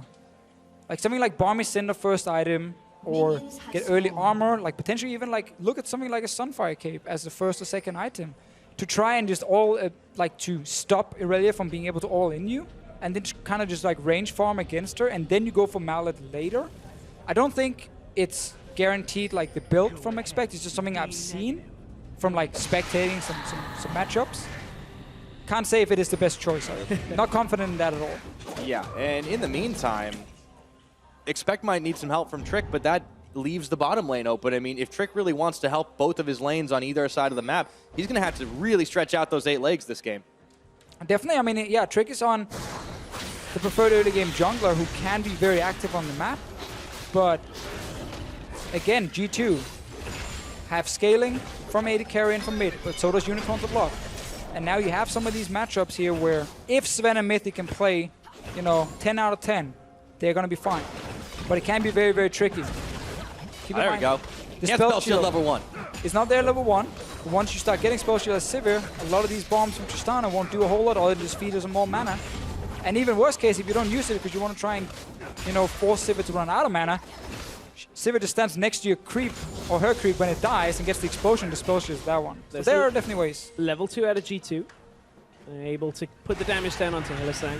I wonder how Sven and Mithy will be able to play this Tristana into Sivir. They were making a couple of jokes and remarks towards Reckless last week on the Sivir side of it, watching the Forgiven matchup, talking about the spell shield timings. Yeah, Reckless missed a lot of spell shields on very simple bombs. Careful, he's at the analyst desk. You don't want him to come over here. And, you want him to hear it. He actually just walked by us when we said it. I looked him in the eye. Well, at least now he knows. He loves it. Don't worry, he loves it. Yeah. It's the beautiful part about the game. When you're in game and you're playing, you don't want to hear any critique. Outside, the pro players, they laugh. They always joke with each other. There's a lot of banter in Europe, if you guys have never noticed. Calling each other bad happens, I think, every day in Europe, probably. Oh yeah, that actually is like a greeting. The only thing we got to be careful of is it's a new hello. It doesn't become true. Yeah, it's only funny if it's not true. If we're actually good as a region and performing, and that's what we're going to see for the World Championships coming up. And G2, they're expecting to be there. Trick looking now for a mid lane gank. I mean, G2's already locked in, so they can't really avoid being there. They still are expecting to be there. But still, nonetheless, this series we've not seen them control like we did during the regular season. I agree. And also, I mean, we had the question of how will they adapt necessarily to this meta and how can they deal with unicorns. It just hasn't been quite on the same level just yet. Hylissang, he's the one who takes the bomb damage. Veritas a little low on mana, but that's fine. He's Sivir. I mean, that's kind of the thing, right? Even if G2 wins the series, you still kind of leave it with the feeling of, oh, the #1 team in Europe should honestly have played better. Like, it should have been cleaner. But Unicorns are loving this patch. It is kind of their patch as well because it allows them to play really aggressive with their style and actually force a lot of plays. They've also done well overall. I mean, there have been a number of mistakes, and they find themselves down in match point. But nonetheless, this is a better performance than we could have expected out of the Unicorns coming into playoffs. And now, obviously, a lot of viewers. I've already seen some of the stuff on Reddit. I was going to say, thanks Reddit for that title. Very concerned about Europe's overall level and what's going to happen at Worlds. We're just going to see a little trade. Bot lane, no one's going to die. But the overall, level, here's a very, very, very important thing to remember. These teams will boot camp in Korea. Yep. You learn so much. Teams change so much. The level you have when you actually finish the regular season or playoffs doesn't even mean that much for Worlds itself because you got 3 weeks in Korea boot camping against some of the best teams in the world. That is where you gotta pick up a lot of stuff. That is where the best teams will improve a ton. So as long as you have a lot of potential, you can actually then improve a lot and you come in as a completely different team.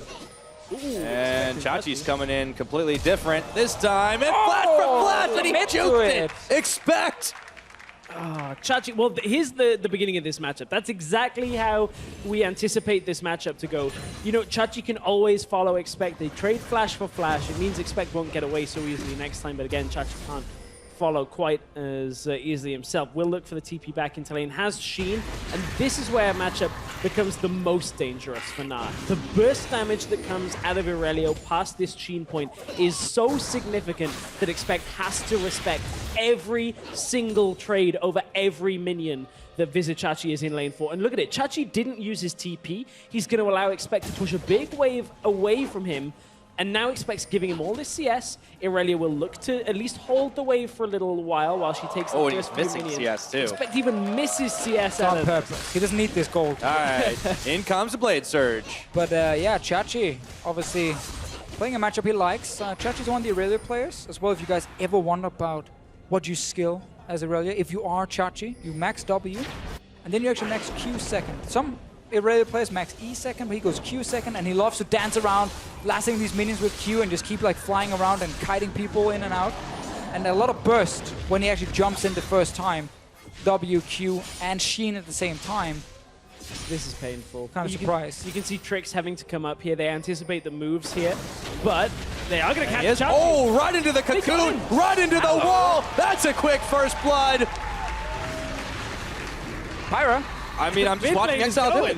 Nah, they make it out. It's cool. I was waiting for you to go oh, mid lane! Big plays. In fact, Exile just walks away from the ulti. But and there's going to be maybe a big play down on this bottom side. Veritas can't spell shield in time. Mythy gets the final shot. Hylissang was back in base. G2 outplaying the bottom lane of Unicorns of Love and getting that kill top lane. So while Unicorns look good in the pick and ban phase, 2 early plays in favor of G2, suddenly a goal lead that really counts. Yeah. And very important that Expect let's take a look at it. gets this kill. 3-lane stuff was happening. looking to recall out of this, was not prepared. I mean, he would never have got there in time unless he was already moving to the exchange, and this in the mid lane was not much of a trade in the end of all things. An exchange of ults. But bottom lane, Sven was looking to recall out already, and as we come back to live, you can see Move was looking to head bot. Doesn't have his ultimate available though, so doesn't quite have the same presence that you would anticipate from him, and this bot lane matchup is not going well for the Unicorn. Yeah, you can already see it working out in the CS.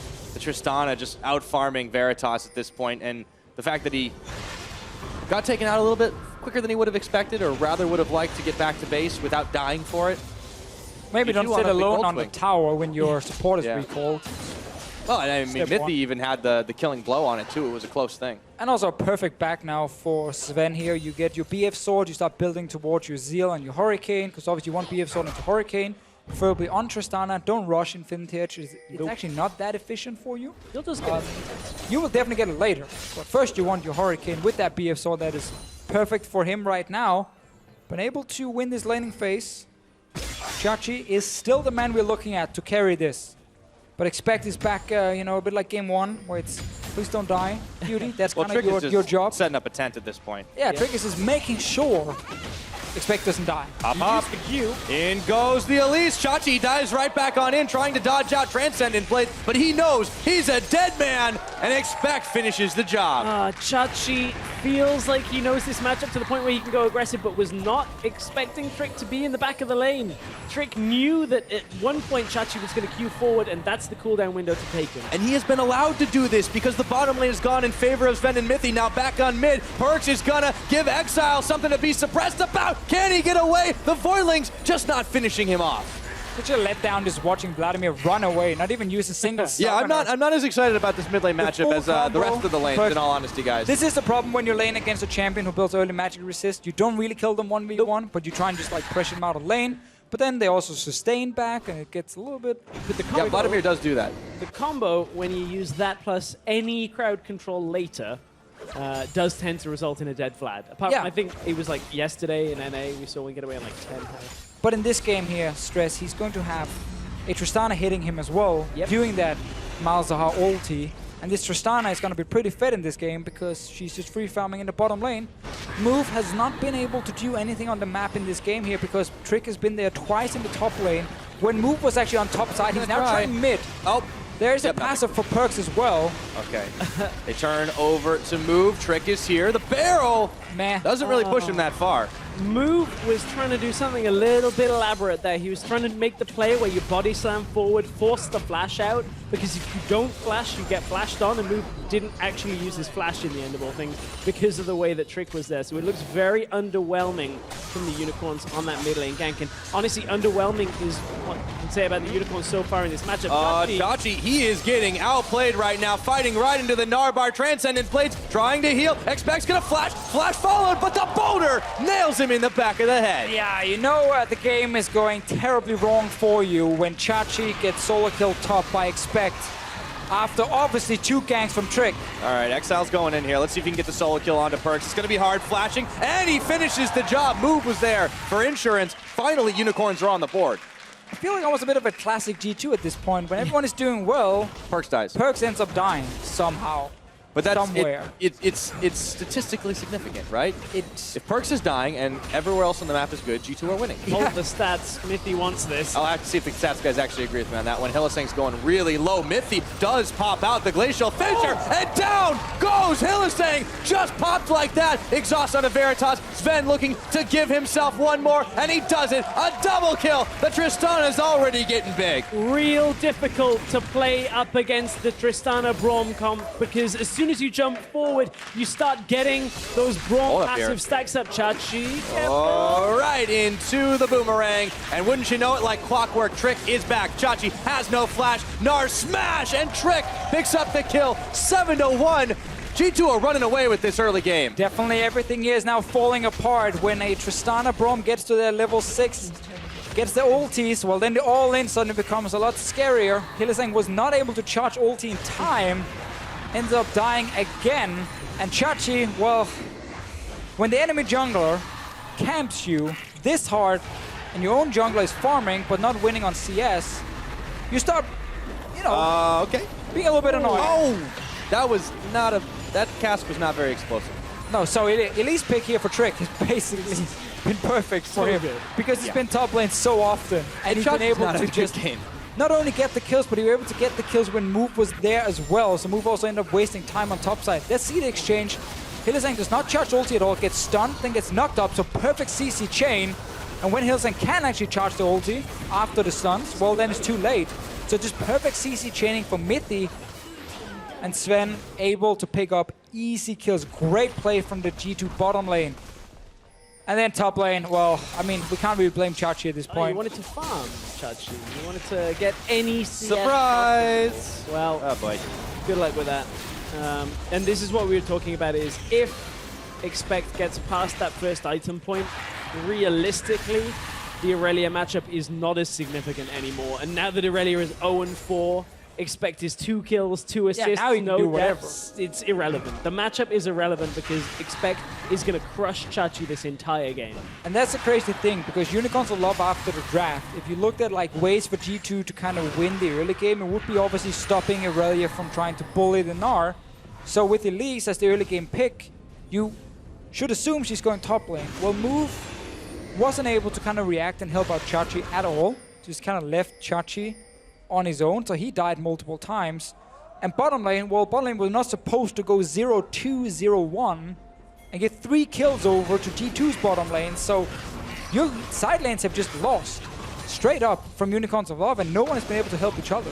Yeah, this has been rough, and now Sven starts to show off pushing power that Tristana can bring. He's even able to disengage from the fight. Hylissang does get the dazzle off. They stun, but Mithy is there. In comes Exile, but he gets popped up before he can do enough damage.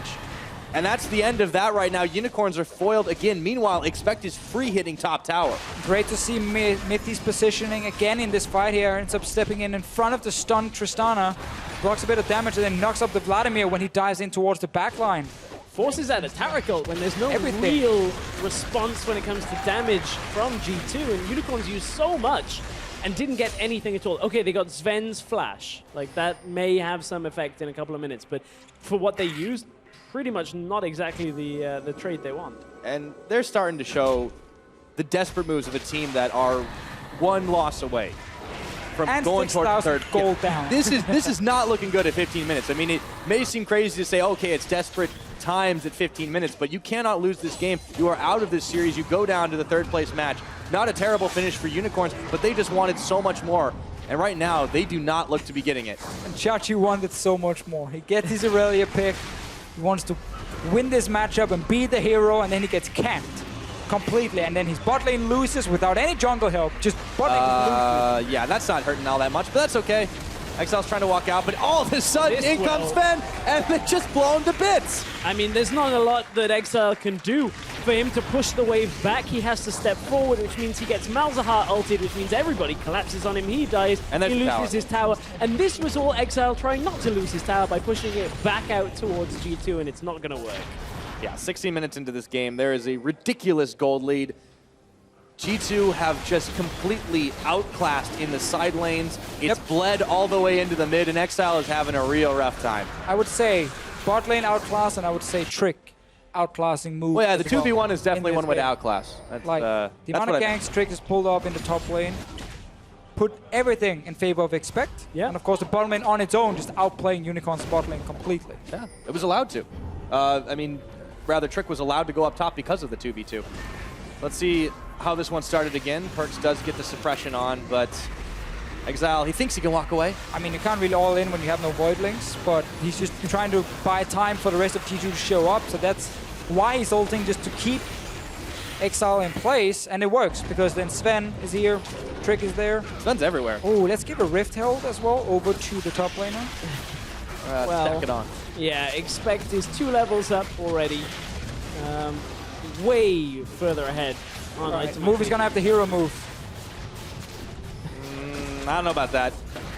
I don't even know whether it would do much, even if they did steal it and give it over to Chachi.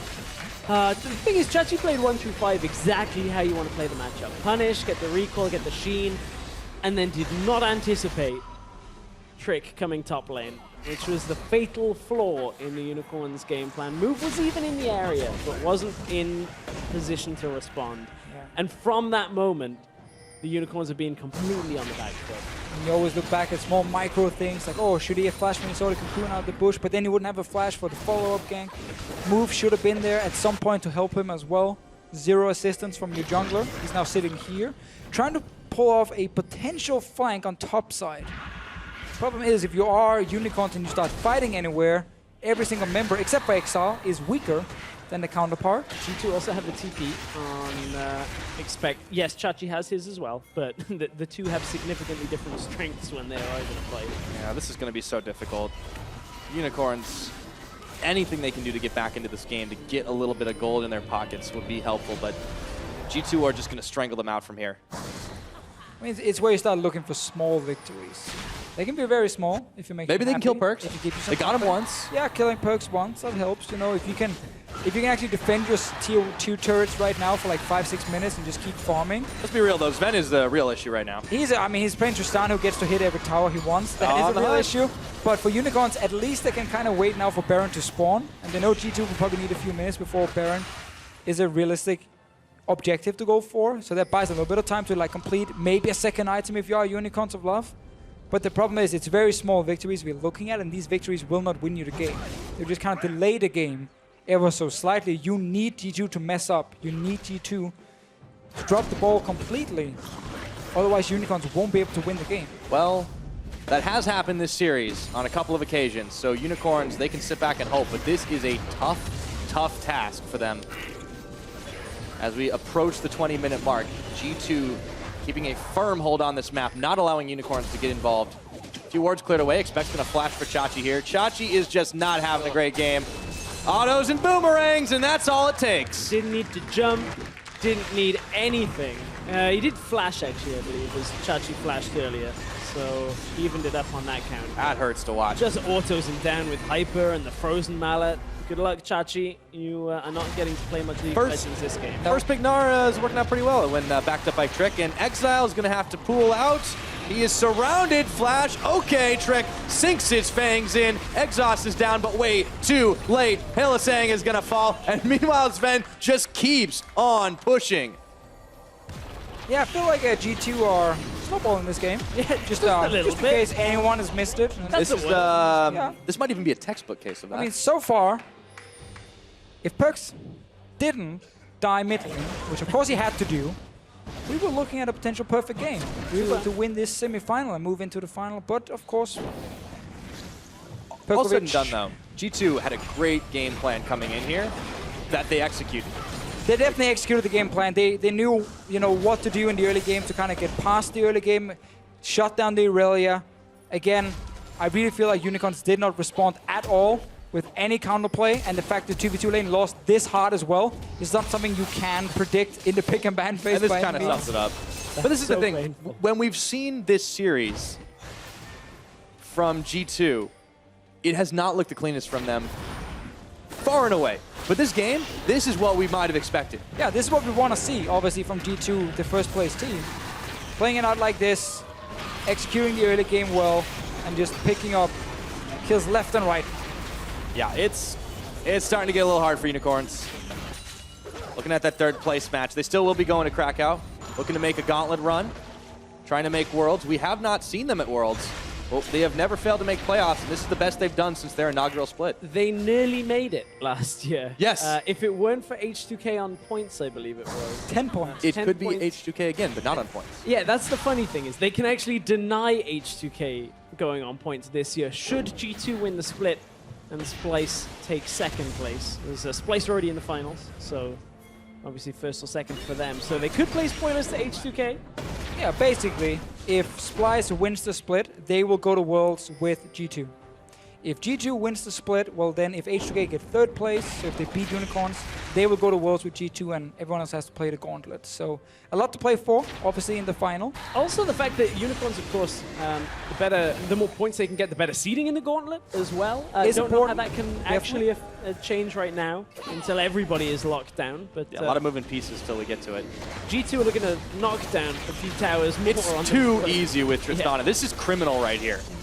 It's gone. 22 minutes. We got 6 towers to 0. Unicorns of Love are down 12,000 gold. Chachi gets swept aside by Expect, and he's just walking away with 3 Unicorns chasing him down. They might get the shutdown here. G2 are going for Baron, though. Yeah, G2 just say, that's fine. We can go ahead and sacrifice Expect for a moment. He is still walking. Finally shut down.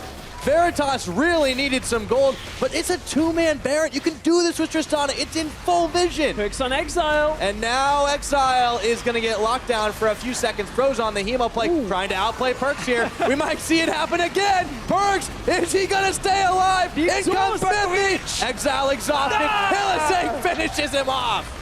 And now they get the big knockup. Exile going low. This has gone really haywire all of a sudden, but Sven has joined the fray, and he just has too much damage. A double kill. Chachi cancelled his TP. G2 moves doing an Ocean Drake. Why not? Point, just trying to get anything that he can. Yeah, what is he going to do, right? Get something on the map. Small victories, I guess, at this point. Exactly what Deficio was saying. Yeah, small victories. Oh boy. 13,000 big losses sadly right now as well. Big victories up top, though. G2, they're starting to march. This Tristana is doing so much damage. Expect has done so much work across the map as well. After the teleport, he's just zoning off. They take inhibitor number 1. It is 24 minutes on the clock. This could very well be the fastest game of the series. And Unicorns of Love have just lost everything. Honestly, even Exile in the end. Can't really blame him for anything. He tried his best. Smithy just comes in and he's like, nah, I don't need to. And then he's like, oh, wait a minute. Okay. Of course, Perks has to die again here. This is like the Fox News of replays. We missed the bit where Expect took 4 Showed people 2 bot lane. kills from Exile. They got the Baron. Now we're showing Exile being able to hold on. At this point, and then some action. Are able to just close it out from there. So we got the end of G2 doing well there. Now you can't hit them all. This has been a much better game out of G2. If you guys are just tuning in for this game, this was not how the entire series went. Unicorns actually put up a really good fight in 3 games and have really not found their form here in game 4. And it's not like they didn't have any ways to win the game. Honestly, they had a lot of ways to win the game, but once you start losing 2v2 bot lane and actually get destroyed 2v2 bot lane, and again, your top laner gets camped over and over, well, then your comp doesn't really matter. Nope, because then you're just going to lose no matter what. Yep, 25 minutes. G2 are looking to push down bottom side with Baron. Unicorns are massing up here. Even in the top side, too, Trick is actually split pushing. Or excuse me, not Trick. Perks. He doesn't have TP. They're both purple, This my would bad. be a Splyce It's been a long day. Be a Splyce play if they had TP on that Malzahar. That is what Senkux likes to do, but it doesn't matter. No, macro doesn't matter now at all. Like, you can do kind of whatever you want. Let me catch Exile. Oh boy, Chachi trying to polish him off, but it doesn't really. Maybe it does. Okay, Perks is dying. Perks is lagging. Don't worry. Expect didn't like ping his ult cooldown, so completely trolls Perks on that one. We did add that a while back. Expect, please do that. It's nice to do not talk to Hey man, he saved the smart ping. Just use the smart ping. We want the smart ping It's going. good. Yeah. All right. Unicorns have 4 kills in total. And this Most of them been shut down. No, this is the chance for Unicorns. Move. You have flash, body slam. Get him. Use 15 it. seconds. Please use it because it's a 4v5. You're 0-0-0. You got to do something. They're going to lose Nexus Tower even if they do it. Like, at least do it to try and maybe force a flash from Sven or something while Perks is dead. If you don't, well, then you will just lose the game in like 2 minutes from now. Yeah. It's your chance, move. Come on. There we Nope. go. They hop on in. Expect he's just frontlining here. The tower It's going 4v5. very low. Look at that damage. They're dishing out. It is 4v5. It is just enough. Hylissang gets the ult out in time, but it's not onto Exile. Double kill over to Sven. Just like that, he hops, and everyone is rolling right into the back. Trick picks up a big kill, dominating. Who cares about turret lasers? Triple kill for Tristana, and it's all base for G2. They're already onto the Nexus turret. This is going to be G2 taking it. They are looking for it. 26 minutes, by far the fastest game. G2 full control. This is the form we're looking at, and this is them going to finals. We'll see them there in a week. G2 take the series. They will face Splyce on Sunday in Krakow and potentially look for their second title in a row. And what a different game. Yes, Like- that was not the series. That was just That was game four. definitely not what I expected coming into this fourth game here. You know, we saw like, oh, both teams have ways of winning here. Unicorns pretty good draft, blah, blah, blah. Games have been very even. T2 haven't looked that clean. I like the draft. Destroy 2v2 bottom lane because Sven and Mithy play really, really well. Trick camps top lane on Elise, you know, gets a few 4 kills, I believe it is, for Expect. And that's game. Yep. Like, so like that. simple. That's game. They will get a big chance to defend their title here. So, I mean, you can't say this was unexpected. No. But 3 games of that series certainly were. Definitely agree. I think a lot of people actually would have looked at a 3-1. Yeah. I think for G2, where like enough respect for Unicorns to say these guys can like pull one game where they kind of snowball and G2 mess up a little bit, and that did happen. Perks predicted. Perks knew He called exactly it. what He was knew happening. exactly. Why they lost. So yeah, like all right, get the 2-1, and then you know All we those show deaths up were now. deliberate. But I do feel still, G2 will go back and look at game 1, 2, 3, kind of realize a lot of issues. Yeah, they got to fix. Yeah. Game 4 obviously is how they want to play, but that's like the perfect scenario. Oh, yeah. In where you just destroy Relia, who has to snowball early, and you get a massive advantage, and your bot lane destroys the enemy bot lane. That's not the kind of stuff you normally will play around and draft around specifically, but It's also not really going to happen often in a finals or at Worlds. No. Maybe in a game. So you can't rely on did that. happen. It did. Splyce will definitely challenge G2 in this final here. With what we've seen from Splyce so far, what we've seen from G2 today, I think that's going to be an extremely close final that can go back and forth a lot. So that's going to be very, very exciting to watch, obviously. I'm glad we got to see, you know, G2 really show up in the last game here and play some great League of Legends. Doesn't matter how you start, as long as you finish it strong. So G2, you know, at least they managed to finish it in the end, and that's what matters. Unicorns, they had a real shot at it today, and I think not a lot of people would have given them that before game 1. And also, I just want to do a quick shout out to all the Danes at home watching handball, the Olympic final. Denmark has just beat France. What? It's a big victory for our country because we do love handball quite a lot. I know a lot of people hate it. It's that. We just won the Olympics, guys. Hello. Anyway, whatever. G2 just won the series. Yeah, G2 won and Denmark won. It's great. What would you do if I just sat up here and talked about cycling? Because that's all Britain's good at. Did you guys win? A lot. It doesn't matter. Move on then. It doesn't actually matter right now. What The important matters thing is G2. Is G2 going up against Splyce in Krakow. And I want It's to hear going to be what great. G2 has It to is say going to about be so fantastic. G2, they've earned their place to play Splyce in the Summer Split Finals in Got the Poland. goal. Now Sifa, he's standing by on stage with Sven and Perks to get their thoughts about it. Thank you very much, gentlemen. Great cast on the day. I wanted to say that one for a while. But, guys, absolutely commanding performance there in Game 4, but that was not the whole story for the series. It was very back and forth in those first 3 games. Can you tell me what was going on in those games that made them feel so close? So, first game, we actually had a lead early game, I think, and then we trolled it a bit because there was some miscommunication. We took some very bad fights, which we shouldn't have.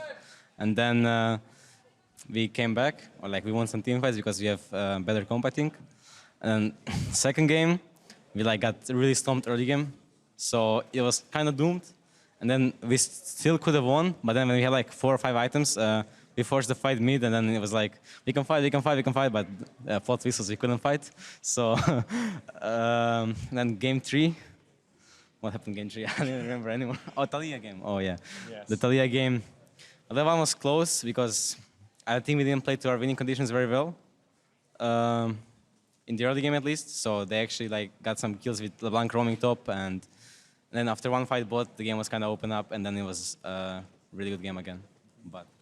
So handing it over to you, Sven. Coming in game 4, you put on a clinic on that Tristana. Do you think Tristana is a pick we can expect more from in the future, or is this something that you kind of pulled out in a time of need? I don't think Tristana is like a super good pick. I think it's actually bad in lane against Sivir, but it's really good later in the game. I didn't expect to actually win lane with that pick, but it's good against their champs later in the game, as teaching and stuff like this. Good late against scaling too, but it's like I couldn't really pick Jhin against the champions. Ashe was banned and I had Sivir, so there was so many chances to pick. I think Lucian is okay, but Lucian wins lane against Sivir, but he's not so good later in the game, I think, against their champs. So I chose Tristana for weaker lane phase and stronger late game team fighting and sieging. Well, you got the best of both worlds. You did end up winning that laning phase. Awesome to see some of those individual outplays and the confidence coming in those dives. But looking ahead, finals in Krakow, faced up against Splyce. You guys went 1-1 in the regular season last time you faced. We'll pass it back to you, Perks. How do you feel about the matchup coming up? Do you feel confident after today's games? Well, our today's series was kind of shit, or we played pretty bad. So it's not like I feel super confident to our play, but I think we have shown not even half of what we play. From screens and stuff, because we can play a lot of different styles. So I'm pretty confident going into match versus Splyce, because I feel that in that series versus H2K, they kind of exposed H2K and had the same picks all game, which won them the game. Like Wunder were carrying along with Nara and Gragas jungle. So I think Splyce is a good team, but I think we have a good chance versus them. Final question, looking ahead, gentlemen, you've already qualified for Worlds, but unfortunately, due to the lackluster performance from Europe at MSI, the most we can hope for is a second seed. So I'm curious, as we look ahead to the group stage, are you guys at all nervous coming in as a second seed, knowing that you're going to have to face the top teams in the world? We'll start with you, Sven. I think last year I had a third seed, and it went pretty well for me. I think second seed is not the worst, it's not the best either. But I don't think it's like a super big problem to have a second seed. Sometimes second seed is worse than third seed. Like last year, for example, second seed had EDG and SKT, so it's not always better to have second or third. So I think it's going to be okay for us, personally. I think it just depends on lucky or unlucky draw in groups, but I'm fine with playing versus the best teams, because I think to actually go far in Worlds, you have to win versus everyone. So playing versus good teams in groups wouldn't be like end of the world. Maybe it will be really hard to get out of the groups, but if we do it, then we'll have a very huge confidence boost going further into tournament. So I'm just looking forward to Worlds, that's all. Honestly, good to hear you guys both having a positive outlook on that state of affairs. But thank you so much for talking to me. Congrats again on the win. We're going to hand things back over to the analyst desk to further break down that series.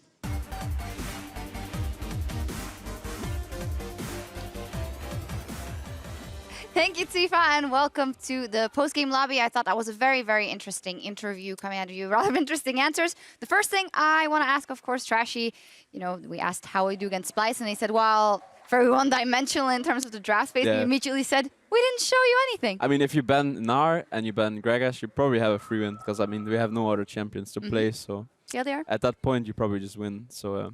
kind of sucks for us. How are you gonna deal with this? Maybe have you tried practicing other champions, or are you just gonna keep picking Nar and scrims for morale boost? I mean, if Gragas is open in solo queue, I usually just only pick it, because it's the only champ I really can play. So I tried other champs, but not with the same success. So yeah. Okay, thank you, Trashy. Another thing that I want to jump on is Perk saying, we trolled a bit. Every single interview that I've ever done with Perks, or that I've heard he said if they ever lost a game, we trolled a bit. Come on, guys, isn't it time to stop? And this is the semi-final series of the splits where you know you want to prove something. He's not wrong. He was trolling quite a bit. I mean, but in terms of, well, I don't know. Getting solo kill at this point almost feels like just something that's supposed to happen in the game.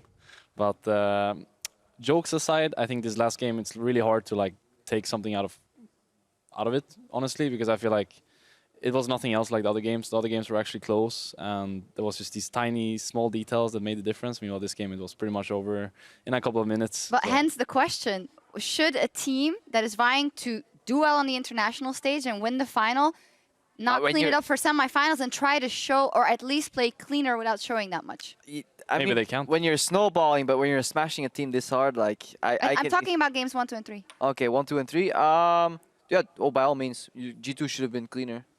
Getting sucked into the skirmish style from Unicorns. Honestly, if Unicorns were a bit more crisp in their kind of like exile roam stop, use that advantage to dive bot execution, G2 would have been 1 and 2 behind in the series. I mean, we also have to give props to UOL. I think they played the early game in those games well, and they put like they made the G2 struggle a bit, and I don't think G2 necessarily is like the best early game team, and I think UOL found some openings to abuse that, and this series would have been even more close if UOL actually had better understanding of what to do in the mid game. So if UOL was Splyce. Then it might have been a lot more closer. Yeah. This is obviously the problem also for G2. If they don't smash UOL in 3 games super quickly, then we're going to criticize them. But we are looking at a team that's going to Worlds from Europe, so I think that's fair. But overall, did you have anything to add? No, just listening, enjoying the conversation. Sorry, misinterpreted that. MVP as for this series is I'm just going to read it off. Sven locked in MVP for the day, the greatest AD carry in Europe, and oftentimes Sven does really well. But how come he doesn't get MVP most of the times and he gets it now? Yeah, the question we have to ask ourselves sometimes when we decide is MVP versus like Trick versus Sven, it's like, what could Sven have done better to get the MVP? And very often the answer is like nothing. But the problem is just that jungle is such a highly influential role. And Trashy, you mentioned this actually off air quite a few times, how Trick consistently was 1 or 2 entire levels above his opponent Move. I think this is probably one of the biggest struggles for Move as a player, and what I've seen from him is that he tends to just in the mid game fall behind. His early games sometimes are good. He can snowball lanes and stuff, but somehow he always finds himself behind in XP and 2 levels down, sometimes even 3 levels down in this series. And overall, I feel like Trick was just miles ahead of him, and if there is such a big mismatch in a series like this consistently, then you will have a hard time. Yeah, and that's standing grounds for potentially, Trick MVP, who we're going to give it to. I think both of them were definitely worthy of it. Maybe Soraka performance was honestly in terms of like serious influence of an individual game, I think that was a really stellar game from Mithi then, because like it swings like the momentum, imagine if they dropped that game. So there's all these guys played very well. They all deserve MVP. I also just realized that I got a little bit trolled by I was reading the prompter. I didn't get a chance to look it over for the MVP because I don't know what the casters voted, of course. And it says the greatest AD carry in Europe. I didn't want to make that my opinion. Is he? I mean, he's a Dane. Is he? Oh. Denmark won in handball, right? I mean, this is a day for Denmark. Let's repeat that again. Denmark won. But the greatest AD carry in Europe is Sven, yes or no at this time? Yes, I mean, I don't think there is much question to it, but I do think something that many people miss out on is that actually his prowess as a player isn't actually his mechanics, even though he often shines in that regard. It's actually his game knowledge. I think many times you just see him in a favorable position, if not all the time actually. It's just so rarely that I find him out of position or just fighting when he shouldn't be fighting. It's always on his power spike, he's always in the right position on the map. And that's something he's worked on, because there were a couple of games like Spring Split where he was maybe overextending a couple of times because he was so used to having these Lulu comps built around him, and then once he didn't have that anymore, he was playing frontline Lucian. Yeah. But his team also lets him make those mistakes because they know he will improve. This guy is so good. Yeah, fantastic team overall. Let's take a look at the finals bracket as it is now fully locked in for Krakow next week. And here is what is on the cards. The Unicorns of Love versus H2K on Saturday for the 3rd place match, and G2 versus Splyce on Sunday. Predictions, gentlemen. Let's start with the 3rd place match. Reckless.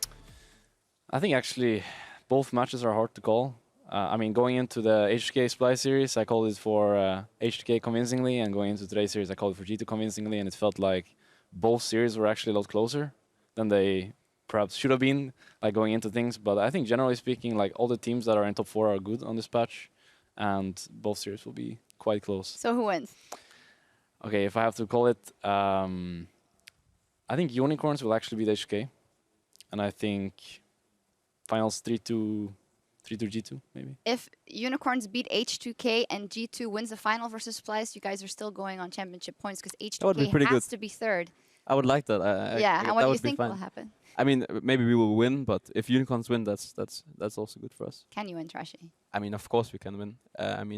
So do it! I mean, I think the play today showed that G2 have weaknesses, and that is what gives us hope that we can beat them. And I think it's so weird talking about it because we have practiced so much against G2, and it kind of I don't know why Perks would say that they only play these champs, because obviously they know we played other champs too. And we kept maybe it's to get in your head. So yeah, it's already in my head. But oh, no. he should know, because we practice so much against them. And honestly, maybe it comes down to whoever finds out something specific that they can pull out in this upcoming week. Because we pretty much know each other in and out, and that's gonna be really hard for us to even like consider analyzing these pick and bans, because these teams will be like 2 mental steps ahead. Because we'll be like, clearly this is the meta pick that's gonna come out, and then like a random like Yorick mid will be locked, and we're like, where does this come from? Because it's the counter of the counter of the counter. But it'll definitely be. It's always fun to see teams play on the stage that have scrimmed each other so much in their preparation, because then we get either really good games or one-sided storms. Yeah. TLDR, it's going to be super interesting, and you guys, tickets are still available to join us there in Krakow. Head over to lolesports.com for details. And I see we are mere minutes away from going over to the NELCS, so we're about to shut down here in Europe. But coming up next, the NELCS will be live with our second semi-final between TSM and CLG. Fiery prediction, TSM or CLG? TSM. Yeah, TSM. All right, 3 times TSM. I mean, there's no. That's it. We gotta go. We gotta go.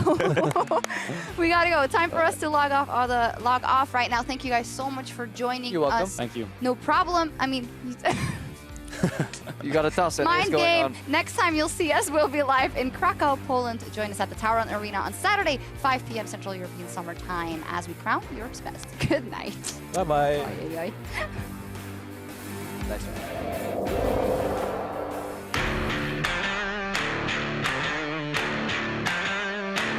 Now let's get into game 1 of this semifinal between G2 Esports and the Unicorns of Love. Mythy goes down, Exile finishes him off, and Perks was trying to take 3 kills at once right there. Gets the egg, but will it be enough to finish the kill? It is. Perks takes down Exile, gives his life over to Move. Go in. Nice. I can exhaust. Go. Nice. Bro behind us. Not behind us. To attack the castle, and that's exactly what you're Oh, burst on right on his fin. Exile deletes him. They take down Trick. Go. Fight. No flash. Nice. No flash. They're cutting right through him. Expect is trying to save the line. And in comes Sven. Does he have the shutdown? Its own Nexus. Just turn to it, boys. Just shut this one out. They just might have the damage. 40 minutes on the clock. Unicorns of Love. Trick picks up Move, and they keep on trucking here. The Tarek ultimate does come out. Hylissang having to flash away. A 3-man Gnar right into the wall. I won't like You think you're the Dark Trick? Yeah, I'm Dardog. No, Dardog is 6th place, sorry. His team noob. Yeah, he yellow hair. Vladimir base. What fighting? Vladimir base. I can defeat. 나이스. 짧아져. 나 집 가. 나이스. 와봐. Look at that damage. They're dishing out. It is 4v5. It is just enough. Hylissang gets the ult out in time, but it's not onto Exile. Double kill over to Sven. Just like that, he hops, and everyone is rolling right into the back. Trick picks up a big kill, dominating. Who cares about turret lasers? Triple kill for Tristana, and this is them going to finals. We'll see him there in a week.